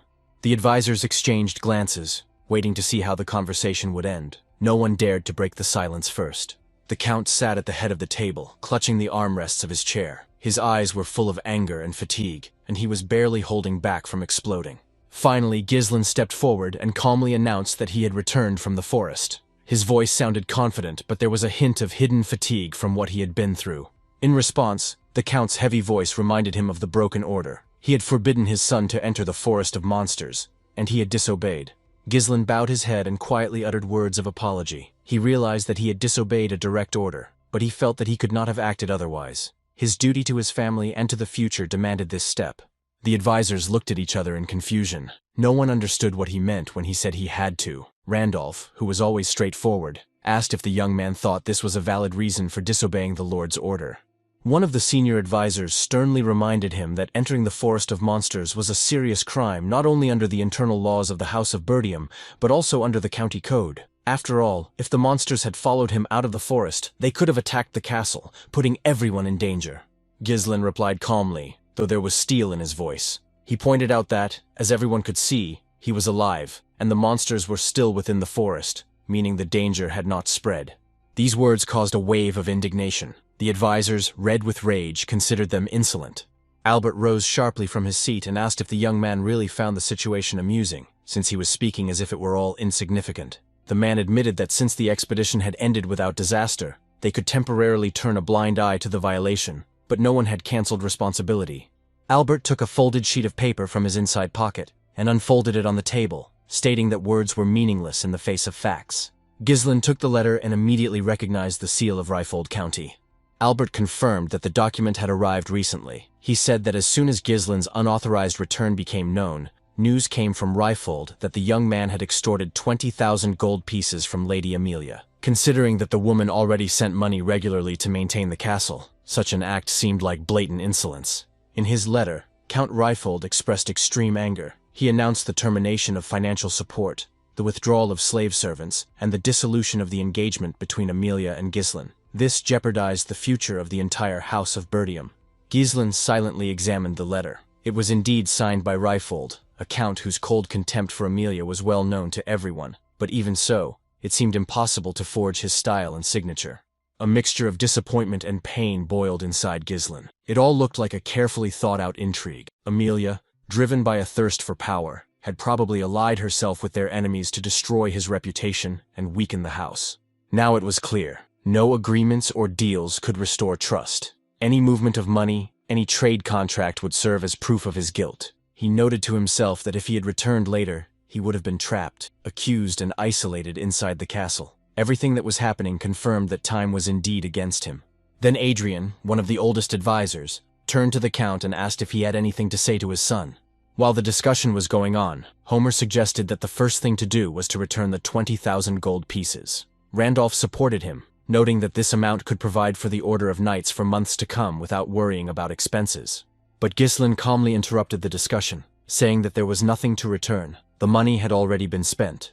Everyone present froze. The young man clarified that it was with these funds that the expedition to the Forest of Monsters had been organized, allowing them to destroy the threat and discover the deposits of runestones. After these words, a heavy silence fell over the room. The air seemed to freeze. No one dared to speak first, not knowing whether to consider what they had heard an excuse or madness.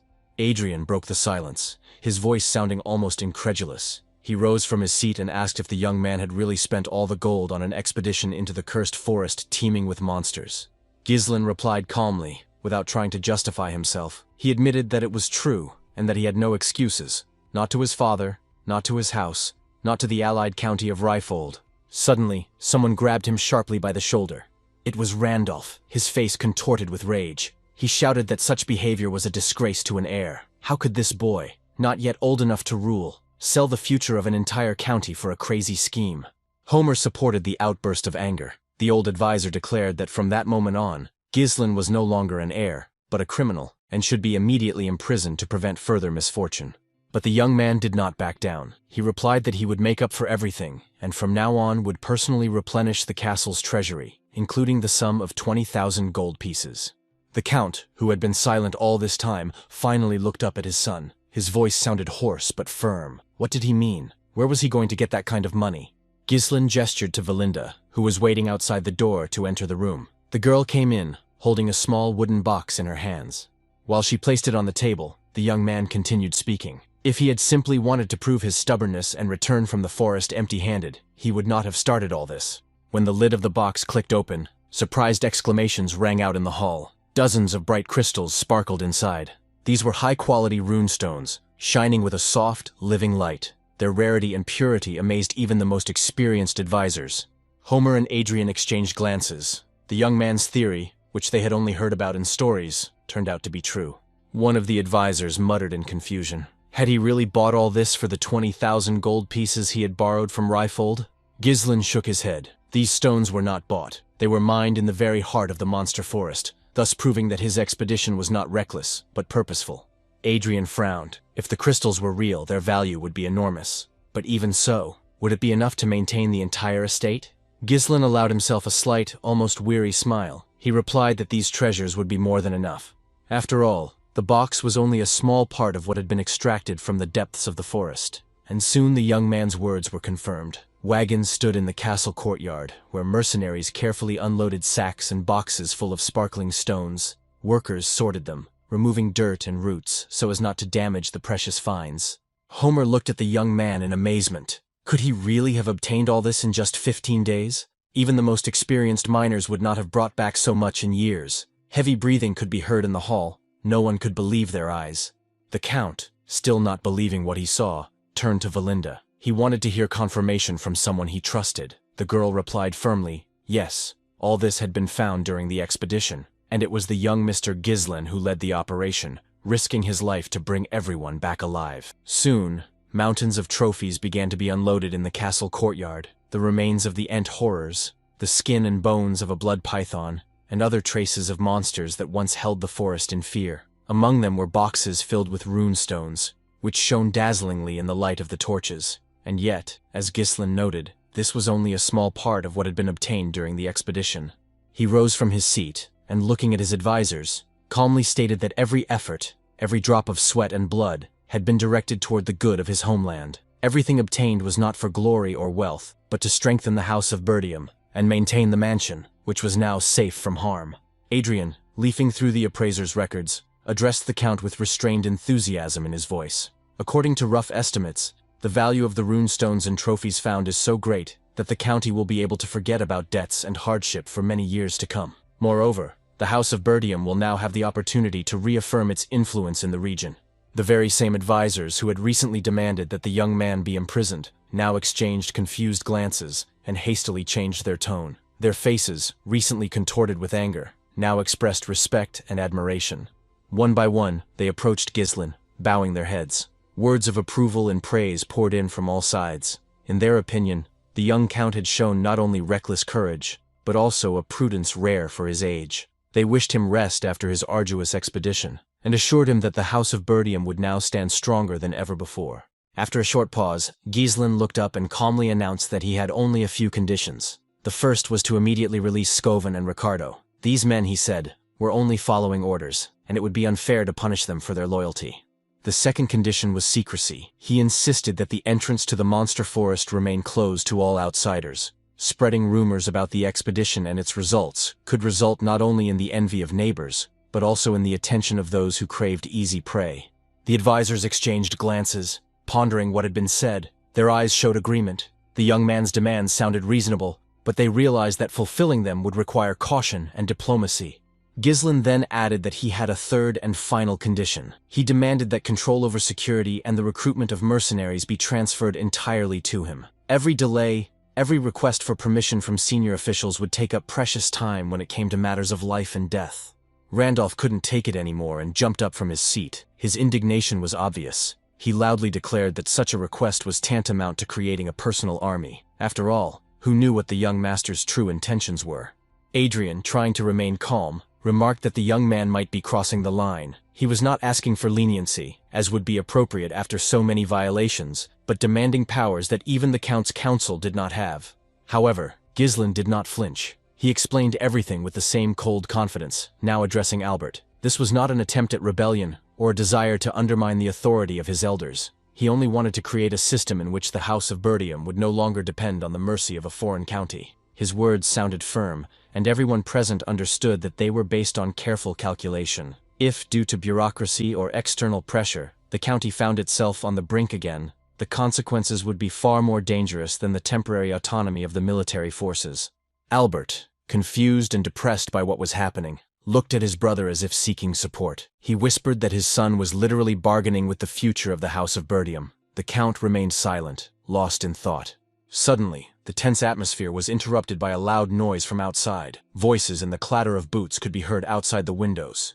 Gislen's subordinates entered the hall, accompanied by a murmur of approval. They greeted their master and rejoiced that he had finally returned unharmed. They looked tired, but their eyes shone with pride.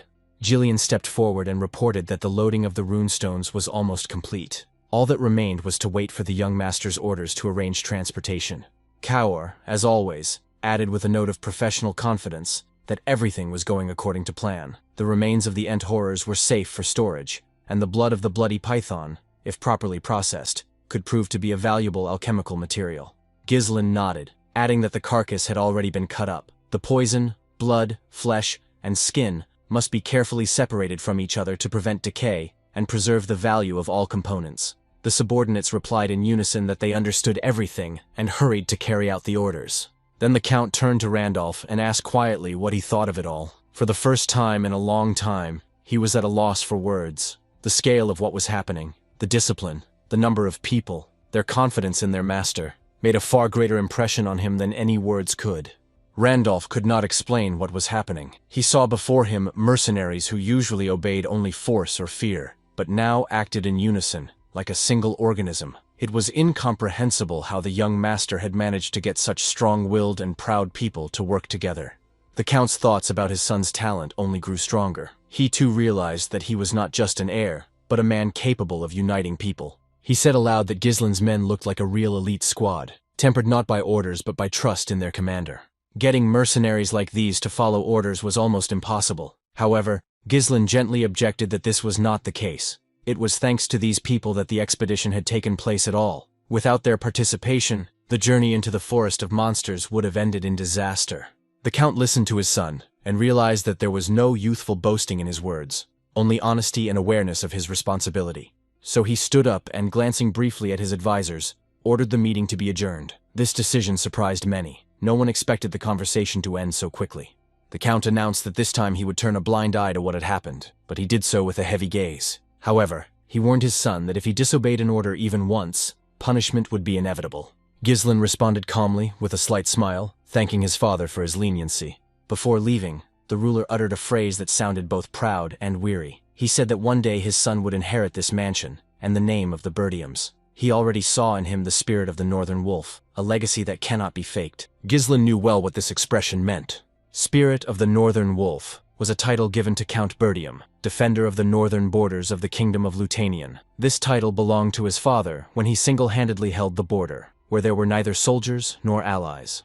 The man devoted his entire life to war, defending the lands of the Birdiums and the mansion, remaining without support, without his wife Elena, and almost without his son. And yet his life ended modestly, without parades, without glory. He was remembered only by those who stood beside him on the battlefield. Meanwhile, in the camp, Kaur was already rejoicing that the mercenaries could finally afford a respite. Valinda approached and asked the young gentleman if he was now going to head straight to the mansion. But Ghislain shook his head. He ordered everyone to prepare for departure. They had to be ready at any moment. Valinda frowned. Was he really not going to rest, even now? Jillian intervened cautiously, reminding him that he was being too hard on himself. His body had not yet recovered from the battles. Valinda added that it was a miracle he was alive at all, having survived an encounter with a blood python. She reminded him how much effort and time it had taken to remove the poison from his blood and bring him back to life. Ghislain silently approached her, placed his hand on her shoulder, a gesture that conveyed gratitude and confidence. He simply said that he was counting on her, as before. Valinda, like the others, understood that there was no point in arguing now. His determination was unshakable. The young lord was ready for action again.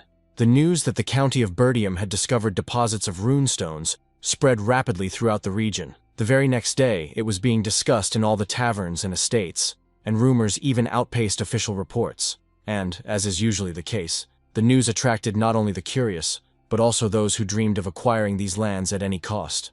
Ghislain understood perfectly well where this would lead. Such riches could not go unnoticed, and now, not only the neighboring county would be watching Birdium, but the court itself. He realized that there was no time to rest. It was necessary to strengthen his influence, gather troops, and build defenses so that the House of Birdium would become so powerful that no one would even dare to think of attacking it.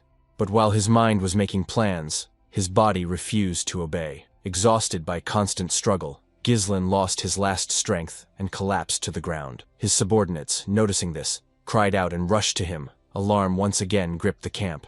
At the same time, far from Birdium, in another castle, A carrier pigeon landed on the arm of an influential man. The man took the message from its feet, unfolded the sheet, and carefully scanned the lines.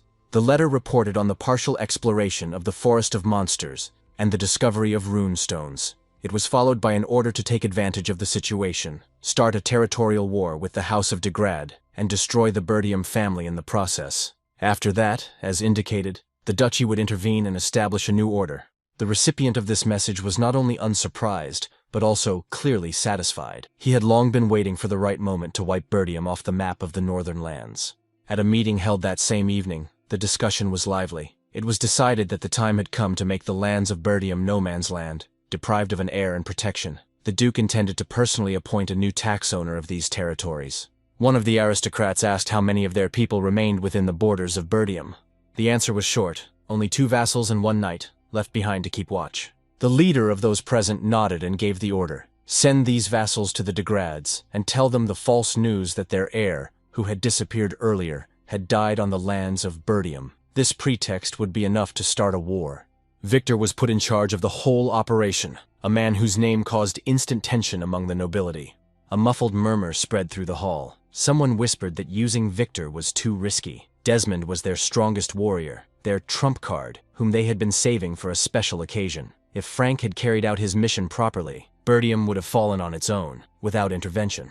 One of the advisors dared to ask aloud, wasn't the duchy being too hasty in revealing its cards? Until now, their actions had been secretive and cautious, and now, open war. Why did the Duke of Delphine, renowned for his cold calculation, suddenly decide on such direct intervention?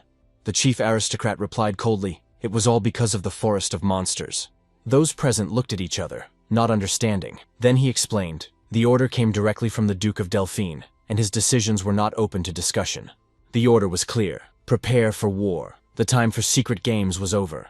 The man giving the orders turned out to be Count Gerald Desmond, head of one of the oldest houses in the duchy, whose loyalty to Delphine was unquestionable. He rose from his seat and asked in an icy voice, is there anyone else who knows about the current situation? His gaze swept across the hall, and everyone fell silent. During the same period, anxiety reigned in the Duchy of Ryfold. News of the discovery of the rune stones had reached the local estates, disrupting the usual order. Amelia was overcome with rage and despair, and her heart filled with indignation at the good fortune that had befallen Ghislain. Her personal knight tried to keep the situation under control, taking measures to prevent his mistress from acting impulsively. Amelia's irritation was also dictated by the fact that the very vein had been obtained thanks to 20,000 gold coins squeezed out of her under pressure, money that had previously been taken from her and unsuccessfully returned. Even the mercenaries hired to eliminate the problem proved powerless, and Amelia herself was forced to swallow her pride and humiliatingly ask her father to stop supporting Birdium, a step that left her in a vulnerable and ridiculous position. The knight noted that such behavior was not consistent with the lady's former demeanor. Her previous decisiveness had been replaced by confusion. Finally, Amelia took a deep breath, trying to release her pent-up anger and regain her clarity of thought.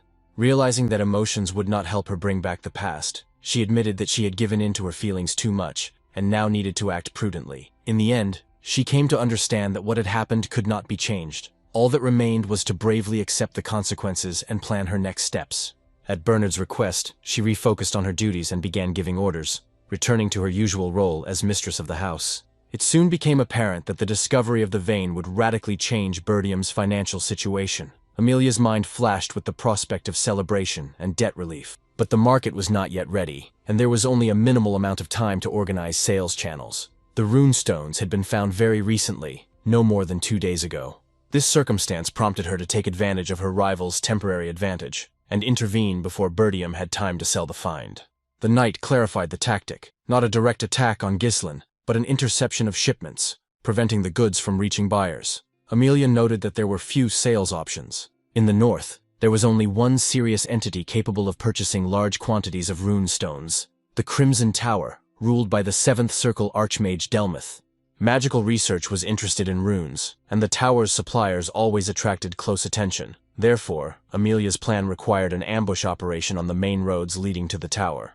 The target was not Ghislain itself, but the caravans and workers transporting the runes. The task was to organize lightning raids and interceptions, and keep the rune stones for themselves. Bernard wondered whether they should also consider the Tower of the Scarlet Flame in Briavante. But Amelia replied that the situation there was worse. The market had dried up and competition was weaker. The conclusion was simple. Ghislain, with his pragmatism, was unlikely to be inclined to deal with a less profitable tower, so concentrating efforts on the Crimson Tower seemed logical. Amelia's determination grew. This time, the plan was not just simple intervention, but the systematic deprivation of all the benefits that Bertium had wrested from him with his runestones. Meanwhile, Ghislain himself lay unconscious in his chambers. His body was motionless, and his breathing was barely perceptible. In his unconsciousness, he dreamed of the very moment when he found himself in the jaws of the Crimson Python, a terrible moment that was forever etched in his memory. The predator slowly prepared to swallow its prey, as if enjoying the anticipation.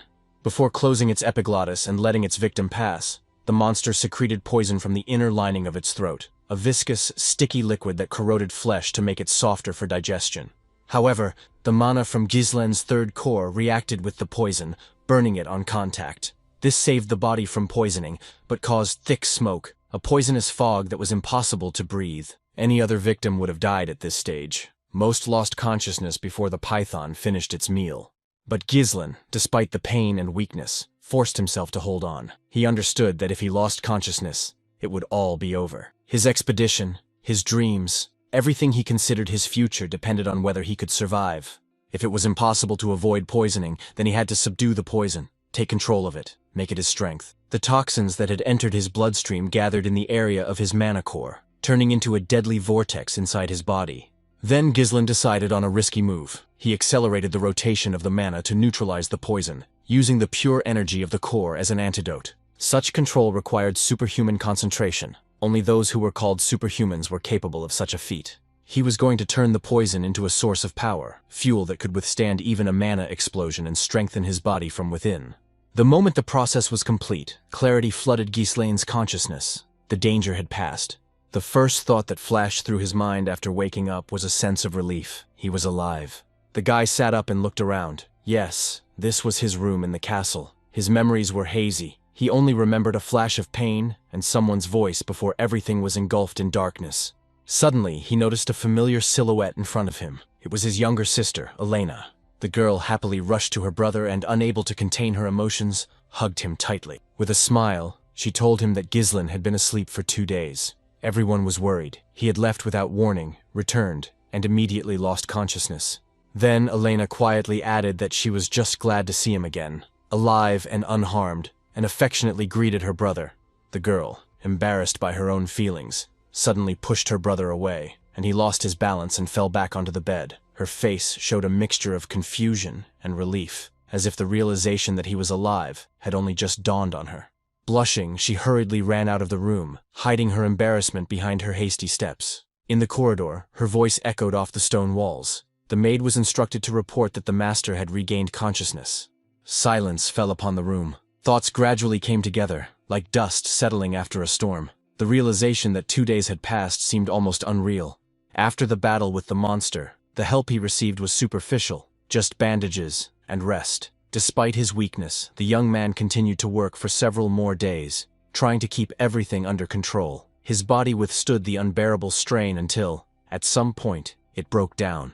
And yet, contrary to expectations, his overall condition was surprisingly good. The wounds had healed, his breathing had become even, and his muscles no longer ached. For such a short recovery, it was unthinkable.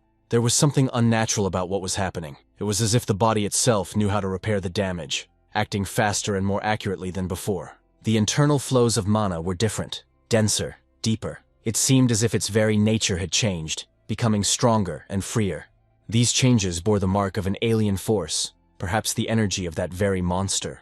It was possible that the blood python's venom had reacted with the mana, creating a new, dangerous fusion of human and animal power. Nothing like this had ever been mentioned in any treatise. Such a combination seemed impossible, but reality refuted everything that had been known before. The risk taken without calculation turned into a discovery capable of changing the very nature of power. This assumption had to be tested in practice. If confirmed, this effect would allow one to develop faster than any mage of previous eras, but the price for such power could be exorbitant. Right now, the primary task remained the sale of the runestones. Too much depended on time. 2 days of rest could cost him the initiative. Rumors had surely already spread throughout the neighborhood, which meant that envious people would appear. Preparations were proceeding quickly when a soft but confident knock sounded in the corridor, a sound that brooked no delay. Heavy footsteps approached, conveying the confidence of a man accustomed to giving orders. Standing in the doorway was a figure whose presence could not be mistaken for anyone else. The head of the clan entered the chambers, accompanied by several close associates. His gaze reflected fatigue, but deep in his eyes there was a glimmer of relief. His appearance combined the severity of authority with a barely noticeable pride in someone who had managed to return from the heart of the forest. The unexpected appearance of the head of the house in his private chambers was perceived as the beginning of a conversation that would change many things. Valinda's words reached the Count before his son had time to recover from the events. She recounted in detail how the young man, risking his life, had thrown himself into the monster's jaws and been poisoned by its venom. Now, standing next to the bed, the father watched his heirs awakening with restraint, wondering how serious the consequences of his ordeal would be. Seeing that his breathing was even and his gaze clear, the Count felt a slight relief, which, however, did not show on his face. In his case, joy was expressed by silence and a short approving nod. Valinda, standing slightly behind him, still looked agitated. Her master's loss of consciousness had taken everyone by surprise, and now she found it hard to believe that he was really all right. Anxiety was evident in her every movement. After a short pause, the Count spoke again, his voice sounding calmer than usual. He announced that they had a serious conversation ahead of them, one that concerned only the two of them. His tone was restrained, but also had a certain gentleness that was unlike his previous orders. He was about to make a request, which was unusual, as Count Bertium was not a man who was capable of asking for things. His son was surprised. In his mind, his father was more likely to give orders than to ask for favors. Such words seemed unusual and even alarming. A little later, they both found themselves in the training arena. The stone floor still bore traces of previous battles, and the cold morning sun fell on the swords waiting for their moment. Everything that was happening resembled not just an exercise, but a kind of ritual. It was the first time that father and son stood side by side without witnesses, without the pressure of titles, without the gaze of advisors, just them and the silence of the arena. Once, the young man avoided such meetings, unable to bear his father's stern gaze and fearing inevitable condemnation. But now, there was no longer the same turmoil in his soul. The Count broke the silence and apologized for calling the heir immediately after he woke up. His voice conveyed respect for the trials he had endured, even though he did not say so directly. The response was calm. There was no need for concern. The recovery had been successful, and his strength had returned. Nevertheless, the question remained. What was the head of the family trying to achieve with this conversation? What request was he hiding behind his outward composure? The Count held his gaze on his son, as if assessing how ready he was to hear what was about to be said. Then his gaze shifted to the side, as if an invisible weight forced him to avoid direct contact. The man's behavior betrayed an inner struggle, a desire to speak and an inability to find the right words. At that moment, the young man remembered his mother's words, spoken once in his childhood. At the time, their meaning had seemed mysterious, but now he was beginning to understand their true essence. His mother had said that the head of the Bertium family was unable to openly show his emotions, preferring the power of feelings to expression. The boy did not understand then why a person who protected others did not allow himself to be simple. For his father, there was only one duty: to be a support for his subjects, to put the welfare of the estate above his own desires, to maintain cold composure even in the face of pain. Only once did this man allow himself to stray from the rules, a declaration of love that became the only revelation in his life. That is why his mother asked him to be lenient with his father, not to see his coldness as indifference. She said that this man simply did not know how to express his feelings in words, and sometimes replaced care with severity, and tenderness with silence. Now everything became clear. The head of the Bertium family, Svalter, suggested that his son raise his sword, not for the sake of argument, not for the sake of power, but as a way of communicating, where words give way to steel. The heir accepted the challenge without hesitation. He understood that this was how his father showed his affection, through a duel, where respect was expressed not with words, but with blows and fortitude. Soon, two blades clashed, cutting through the air with a ringing echo. A duel began in the arena, more like a quiet conversation than a fight. The father moved first. His step was firm, and his strike was precise and confident. The young opponent had to take a defensive stance to withstand the onslaught. But soon the initiative passed to the young man. Now it was he who was pressing his opponent, forcing him to go on the defensive. Their movements were precise, as if they could read each other's minds. There was no malice in their blows. They were filled with respect, testing, a desire to understand the limits of their strength. A few moments later, the weapons froze in the air. The blades crossed, and both stopped, catching their breath. The air felt the weight of his father's sword. It carried with it years of experience in war, the weight not only of metal, but also of the responsibility that rested on its owner's hands.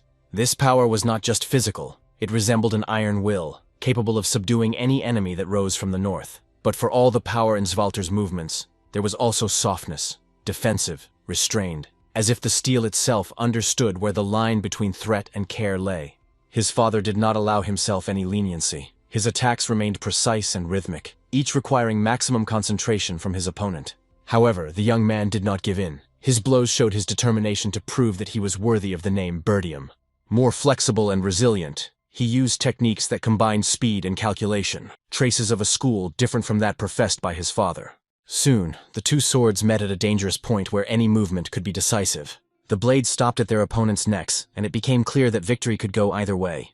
The silence was broken by Svalter's voice. He acknowledged that his son's sword skills had improved significantly. It was not just praise, but recognition of strength and maturity. The heir bowed his head in respect, accepting the words without pride. But the lesson was not over. The Count added that true mastery lay not in the power of the blow, but in the ability to restrain it. If you ease the pressure at the moment of crossing swords, your opponent will not be able to read your intentions and will lose momentum.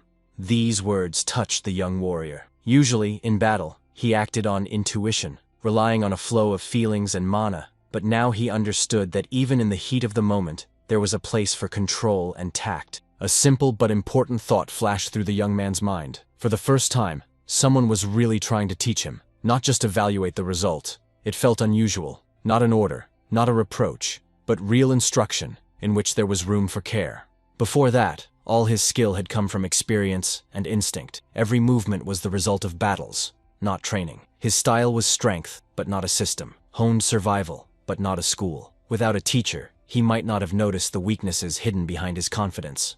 His father, unlike others, pointed them out not to reproach him, but to guide him. Thanks to this, Ghislain realized for the first time that relying on oneself does not mean rejecting the knowledge of others, but being able to accept it when it is offered with a sincere intention to help. As a sign of respect, the young man thanked his mentor, uttering these words for the first time not out of politeness, but from the heart. Svalter looked up, a slight surprise flashing in his eyes. He had expected excuses, not gratitude. He had not intended to be lenient. He was going to reprimand the heir for his disobedience. The violation of the order remained a fact, and as the head of the house, he could not forget that discipline was the foundation of order. Without it, any achievement would turn into a source of chaos. But at the same time, he saw that before him was no longer the hot-headed young man, but a man whose eyes reflected maturity. Previously, his son had sought glory, seeking recognition in every action, but now there was a different goal behind his actions, a conscious one, connected with the future of the family and the lands entrusted to him.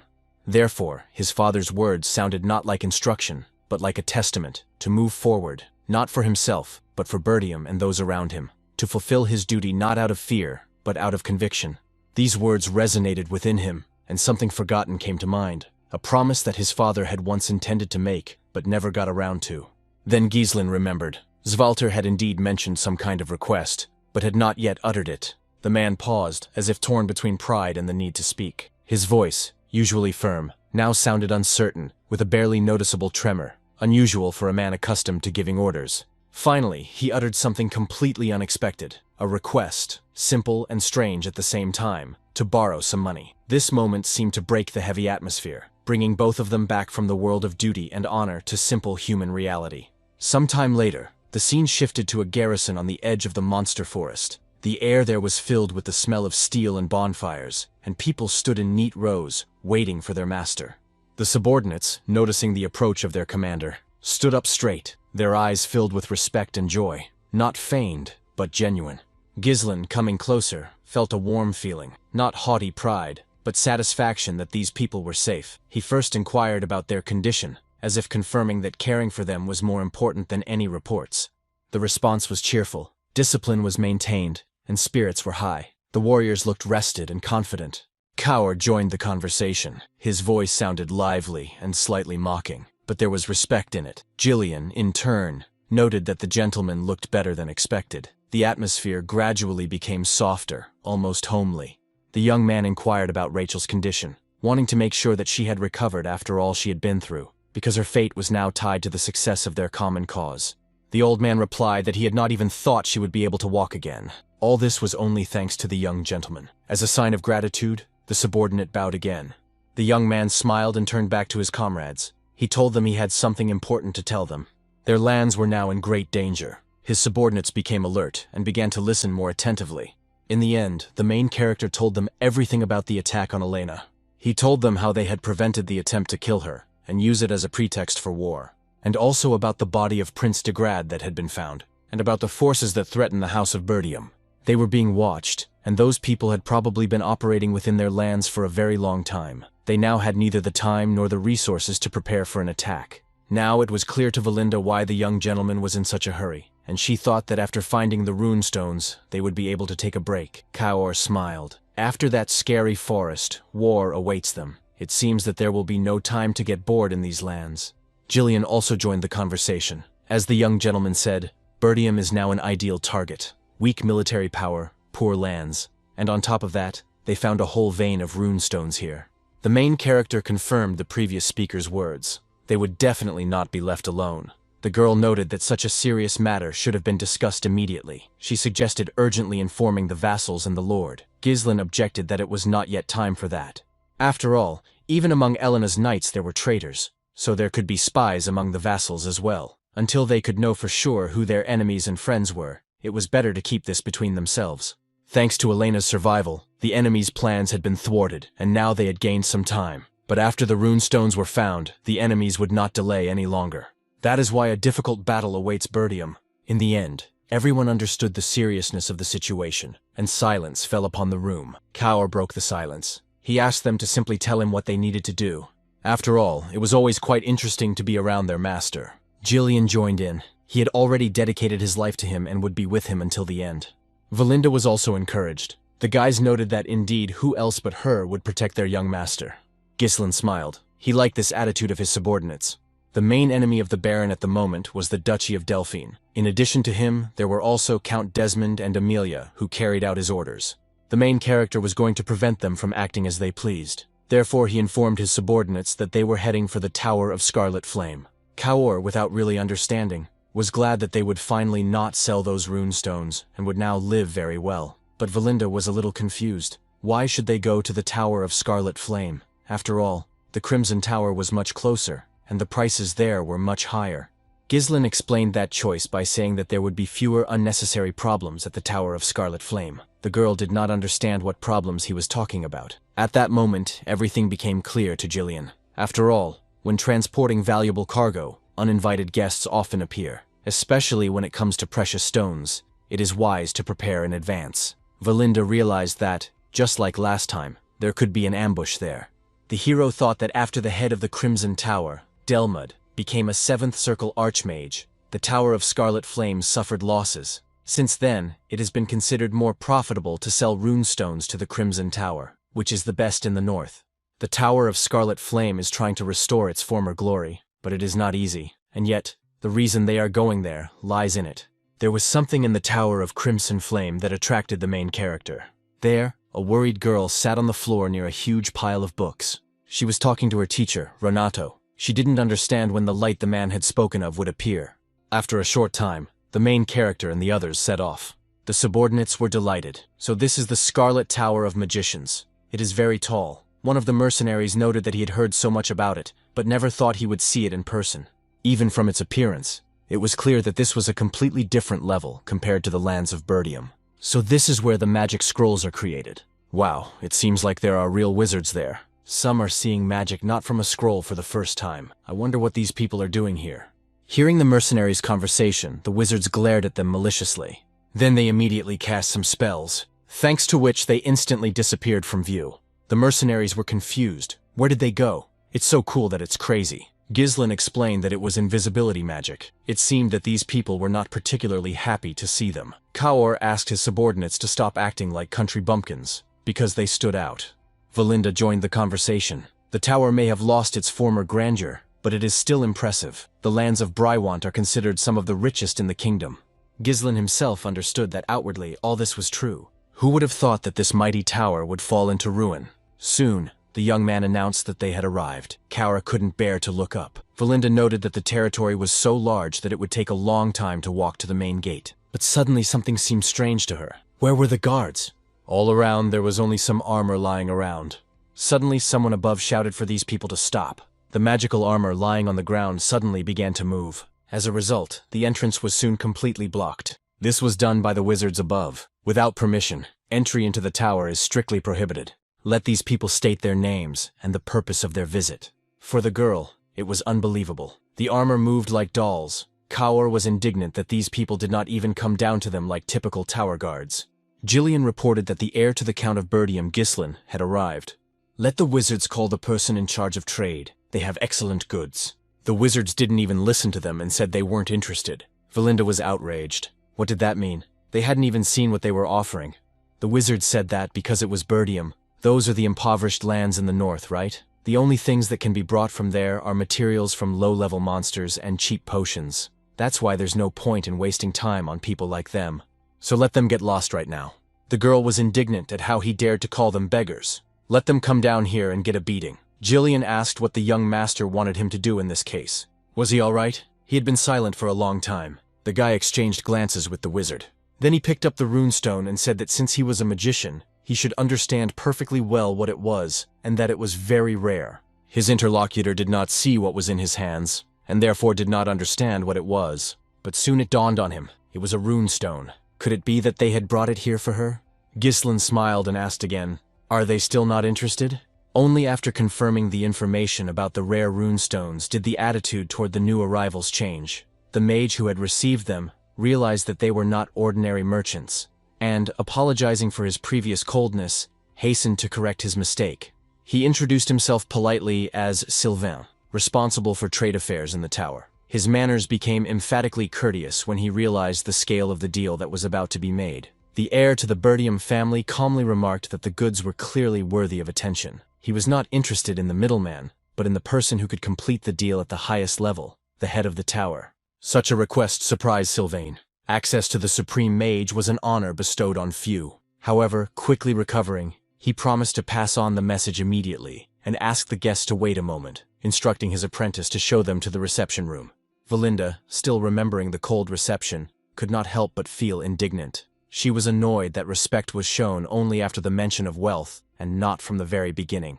But before they could enter the reception room, a loud noise, like an explosion or a collision of spells, came from the corridor. The heir became alert, but the accompanying mage hastened to assure him that everything was fine and there was no cause for concern. According to him, such sounds were part of everyday life in the tower, where experiments and spell tests were conducted endlessly. Indeed, the source of the noise was in one of the laboratories, where research was in full swing. There stood a young mage with an irritated expression, looking at the girl who had fallen to the floor. He reminded her that he had already warned her that it was forbidden to enter without permission. His words were full of arrogance. He contemptuously called her useless, claiming that she was just taking up space without possessing the necessary power. How dare she disobey Alfoy, the heir to the tower and a third circle mage? The students nearby joined in the mockery, noting that she had already been granted a great honor, to be admitted within the walls of the Tower of Scarlet Flame. Gratitude should have been her only response, not insolence. The girl stood up, albeit with difficulty, and tried to object. Her voice trembled, but there was stubbornness in it. She claimed that she also had the right to use the laboratory, since she was a mage, albeit not a very powerful one. Alpha gave her a cold look, full of contempt and slight mockery. With a smirk, he agreed. Let her be a mage, if that's what she thinks she is. Then, according to him, it would be easy for her to cast the simplest protective spell, if she really did possess magic. After reciting the formula, he cast the spell, demanding proof of her words. A stream of flames, a simple but dangerous first circle spell, rushed toward the girl, who was ready to face the test alone, in which mockery was intertwined with verification. The girl, barely keeping her balance, tried to cast a protective spell, but her hands were shaking and the streams of mana were dispersing. The shield did not form. Realizing that she would not have time, she simply closed her eyes, preparing to take the blow, desperately hoping that the pain would be short-lived. But the flash brought no suffering. A barrier appeared before her, clear, dense, woven from someone else's power. The magical flame shattered against the invisible barrier. The heir to the Berdium family, Ghislain, stood up to defend the girl. The entire laboratory froze in amazement. The students looked at each other, unable to understand how someone could react so quickly and repel the attack of a third circle mage. Ghislain glanced at the stunned Alfoy and calmly said that if such scenes were called research here, then the tower seemed to have a very peculiar idea of science. There was irony in his tone. It seemed that in the Tower of Scarlet Flame, they practiced not only spells, but also open mockery of those who were weaker. Meanwhile, in the upper hall, where the Council of Elders was gathered, the atmosphere was also tense. The mage known as Hubert, the current head of the Tower of Scarlet Flame, was struggling to contain his irritation. The speakers reported that the reserves of runestones were running low. He was both indignant and depressed. How could a tower once considered one of the strongest in the north find itself in such a pitiful state? If things continued like this, the gap with the Crimson Tower would only widen. Hubert demanded an explanation as to why no one had bothered to replenish the supplies in advance. His voice boomed like thunder, echoing off the marble walls. The elders began to justify themselves, shifting the blame onto each other. Some claimed that they had been organizing supplies but had been hindered, while others complained about the expenses incurred by receptions with the nobility. The discord only increased the head's irritation. One of the elders dared to remark that it was not just a matter of stones. The head of the Crimson Tower had already reached the 7th circle of magic, while their own lord still remained in the 6th. These words infuriated Hubert. He demanded silence, not daring even to utter his rival's name. Considering himself no worse, he assured everyone that with enough runestones, he would have surpassed Delmouth long ago. The elder merely spread his arms. Without rune crystals, even practice was impossible. I wonder what their lord is going to do now. Hubert, unable to hide his anger, insisted that the upstart Delmouth must have simply bought up all the available stones. From his point of view, his rival's fame was nothing more than a lucky coincidence. Suddenly, the doors flew open, and a breathless student rushed inside, almost falling from the rush. The head of the tower frowned in displeasure, scolding the intruder for his audacity. Interfering in a council without an invitation was considered a gross violation of etiquette. But the news was too important. A huge number of runestones had arrived, whole boxes of sparkling crystals delivered by an unknown merchant. The apprentice's words instantly changed the mood in the hall. Irritation gave way to confusion and interest. Even the elders exchanged glances, unable to believe such a fortunate coincidence. Meanwhile, downstairs, in another wing of the tower, a storm was brewing. Ghislain had entered into battle with Alfo, heir to the Tower of Scarlet Flame, whose spells rained down on him one after another. He had to fend off the magical attacks not with spells, but with his blade. The steel sparkled, scattering the tongues of flame, as if the metal itself was imbued with the will to resist magic. The streams of magic continued to rush forward. Alfo spared no effort, casting spell after spell, turning the air around him into a whirlwind of heat and flame. However, each of his spells dissipated powerlessly before the cold precision of Ghislain's movements. With a single turn of his blade, he deflected the explosions of fire as if they posed no threat to him. Those present froze, unable to believe what was happening. People who were used to seeing even masters barely withstand a third circle strike now watched as the stranger calmly cut through spells in midair. Alfo, whose pride rarely allowed him to be surprised, did not understand how his spells could be cut with a sword. For the first time, he felt his usual superiority crumble, giving way to confusion and anger. With each failed attack, the irritation on the young mage's face gave way to confusion. His opponent, who did not possess magic, stood before him unperturbed. It was at this moment, when the chaos in the laboratory reached its peak, that Valinda appeared behind Ghislain. Quickly, almost silently, she threw her enchanted ropes, instantly disarming Alfo and pinning him to the floor. Her gaze burned with anger. She couldn't understand how anyone dared to cast a spell against the heir to Birdium. Alfoy himself, choking with shame and surprise, demanded an explanation of who these people were and what they wanted. Suddenly, a loud voice, piercing and commanding, rang out across the hall, ordering the battle to stop immediately. A man in crimson robes appeared in the doorway, Hubert himself, archmage and head of the Tower of the Scarlet Flame. His gaze was cold, and his tone brooked no argument. The order sounded as if the air had frozen. The girl who had caused the conflict whispered quietly to those around her that they were standing before the archmage, the man to whom everyone in this tower obeyed. Realizing who had arrived, Ghislain gestured to Valinda to release the prisoner. The girl obeyed and threw Alfoy sharply to the floor like a useless object.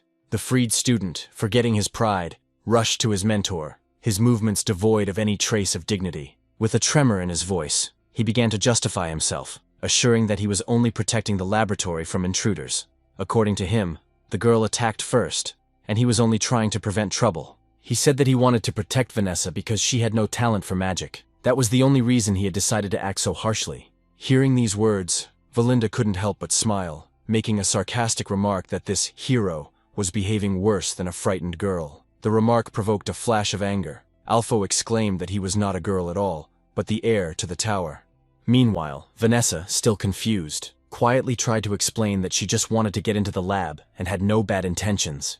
Ghislain watched what was happening with cold attention. His gaze lingered on the girl for a moment. Her facial features, gait, and expression seemed too familiar. Standing before him was the one whose name in another life was shrouded in fear and blood. Vanessa, the future Red Nightmare, a mage whose deeds would forever remain in the chronicles.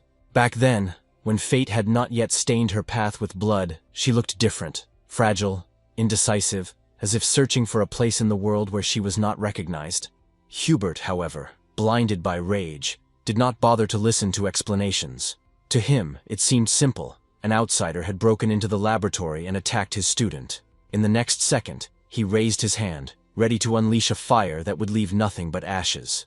Valinda, standing next to her master, looked at him anxiously. The tension in the air was thick, and she asked what they should do, because before them stood an archmage ready to reduce anyone who provoked his wrath to ashes. Ghislain calmly took a step forward and bowed his head in respect. His voice was steady as he addressed Hubert, apologizing for interfering without prior introduction. He informed the archmage that he was not a stranger, but the heir to the Birdium family, bearing the name of Ghislain. He added that he had not come here by chance. The purpose of his visit was to conclude a trade agreement concerning the supply of rune stones. Hubert, accustomed to requests and flattery, was at a loss for the first time in a long time. The unexpectedness of the visit and the young man's confidence made him wary. Alpho, who had been indignant before, also could not believe what he was hearing. Could this insolent stranger really have the rune stones that the tower so desperately needed? Ghislain calmly explained that all the stones he had obtained had already been delivered and were waiting at the foot of the tower. Then, looking the archmage straight in the eye, he suggested that he see for himself, because seeing such a large number of stones was a rare opportunity even for such a powerful mage. Soon, the entire delegation, the head of the tower, the elders, and their entourage, descended. Before them lay a whole column of carts filled with shining rune crystals. The elders, accustomed to seeing only tiny batches, were stunned. Before them lay a wealth capable of changing the fate of an entire magical order. One of the elders, recovering from the shock, turned to the archmage. By his count, there were at least 10 carts, and he asked how they planned to use them.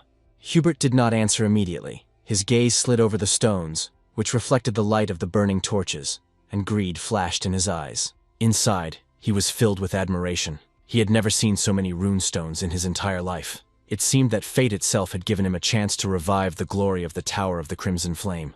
However, he only allowed himself to make a cold remark that there were fewer large specimens than expected, and that the purity of the runes left much to be desired. These words provoked Kaur's indignation, and he couldn't help but clench his fists. Everything they had gone through to obtain these stones, and now their work was being called mediocre? Vanessa, standing behind him, couldn't help but remark that, as far as she knew, even a single cartload would be enough for the tower to conduct several weeks of research. Wasn't that a huge fortune? Hubert cut her off instantly, his voice cutting through the silence like a blade. He ordered her to be quiet and leave the courtyard, calling her an ignorant upstart who didn't know what she was talking about. He mentioned irritably that Vanessa's mentor, the mage Renato, had left nothing but problems behind. If his student had not inherited his powers, she could at least show some prudence. Then the archmage turned his gaze to the elders, expecting their support. He wanted them to confirm his words, and they understood perfectly well what was expected of them. One of the elders approached the cart, pretended to examine the stones, nodded, and declared that the gentleman was right. In his opinion, the quality was indeed poor, and the origin was suspicious. It was too strange that such rare crystals had been found in the poor lands of Birdium. Perhaps they were fakes. The elder's words affected even the imperturbable Valinda. Her eyes flashed with anger, and her voice took on a cold steel tone. How could these arrogant mages dare to call what the young gentleman had obtained at the cost of blood and risk a fake? Their distrust sounded like an insult. The elders responded with indifference. According to them, the difficulties of mining are irrelevant. The market is full of crooks, and any seller can slip in fakes under the guise of fine words. Their task is to protect the tower, not to trust the first person they meet. Upon hearing this, Gislin calmly, but with obvious irritation, said that he understood everything perfectly well and asked a direct question. Were they going to buy the goods at all, or were they wasting their time? When no one answered, he turned to his people and said in an even tone that the Tower of the Scarlet Flame was apparently not interested in the deal, so they would go where stones were truly valued, to another place. Hearing mention of a possible sale to competitors, Hubert paled and hastily ordered them to stop. He leaned toward the elders, whispering brief orders, and they nodded hastily, realizing that the Archmage had realized his mistake and wanted to save face. One of the elders immediately stepped forward, feigning complacency. He said that, of course, the tower could not send such worthy guests away empty-handed. They had traveled a long way, and it would be rude not to show them proper hospitality. Hubert picked up on the idea, smiling his strained but confident smile, saying that he would not contradict the wisdom of the council. In his generosity, the Archmage solemnly announced that the tower agreed to buy the entire shipment of runestones. However, wishing to hide his greed behind a mask of calculation, he added that the price would be slightly below market value, because, according to him, the goods were not of the highest quality. Gislin did not wait to hear the rest and raised his hand, interrupting him. He turned to Kaoru and ordered him to leave only one cart with runestones and immediately remove the rest. The mercenary was surprised, not understanding why this was necessary, but he obeyed. Gislin explained calmly that initially, they had only agreed on one cart, and that was the one they were going to sell. These words caused tension among the mages. The elders exchanged glances.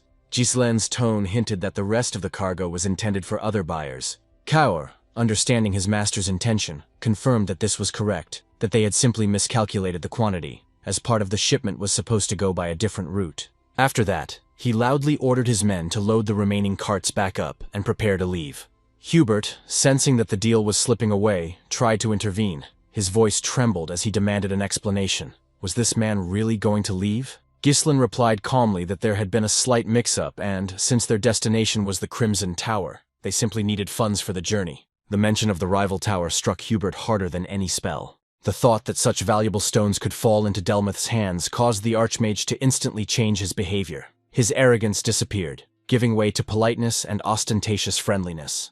He hastily declared that the whole misunderstanding was just an unfortunate joke about the price, and suggested continuing the discussion in a more comfortable setting, at the negotiating table. The elders exchanged glances. The expressions on their faces spoke of inner emptiness. They understood that Hubert had taken the bait. Gislin agreed without hesitation, realizing that he now had complete control over the situation. A short time later, everyone gathered in a spacious room on the top floor of the tower. Documents, seals, and ink were already laid out on a long table. Everything was ready for negotiations. Hubert, trying to regain his appearance as an important and calm magician, first asked everyone present to introduce themselves, wanting to begin the meeting with the necessary formalities. Hubert, wishing to give the meeting an official tone, began with a brief introduction of his elders. Each of them, as he proudly emphasized, was a Fifth Circle magician, a title that commanded respect even at the Royal Academy. Gislin listened with a slight smile, giving the impression of sincere interest. He noted that this was indeed an impressive force, worthy of the second most powerful tower in the north. The words sounded neutral, but the intonation left a subtle hint of sarcasm, as if he had inadvertently reminded Hubert that the primacy still belonged to another. The Archmage's face twitched slightly. He hastened to assure him that the rumors of the Crimson Tower's superiority were nonsense. The Tower of Scarlet Flame, he said, still occupied the top of the northern hierarchy. Gislin nodded with a polite smile, neither arguing nor agreeing completely. Valinda, observing the tense atmosphere, quietly asked if it was too risky to tease such a hot-tempered man. However, Jillian, standing nearby, only smiled, noting that the gentleman knew what he was doing.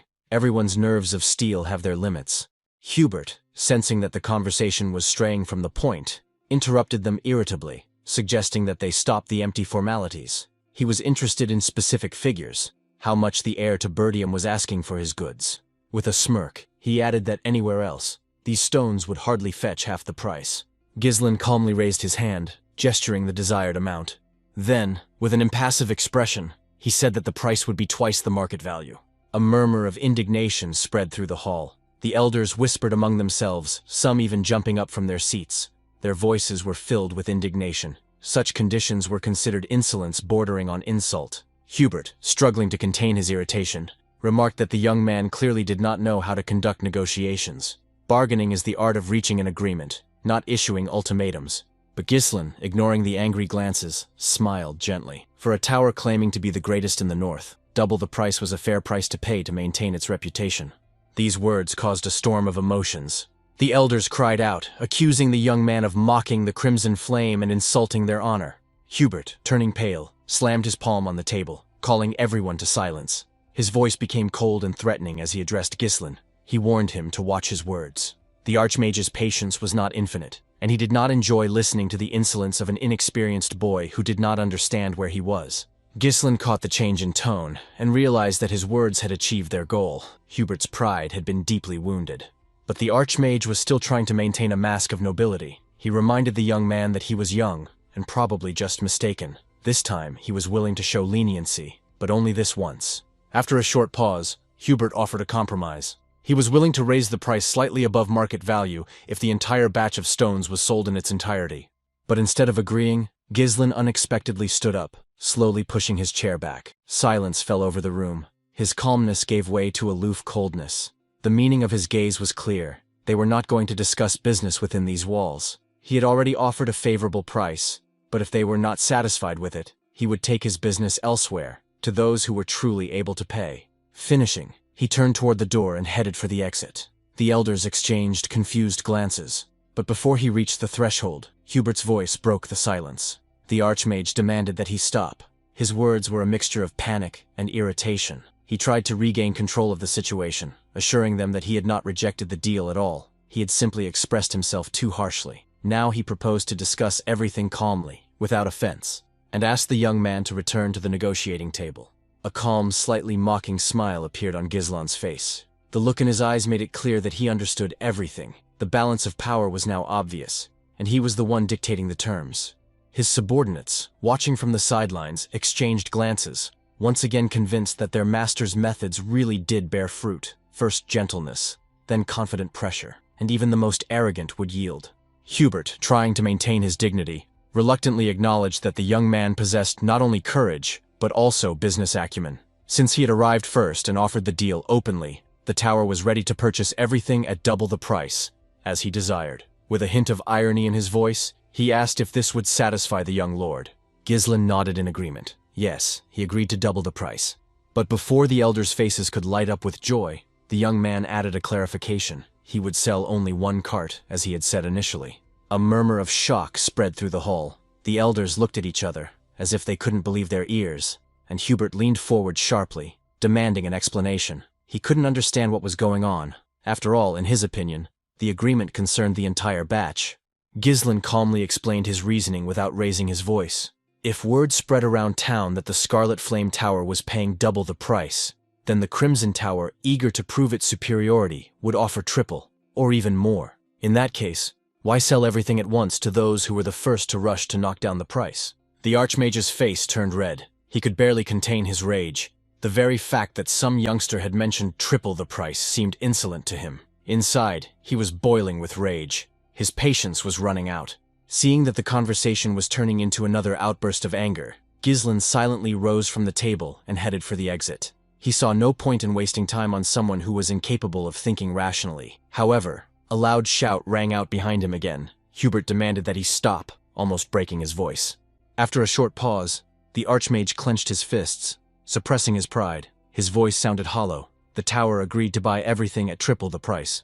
Satisfaction flashed in Gislin's eyes. This was exactly what he had been aiming for. He returned to the table, sat down on a chair, and calmly said that now they had finally found common ground. This decision was indeed worthy of the tower that called itself the best in the north. Hubert, hiding his irritation behind a mask of politeness, ordered Gislin to stay where he was and wait until the funds were collected. As he walked away, his mind was filled with rage. A sixth circle master, the head of a great tower, and he allowed himself to be humiliated by some young upstart from the provinces. But now there was no choice. The shortage of rune stones forced him to make concessions. However, deep down, Hubert swore that if this upstart dared to dictate terms again, he would burn him to the ground. No sooner had the elders breathed a sigh of relief than Gislin broke the silence again. He calmly stated that there was one more condition. Hubert's face contorted with indignation. He asked sharply what else this insolent man could possibly want. Gislin, without changing his tone, said that he was interested in a girl named Vanessa and demanded that she be handed over to him. The Archmage couldn't believe what he was hearing. He asked again, unable to hide his astonishment. Why would he want her, this clumsy student who barely knew how to use magic? Ghislain calmly confirmed that yes, she was the one he wanted. There was no passion or whim in his gaze. Rather, it looked like a decision that had been thought out in advance. He needed her, as a personal student, a companion, and perhaps the key to something greater that only he understood. At that moment, Ghislain froze for a second. His memory flashed back to the past, a distant life, the smell of smoke and roasted meat. He saw himself sitting by a fire, roasting meat over the coals. A subordinate sat nearby and noticed that the pieces were starting to burn. The guy glanced at him mockingly and muttered that if the captain didn't like it, he could roast it himself. It sounded provocative, almost insolent, as if he were deliberately testing his boss's patience. Ghislain, who did not tolerate such a tone, coldly threatened him. After that, the subordinate quickly realized his mistake and changed his tone, trying to defuse the situation. To distract attention from the awkwardness, he decided to change the subject and asked if the captain had ever heard of the Red Nightmare, a mage named Vanessa. Ghislain, thinking for a moment, did not know the name and asked who it was. The soldier perked up. He said he had recently heard an incredible story about a sorceress who had burned the northern lands of Lutanian. That same Vanessa, according to rumors, had reached the 7th circle of magic, a level that only a select few archmages aspire to. Ghislain noted that it sounded almost legendary, the 7th circle and the nickname Red Nightmare, too loud to be true. Why had no one mentioned her before? It turned out that the rumors were very strange. After her ascension, Vanessa began to study not spells, but techniques for developing mana, something that warriors, not mages, usually did. It was considered madness. Even her subordinates thought she had gone mad, trying to combine the incompatible. Since then, she seemed to have lost control. Cities burned, villages disappeared in flames. A bounty was placed on her head, and many troops were sent to capture her. None returned. These words stuck in Ghislain's mind. A mage who had reached the 7th circle, using mana energy instead of magic circles. The idea was impossible, and yet intriguing. If the rumors were true, then she had discovered a different path to power. It was dangerous, but extremely interesting. The captain shook his head with a smile, and said that perhaps Ghislain should take her under his command himself, if the chance ever arose. At the time, Ghislain just smiled, not taking it seriously. But a strange feeling crept into his soul, as if fate had already prepared a meeting. Later, he learned that Vanessa had lost control of her magic. When she was found, she was barely alive, emaciated. But even in that state, the potential of a true master was evident. A mage without a teacher, capable of reaching the 7th circle, was a rare phenomenon. If this talent was channeled, she could be turned into a force to be reckoned with. Now, having met her again, Ghislain was not going to miss his chance. He was determined that Vanessa would become part of his team, and under his guidance, this extinguished fire would burn brightly once more. His subordinates talked among themselves. Some recalled seeing the girl before, fragile, shy, unremarkable. Valinda sighed, and remarked that the master should at least warn them before he decided to take someone into his ranks. Meanwhile, at the other end of the tower, the elders were already discussing among themselves that everything was turning out for the best. In their opinion, the girl was useless. She only ate for nothing and got in the way. Let Ghislain take her. It was even profitable. They would get rid of the burden and strengthen ties. Hearing these words, Hubert readily agreed. He hypocritically declared that Vanessa was a gifted sorceress who would now have the honor of serving her new master. Ghislain did not even listen to his pretentious speech. In a cold voice, he added that he would need not only Vanessa, but also a group of 3rd circle combat mages and above. Their purpose was crystal clear. They would serve in Birdium, not as court mages, but as combat units ready to participate in the coming territorial wars that were already beginning to brew in the north. The words about territorial wars came as a surprise. Silence fell over the hall, broken only by the faint crackling of the magic lamps. The elders, accustomed to measured negotiations, looked at each other in confusion. No one expected the deal to sell the runestones to turn into a political statement. Ghislain calmly repeated the terms as if there was nothing strange about them. Triple the price for the stones, the placement of combat mages of at least the 3rd circle in Birdium for a year, and the transfer of Vanessa to his personal command. These were not requests, but points of the contract that had to be accepted. Even Ghislain's own subordinates froze for a moment. Kaor, Gillian, and Valinda exchanged glances, unable to hide their surprise. It was too bold, even for their master. These conditions could provoke the wrath of any mage, let alone a 6th circle archmage. Hubert, head of the Tower of Scarlet Flame, froze. His eyes filled with blood, his fingers trembled with restrained rage. After a few seconds, the tension burst forth. The mana held in his body flared up like a fire. A wave of power swept through the hall. The air trembled, the floor began to crack, and the windows were covered with a network of cracks. The servants standing closest to him barely managed to stay on their feet. The Archmage's voice, low and ominous, cut through the noise. The youngster clearly did not understand who he was talking to. He declared that such conditions were not just madness, but a crime. Mages are forbidden from participating in territorial conflicts between aristocrats. Moreover, the third circle is the foundation of the tower, its heart. To demand them as mercenaries is the height of disrespect. According to Hubert, this was tantamount to insulting the entire order. The only punishment for such an offense was death. And if Ghislain did not take back what he had said, not even ashes would remain of him. The air hummed again. The pressure of magical energy became unbearable. Ghislain's subordinates instinctively retreated, trying to stay on their feet. Even the experienced Kaior, accustomed to deadly battles, felt as if the air was squeezing his chest.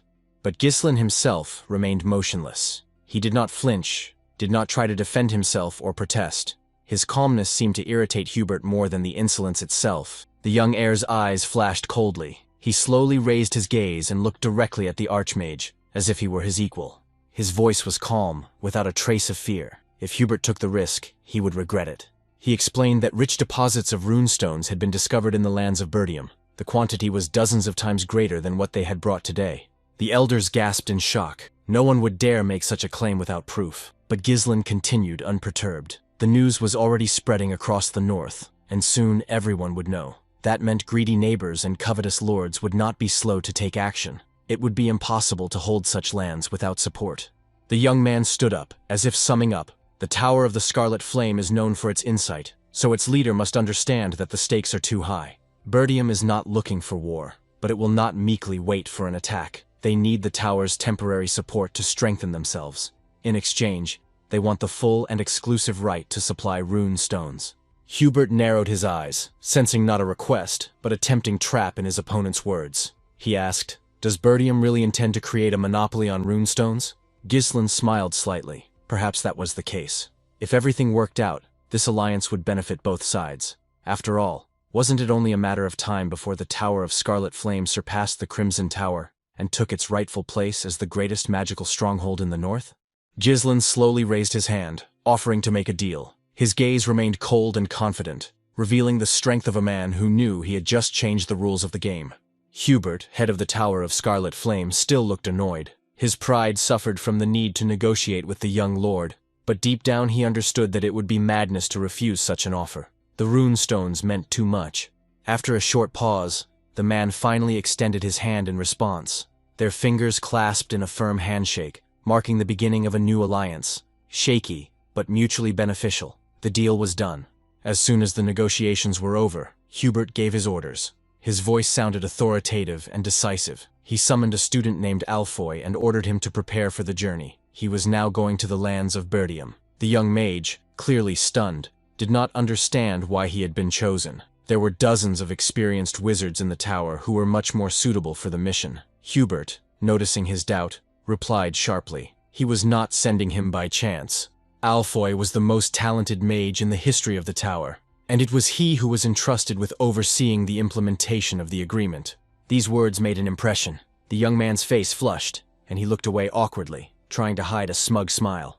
The teacher added that this experience would be a test for him, and preparation for his future role as head of the tower. Let him watch so that the peasants from Bertium do not steal the stones and resell them to competitors. And if war breaks out, the main thing is not to play the hero, but to return home immediately. He only had to hold out for a year, Hubert said. 1 year, and the Scarlet Flame Tower would once again take the top spot, surpassing the Crimson Tower. Hearing such a flattering assessment, Alfo agreed without hesitation. His heart was filled with pride, for the trust of a teacher was a rare thing. However, when he arrived in the lands of Bertium a few days later, his enthusiasm turned to disappointment. The place he was sent to was not what he had expected. Ghislain and his subordinates met the arriving mages at the gates of the mansion. The greeting was polite, but without excessive pomp, just a businesslike exchange of formalities. The mages looked around, frowning with dissatisfaction. To them, the old mansion looked too modest. There was no luxury here, only strict, calculated practicality, where every detail was subordinate to function rather than aesthetics. Alfo, with undisguised contempt, declared that it was a god-forsaken place. He felt humiliated, forced to leave the tower for some rural mission. For the heir to a great order, it was almost a punishment. Nevertheless, he introduced himself formally. A third circle mage, Hubert's apprentice, and temporary leader of the arriving detachment. Ghislain listened impassively, then calmly reminded him that there was a lot of work ahead and no time for complaints. Alpho barely contained his irritation. To him, it sounded like a sentence. The young count, this smug commoner, dared to speak to him in a commanding tone. The desire to repay this debt with interest had already begun to form in his mind. But the mage's thoughts were interrupted by Ghislain's voice, who suddenly noticed Vanessa's absence. The heir asked where the girl was, since she was supposed to arrive with the others. Alpho shrugged and replied casually that she was probably behind them, carrying the luggage. Everyone turned around, and indeed a little further away Vanessa could be seen slowly and laboriously dragging several suitcases and bundles. The girl looked exhausted and pale, but despite her fatigue, she did not stop. Her face showed stubbornness, as if she was walking not out of duty, but out of principle, wanting to prove that she was capable of enduring the journey, no matter how difficult it was. As she approached, Vanessa could barely stand on her feet. She quietly greeted Ghislain, introducing herself, but then her voice weakened. She only had enough strength for a few words. Alpho, watching this, frowned irritably and demanded sharply that she move faster, saying that everyone was forced to wait because of her. Ghislain did not hide his dissatisfaction with what was happening. The whole scene seemed humiliating to him. A mage, even a novice, should not be degraded to the level of a porter. In a cold tone, he ordered the girl to leave the suitcases and come to him. However, Vanessa shook her head and quietly said that she couldn't abandon the others' belongings. Alpha smiled contemptuously. According to him, she did the same thing in the tower, carried things, since she was unable to use magic. Let her continue to be useful in this way. But before he could finish, one of the heavy suitcases slammed into his head with force. The dull thud interrupted his speech, and his body, losing its balance, collapsed to the ground. The mages accompanying him rushed to their leader, helping him up. The air was filled with whispers, and the faces of those present expressed a mixture of shock and fear. With difficulty, Alpho, his face contorted with rage, demanded an explanation. How dare they attack him? Ghislain stepped forward. His gaze was cold as steel. He reminded everyone present that Vanessa no longer belonged to the Tower of Scarlet Flame. From this moment on, she was a member of Birdium. Any attempt to humiliate her would be considered an insult to his house. Today he was willing to turn a blind eye to what had happened, but if it happened again, Ghislain warned, Alpha would pay with his life. The young mage turned pale with rage. His eyes flashed with resentment and indignation. This country nobleman dared to speak to him in a threatening tone. He struggled to restrain himself from responding with a spell. After all, standing before him was not just a rival, but a man who had made a deal with his teacher. But his rage was boiling over. A third circle master, heir to the tower, was not going to tolerate such humiliation. Alpho raised his hand, ordering his mages to prepare. His voice trembled with anger. If this self-confident lord wanted war, he would get it. These lands could be turned to ashes in an instant. Ghislain responded by calmly snapping his fingers. In that instant, a living circle of mercenaries closed around the mages. Blades glinted in the moonlight, steel aimed directly at the arriving wizards. The air thickened with tension. Alpho recoiled, shocked. Never before had he seen anyone dare to raise a weapon against mages. It was sacrilege, a violation of the very order of things. Ghislain did not allow him to say a word. His voice was firm, without unnecessary emotion. Shut up. The contract has been officially signed. The Tower of the Scarlet Flame has placed these mages at Birdium's disposal for a period of 1 year, and now they act according to the will of their new master. In return, the tower receives a monopoly on the supply of rune stones. Let Alpha himself consider whose side the tower's leadership will be on if his actions disrupt such an important agreement. In the lands of Birdium, mages are not chosen masters, but part of a single mechanism, a source of living mana, necessary for the coming changes. And if they demand respect, they must first prove that they deserve it through their work. These words were the last straw. Alpho's face darkened with humiliation. Being equated with a silent source of mana seemed to him an insult worse than any curse. He clenched his fists so tightly that his knuckles turned white, barely holding back his rage. The tense mana around him was already beginning to tremble in the air, a silent sign that the mage's patience was rapidly coming to an end. Ghislain, tired of watching the fruitless bickering, decided to put an end to the growing chaos. He calmly turned to his men and, with a short, extremely clear order, told them to deal with the arriving mages. His calmness conveyed a cold confidence, and no one even thought to object. Kaor and Jillian exchanged glances, their faces breaking into predatory, almost anticipatory smiles. They clearly enjoyed showing the arrogant sorcerers that titles meant nothing in Birdium, and that respect here was earned not by birth, but by achievement. Alpha instantly realized where this could lead. Cold sweat ran down his temples, and his thoughts raced in desperate panic. To him, these mercenaries were like wild beasts, alien to the true nature of magic and its greatness. Vanessa stood slightly apart, watching what was happening with restrained caution. She did not look surprised, but her gaze betrayed her confusion. The events unfolding seemed too abrupt to her, and she did not understand how best to behave among these people. A minute later, Ghislain approached her. His steps were confident, and his gaze was focused, as if he had already made a final decision that left no room for doubt. He announced that from now on, the girl would answer only to him and would no longer have any connection to the Tower of Scarlet Flame. For Birdium, she would become his personal mage, a person on whom he was ready to place his own expectations. A barely noticeable smile flashed across Vanessa's face, as if for a moment she felt the warmth of recognition that she had so lacked. But almost immediately her joy turned to anxiety. She did not understand why such an influential person had chosen her. Plucking up her courage, she confessed that she was unable to use magic, as Alfoy had claimed. She had been born without the gift, and she felt like a fraud who had been undeservedly entrusted with an important role. Ghislain smiled slightly, as if her revelation did not surprise him in the least. His calmness momentarily threw the girl off balance, and made her wonder if he knew much more than he was saying. He made it clear that he intended to personally teach her how to use magic, relying not on words but on practice. There was not a shadow of doubt in his confidence, as if he had already seen the result that she herself could not imagine. After a while, they reached the training arena together, a vast space where the walls and stone slabs were covered with traces of previous battles, flashes and blows. The place breathed with the memory of hundreds of lessons and trials.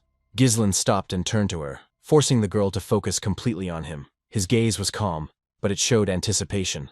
He asked how far she had progressed in her study of magical theory. Vanessa replied that she had reached the 5th circle, but all her knowledge remained purely theoretical, without a single attempt to put it into practice.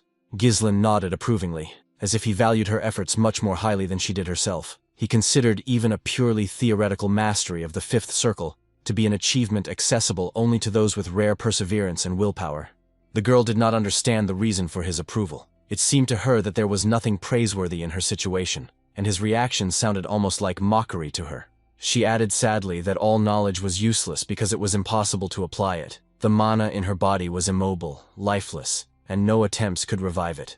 Ghislain thoughtfully asked if she understood the true reason for this phenomenon, why she had been unable to feel the power since her early years. Vanessa lowered her gaze and admitted that since childhood she had not felt the flow of mana, as if the world of magic existed somewhere nearby but was hidden from her by a thick veil.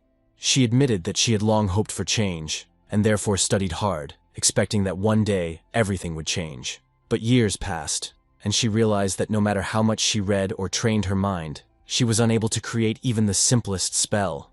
Sighing, the girl admitted to herself that after her mentor's death, she had lost not only a teacher, but also the goal that had defined her path for many years. Now, along with him, her last hope had disappeared.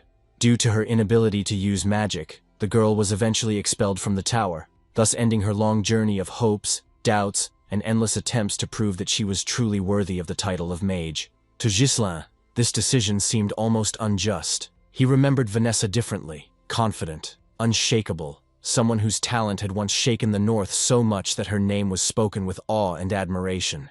Even now, having lost her gift, she retained knowledge comparable to that of the elders. Only those with exceptional mental strength and perseverance could achieve a theoretical understanding of the 5th circle without the slightest practice. Magic cannot be understood through books alone. It requires inner enlightenment, the ability to connect one's own will with the flow of mana and transform dry theory into living force. Vanessa seemed to understand this with her mind, but her body still did not respond. It was easy to imagine the countless attempts to overcome this inner barrier, and the despair that accompanied each of them. But her efforts were not in vain. It was just that the path she had stubbornly followed had initially turned out to be wrong, leading her away from the true path. Words from a past life floated into Ghislain's mind, about the very sorceress who had once burned the north of Ludania and reached the 7th circle, leaving a mark on history comparable to a catastrophe. It was then that he first heard that she, being a full-fledged mage, had mastered the techniques of working with mana, a step so risky and reckless that even geniuses considered it bordering on madness. Remembering this, Ghislain decided to do things differently than all the other mentors. He was going to teach Vanessa what had once made her great: direct control of mana, bypassing the usual channels of magic circles. The girl involuntarily looked up, unable to hide her surprise. She didn't understand why a mage would waste his energy on such a thing. Mana techniques were considered the domain of warriors, wanderers, and loners. But Ghislain made it clear that both magic circles and combat techniques had a common basis: the ability to feel the flow of mana and direct it at will. Perhaps she had never really tried to use magic in this way, outside of the usual patterns and memorized formulas. This realization alarmed Vanessa. Somewhere deep inside, a doubt flared up that such an experiment could lead to disaster. She quietly objected to herself, realizing that a mistake in controlling mana could cripple the body, or even destroy the consciousness, leaving the mage an empty shell. Ghislain reached out his hand, offering to take the first step. There was no pressure in his gesture, only calm confidence and a willingness to support her in her moment of doubt. Vanessa looked at him, and the anxiety that had been building inside her suddenly subsided. In his gaze, she saw not an order or a demand, but a quiet, reliable promise of help. The girl slowly raised her hand, wavering between fear of the unknown and a timid hope that seemed to have made itself known for the first time in many years. A bold thought flashed through her mind. Was it possible that now she would really be able to touch the magic she had dreamed of all her life? The desire to know the answer proved stronger than her doubts. She allowed herself to take a step forward, even if the outcome was unpredictable. After all, if she could feel the warmth of magic again, even for a moment, the world around her would change, and with it, she herself would change. Vanessa slowly turned, pulling the top of her clothing off her shoulders. The pale skin on her back trembled from both the cold and the tension. She prepared herself for the next moment to be the beginning of the mana's effect, a process that could forever change her body and her very sense of self. At that moment, Ghislain noticed something familiar in her gaze. The same mixture of determination and quiet despair that he had seen once before, albeit in another life. Behind the girl's outward calm lay utter chaos, regret for the past, suppressed anger, and a barely perceptible but persistent hatred of herself, of the world around her, and perhaps of her own fate. Once upon a time, it was this thirst for power, this desire to prove her worth and gain recognition, that led to her downfall. Having mastered forbidden mana techniques, she gradually lost her human essence, becoming an instrument of destruction that destroyed everything she had once sworn to protect. But now everything was different. He stood beside her, alive, aware of the past, and understanding that history did not have to repeat itself. His current goal was simple, and at the same time incredibly difficult: not to let her take another step into the very abyss she had fallen into before. Ghislain intended to keep her from the abyss of nothingness, from which she had once been unable to escape, losing everything she had. Focusing, he directed mana into his hands and activated the flow connection technique. A soft light flashed between his palms, shimmering with a warm glow that then slowly touched the girl's back. Waves of mana rolled through her body, causing her muscles to tense reflexively. Her breath caught, and a sharp pain flared almost instantly, as if a hot fire had passed over her skin. The blinding heat made Vanessa involuntarily open her mouth, trying to breathe in more air, but this only intensified the burning pressure in her chest. Ghislain gestured for her to close her lips. He reminded her that breathing could disrupt the rhythm of mana and distort its passage through the body. His mana was now flowing out of her, and the girl needed to maintain a steady sense of movement to keep her balance and prevent the flow from breaking. The most important thing was to grasp the flow, its depth and direction, to feel it as something alive. Mana spread through her body like viscous liquid light, bending around her bones, filling her muscles, sliding under her skin, and gradually returning to her heart, where it gathered into a dense knot of power. And suddenly, to her surprise, the girl really felt it, for the first time so clearly. The energy surrounded her with a soft tremor, like an invisible breath, rippling the air around her, and evaporating from her skin in a golden haze. Vanessa's consciousness was carried away into the past for a moment. A familiar image appeared before her inner eye, her teacher arguing with another mage. The latter insisted that without her observation skills, they would never have been able to prove the regularity of the transformation of mana into magical energy, because it was she who had once managed to grasp the essence of the flow. Hubert agreed at the time, but still continued to argue that his colleague was too enamored with her innate talent, failing to see the obvious. He reminded her that no matter how brilliant her mind was, no matter how deep her understanding of magic, the fact remained: she couldn't cast even the simplest spell. And so, in the opinion of many, her right to call herself a mage remained in doubt. Renato could barely contain his indignation. Hubert's words cut him like a cold blade, precise, merciless, and devoid of the slightest compassion. The senior mage continued to express his opinion with icy calm, as if he did not notice how each of his remarks caused pain. It was obvious to him. No matter how hard Vanessa tried, her path would still lead nowhere.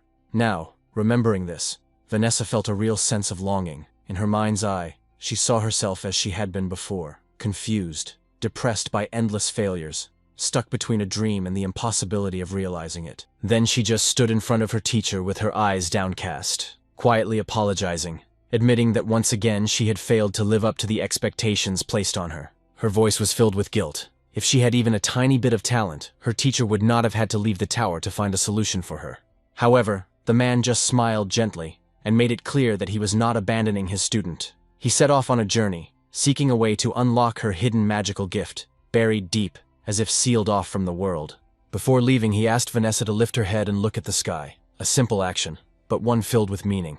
He reminded her that darkness does not last forever, and that one day, light will surely come to everyone who continues to move forward, even if only by touch. These words were etched into her memory forever, becoming the last spark of hope that warmed her in the most difficult moments of her life. Now, standing next to Ghislaine, Vanessa suddenly realized that he had become the very light her teacher had spoken of, even if he himself was unaware of it. The light that restored meaning to her existence, gave her a new direction, and made her heart believe in the possibility of miracles.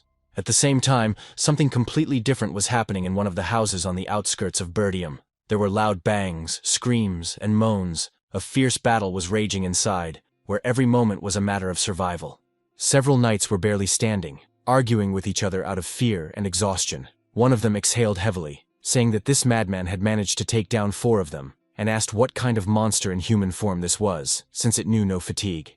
The instigator of the fight, on the contrary, only laughed loudly, encouraging the next brave souls. His eyes burned with excitement, and his lips stretched into a satisfied, almost predatory grin. They could approach one by one, or in a crowd. The steel of their swords would not save them from his true power. Another knight, shouting a battle cry, rushed forward, but a powerful blow struck him before his blade had traveled even halfway. The knight's body flew against the wall and, after hitting it, slowly slid to the floor. The metal of his armor clanged like an empty tin can, echoing faintly. Another warrior darted out of the shadows, trying to seize the moment, but the enemy had spotted him in advance and was already prepared for the attack. Grabbing the nearest unconscious body, the burly man threw it at the attacker, knocking both of them down with a blow that cracked the wooden floor. He laughed again, confidently, with genuine pleasure. For him, it was just a light warm-up, far from a real battle. His companions watched from the sidelines, exchanging glances with obvious pride. This turn of events was to be expected for them.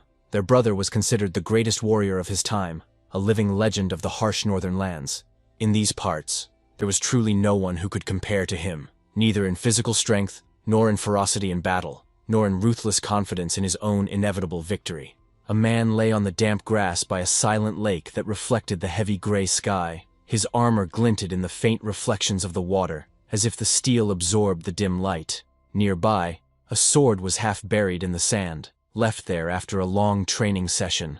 A soldier approached him and, bowing his head in a respectful salute, cautiously inquired how the training was going. The man did not answer immediately. He only looked at the warrior and quietly asked what had happened. His voice sounded tired, but beneath it, one could sense his usual inner strength. The soldier hurriedly reported that an order had come from Count Desmond. The troops were to retreat. The commander of the detachment, Mr. Victor, must immediately march out and lead the movement. Hearing this, the man calmly rose to his feet. All his movements were characterized by a measured precision reminiscent of the smooth grace of a predator awakened from sleep. He picked up the helmet lying nearby, placed it lightly on his head with a soft clink of metal, and said briefly, "It was time to go." His tone conveyed a strange mixture of irritation and anticipation. The boredom that had tormented him all this time was finally coming to an end. At the same time, at the Birdium mansion, the Count received an urgent message delivered by a courier. After skimming through the contents, the man frowned. The message caused him not only dissatisfaction but also anxiety. It conveyed nothing but a threat. The letter came from the neighboring county of De Grad. Their ruler claimed that his son Gilmore had been killed by Ghislaine Birdium, and now he intended to exact blood for blood. The Count did not like such news at all. He understood too well where such accusations could lead. He immediately ordered all the soldiers to be summoned. The reason was obvious. Along with the message came an official declaration of war. Less than 10 minutes later, an emergency meeting began. The commander of the knights was completely baffled. In his words, the Degradus seemed to have truly lost their minds, accusing Ghislain of murdering the crown prince when everyone in Bertium knew it was a lie. The others were also seething with rage. The neighboring clan had decided to wage war on such a ridiculous pretext. For so many years, they had lived together as one northern family, and suddenly this betrayal was like a stab in the back. The commanders tried to understand what the Degradus hoped to gain by going to war against those with whom they had long-standing alliances. The dispute was cut short by Ghislain, who joined the discussion. He suggested that the real reason for the uprising was the runestones. He recalled that earlier, 2 vassals had been sent on a mission to the Degrades, while he himself was in the magic tower. It was probably they who had leaked information about the internal affairs of the domain, even if unintentionally. Those present reacted with disbelief. It was difficult for them to believe that the vassals could have betrayed them. To them, Ghislain's words seemed too bold and unrealistic. The count sat silently, analyzing what was happening, and his son's words about the runestones. He understood that actions taken for the good of the domain often unpredictably turned into a crisis, and the current situation could be just such a case. It seemed that Ghislain had understood in advance where all the recent events would lead, and therefore his calmness now seemed even more frightening than the surrounding anxiety. The commander of the knights raised his voice again, demanding that no time be wasted on doubts. In his opinion, their forces greatly outnumbered Degrad's troops, and Bertium's combat experience was incomparably greater. He assured them that the enemies would pay dearly for their audacity in attacking them. As the argument heated up, a messenger rushed into the hall, literally running out of breath. Out of breath, he barely managed to convey the essence of the message. Disaster had struck. The enemy army was already at the borders of Bertium. According to scouts, the enemy was led by a knight in white armor, and there was little doubt that it was Victor. The size of the army was truly shocking. The enemy was advancing toward them in a huge mass, comparable to a military horde. The vassals were in shock. The war had barely been declared, and Degrad's troops were already at the gates. No one could understand when they had managed to prepare such a rapid offensive. The count was soon given the exact numbers.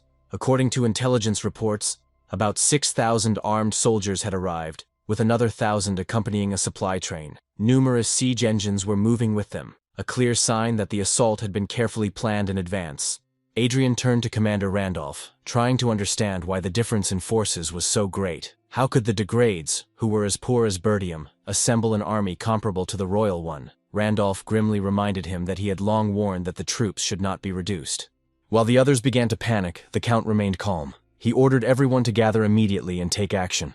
He considered empty arguments useless. They only wasted precious time. The soldiers were ordered to take up positions on the fortress walls. First and foremost, it was necessary to ensure the safety of the inhabitants, to shelter them behind the walls and close all the gates, leaving no possibility of a breakthrough. The soldiers had to prepare for battle, take up their posts, and hold every position assigned to them. The battle between the recent allies was inevitable, and everyone in Bertium had to meet it fully armed. Meanwhile, Count Degrad, whose name was Tamas, did indeed arrive with his army. He intended to personally witness the fall of Bertium. Deep down, he thought about his son, Gilmore. Although he was a useless idler, it was thanks to his death that Tamas had a convenient excuse to start the war he had wanted for so long. Arriving at the walls, he could not help but notice the magnificence of Bertium Castle, a fortress capable of withstanding many sieges. Tamas demanded that Victor follow him. He needed to talk to the eldest of the Bertium clan, a man whose name still aroused an inexplicable irritation in him.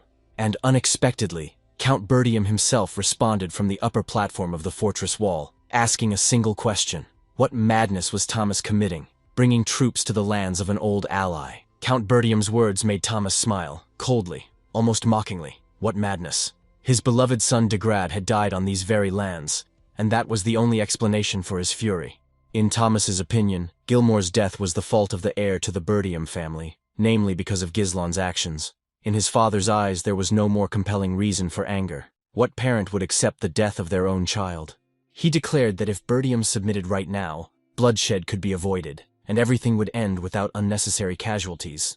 Ghislain did not interfere in the conversation. He listened silently, weighing every word and understanding that any objections would only hasten the inevitable conflict. Count Bertium's advisors were deeply outraged. They couldn't believe that Tamas continued to lie so brazenly. For them, further negotiations had lost their meaning, and they urged their lord to take action.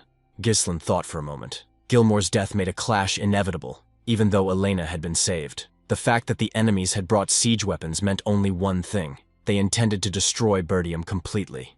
Everything was unfolding exactly as he had predicted. Suddenly, his father, the Count of Bertium, declared that his son had not killed Gilmore, and that this remained the only truth he was willing to acknowledge. He added that if the visitors valued their lives, they had better leave while they still had the chance. It was not a request, but an extremely clear ultimatum. Those present did not expect such confidence. The Count's words sounded like those of a man who was not going to bow his head. Victor, standing among de Grad's troops, knew Svalter well. He understood that this man, known as the Northern Wolf, was a commander who had defended the northern borders for many years. Tamas only smiled, recognizing in him that very harsh strength, but his thoughts were already occupied with something else. How much blood would be shed because of his own brother's foolish decision, and whether it could have been avoided. However, regardless of the outcome, he did not intend to regret the decision he had made. With that, the negotiations ended, and both sides began to prepare for the imminent battle. The commander of the Bertium army asked the Count to entrust him with the command of the army. He assured him that although the enemies were numerous, they were essentially just a mob, and he would be able to crush them all. But the other commanders did not believe a word he said. They thought he had lost his mind. Even with his strength, the difference in numbers was too great. Any mistake would mean the destruction of Bertium. The knight replied only that they could not stand idly by and watch their land fall under the onslaught of the enemy. There was increasing talk of urgently seeking help from other domains, but no one knew if they would have enough time to hold out until their allies arrived. As a last resort, it was suggested that they abandon the castle and retreat to the northern fortress. Svalter stood in silence, trying to collect his thoughts. There were shouts, discussions, and arguments all around him, but all he could hear was chaos, which only served to confuse him even more. He couldn't understand how the enemies had declared war so suddenly, but they had already arrived fully prepared. Their numbers and equipment were incredible for such a poor county. The only question was, who was behind them? The man felt deeply confused. He did not understand what the right decision should be, or where to find a way out of the looming crisis. Svalter's train of thought was interrupted by his own son. Ghislaine calmly stated that it was necessary to immediately prepare for defense. The Count did not understand what his son meant and why he sounded so confident. Ghislaine began to explain. De Grad's army numbered almost 7,000 soldiers, and this mass intended to descend upon Bertium's barely 2,000 warriors. The enemy's numerical superiority exceeded the threefold threshold. Moreover, De Grad's army was fully trained, well-equipped, and inspired by confidence in its own victory. According to Ghislaine's estimates, Bertium had about 2 weeks left before the enemy completed the installation of siege weapons, after which a full-scale attack would begin. He clarified that the only reasonable strategy now was to strengthen the defenses and send an urgent request for help to neighboring territories. Svalter acknowledged that such tactics were standard in such situations, but he saw no real way out. The difference in forces seemed too overwhelming. Then Ghislaine stepped up to his father and quietly voiced what he had been hiding until that moment, words that could change the entire course of events. The Count froze, shocked by what he had heard. He could hardly believe what his son had just told him. It all began 2 weeks before the possible clash. The main character had decided in advance to change the inevitable course of the war. He gathered his entourage in a campaign tent to outline a plan that he considered feasible, albeit risky. Those present understood the main point. It was no longer possible to avoid war. It had begun long before the official declaration. Valinda looked confused, but she, like the others, realized that war had become a reality, and there would be no retreat. Ghislaine confirmed his words and once again emphasized the seriousness of the situation. He then announced that he was going to reveal to everyone the task that had to be accomplished for the plan to succeed. The main factor in his strategy was surprise. He was counting on a strike that would disarm the enemy before they realized what was happening. Before the assault began, Bertium intended to strike the enemy supply column. If the flow of supplies was cut off, De Grad's army would be deprived of what it needed for a long siege. It really seemed like a well-thought-out plan, but Valinda couldn't imagine how it would be carried out. De Grad's huge army had already gathered in front of the castle, and any movement on their part would be noticed instantly, leading to an attack. In response to her doubts, Ghislaine looked at Kaur and Jillian, waiting for a report. Kaur confirmed that the troops were already stationed in the Forest of Monsters, as ordered by their lord. The terrain there was dense, hidden, and virtually impassable, so no one feared detection. Jillian added that, on Ghislaine's orders, The soldiers had been given ponchos lined with Ents horror fabric, a dark material designed for covert night operations. It was ideal for sabotage and allowed them to blend into the shadows. Ghislain continued his explanation. A large army would inevitably attract the enemy's attention, but a small detachment, concealed by camouflage clothing, could pass unnoticed even near the camps. The only difficulty was that the exact location of the supply unit remained unknown. Therefore, Ghislain decided to entrust this mission to Valinda. The girl accepted the young master's order without hesitation. She understood the essence of the plan and was ready to determine the location of the enemy forces.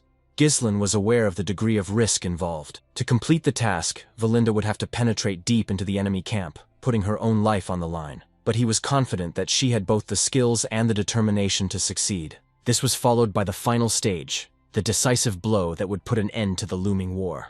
A few days later, events unfolded in Degrade's supply camp. Pablo, the supply commander and former vassal of Berdium, was in high spirits. He drank wine and rejoiced at the outbreak of war, confident that he would finally receive the lands he deserved. He was glad that he had managed to join Degrade in time. With such military support, he could count on a high position in the rear. His subordinates agreed, assuring him that it was thanks to Pablo that a successful future awaited them. Pablo had already mentally said goodbye to his former homeland. He believed that part of Berdium's lands would soon pass into his hands. He and his men had no idea that an ambush was lying in wait in the nearby forest. Ghislain was there with his squad, who had chosen the perfect moment for a surprise attack. Valinda and the others noted that the night was particularly gloomy. The darkness was so thick that it could blind you. But Ghislain saw this as an advantage. Such weather was ideal for a covert attack. He put on his helmet and prepared for the assault, signaling to his men. They were ordered to destroy the enemy completely, leaving no one a chance to raise the alarm.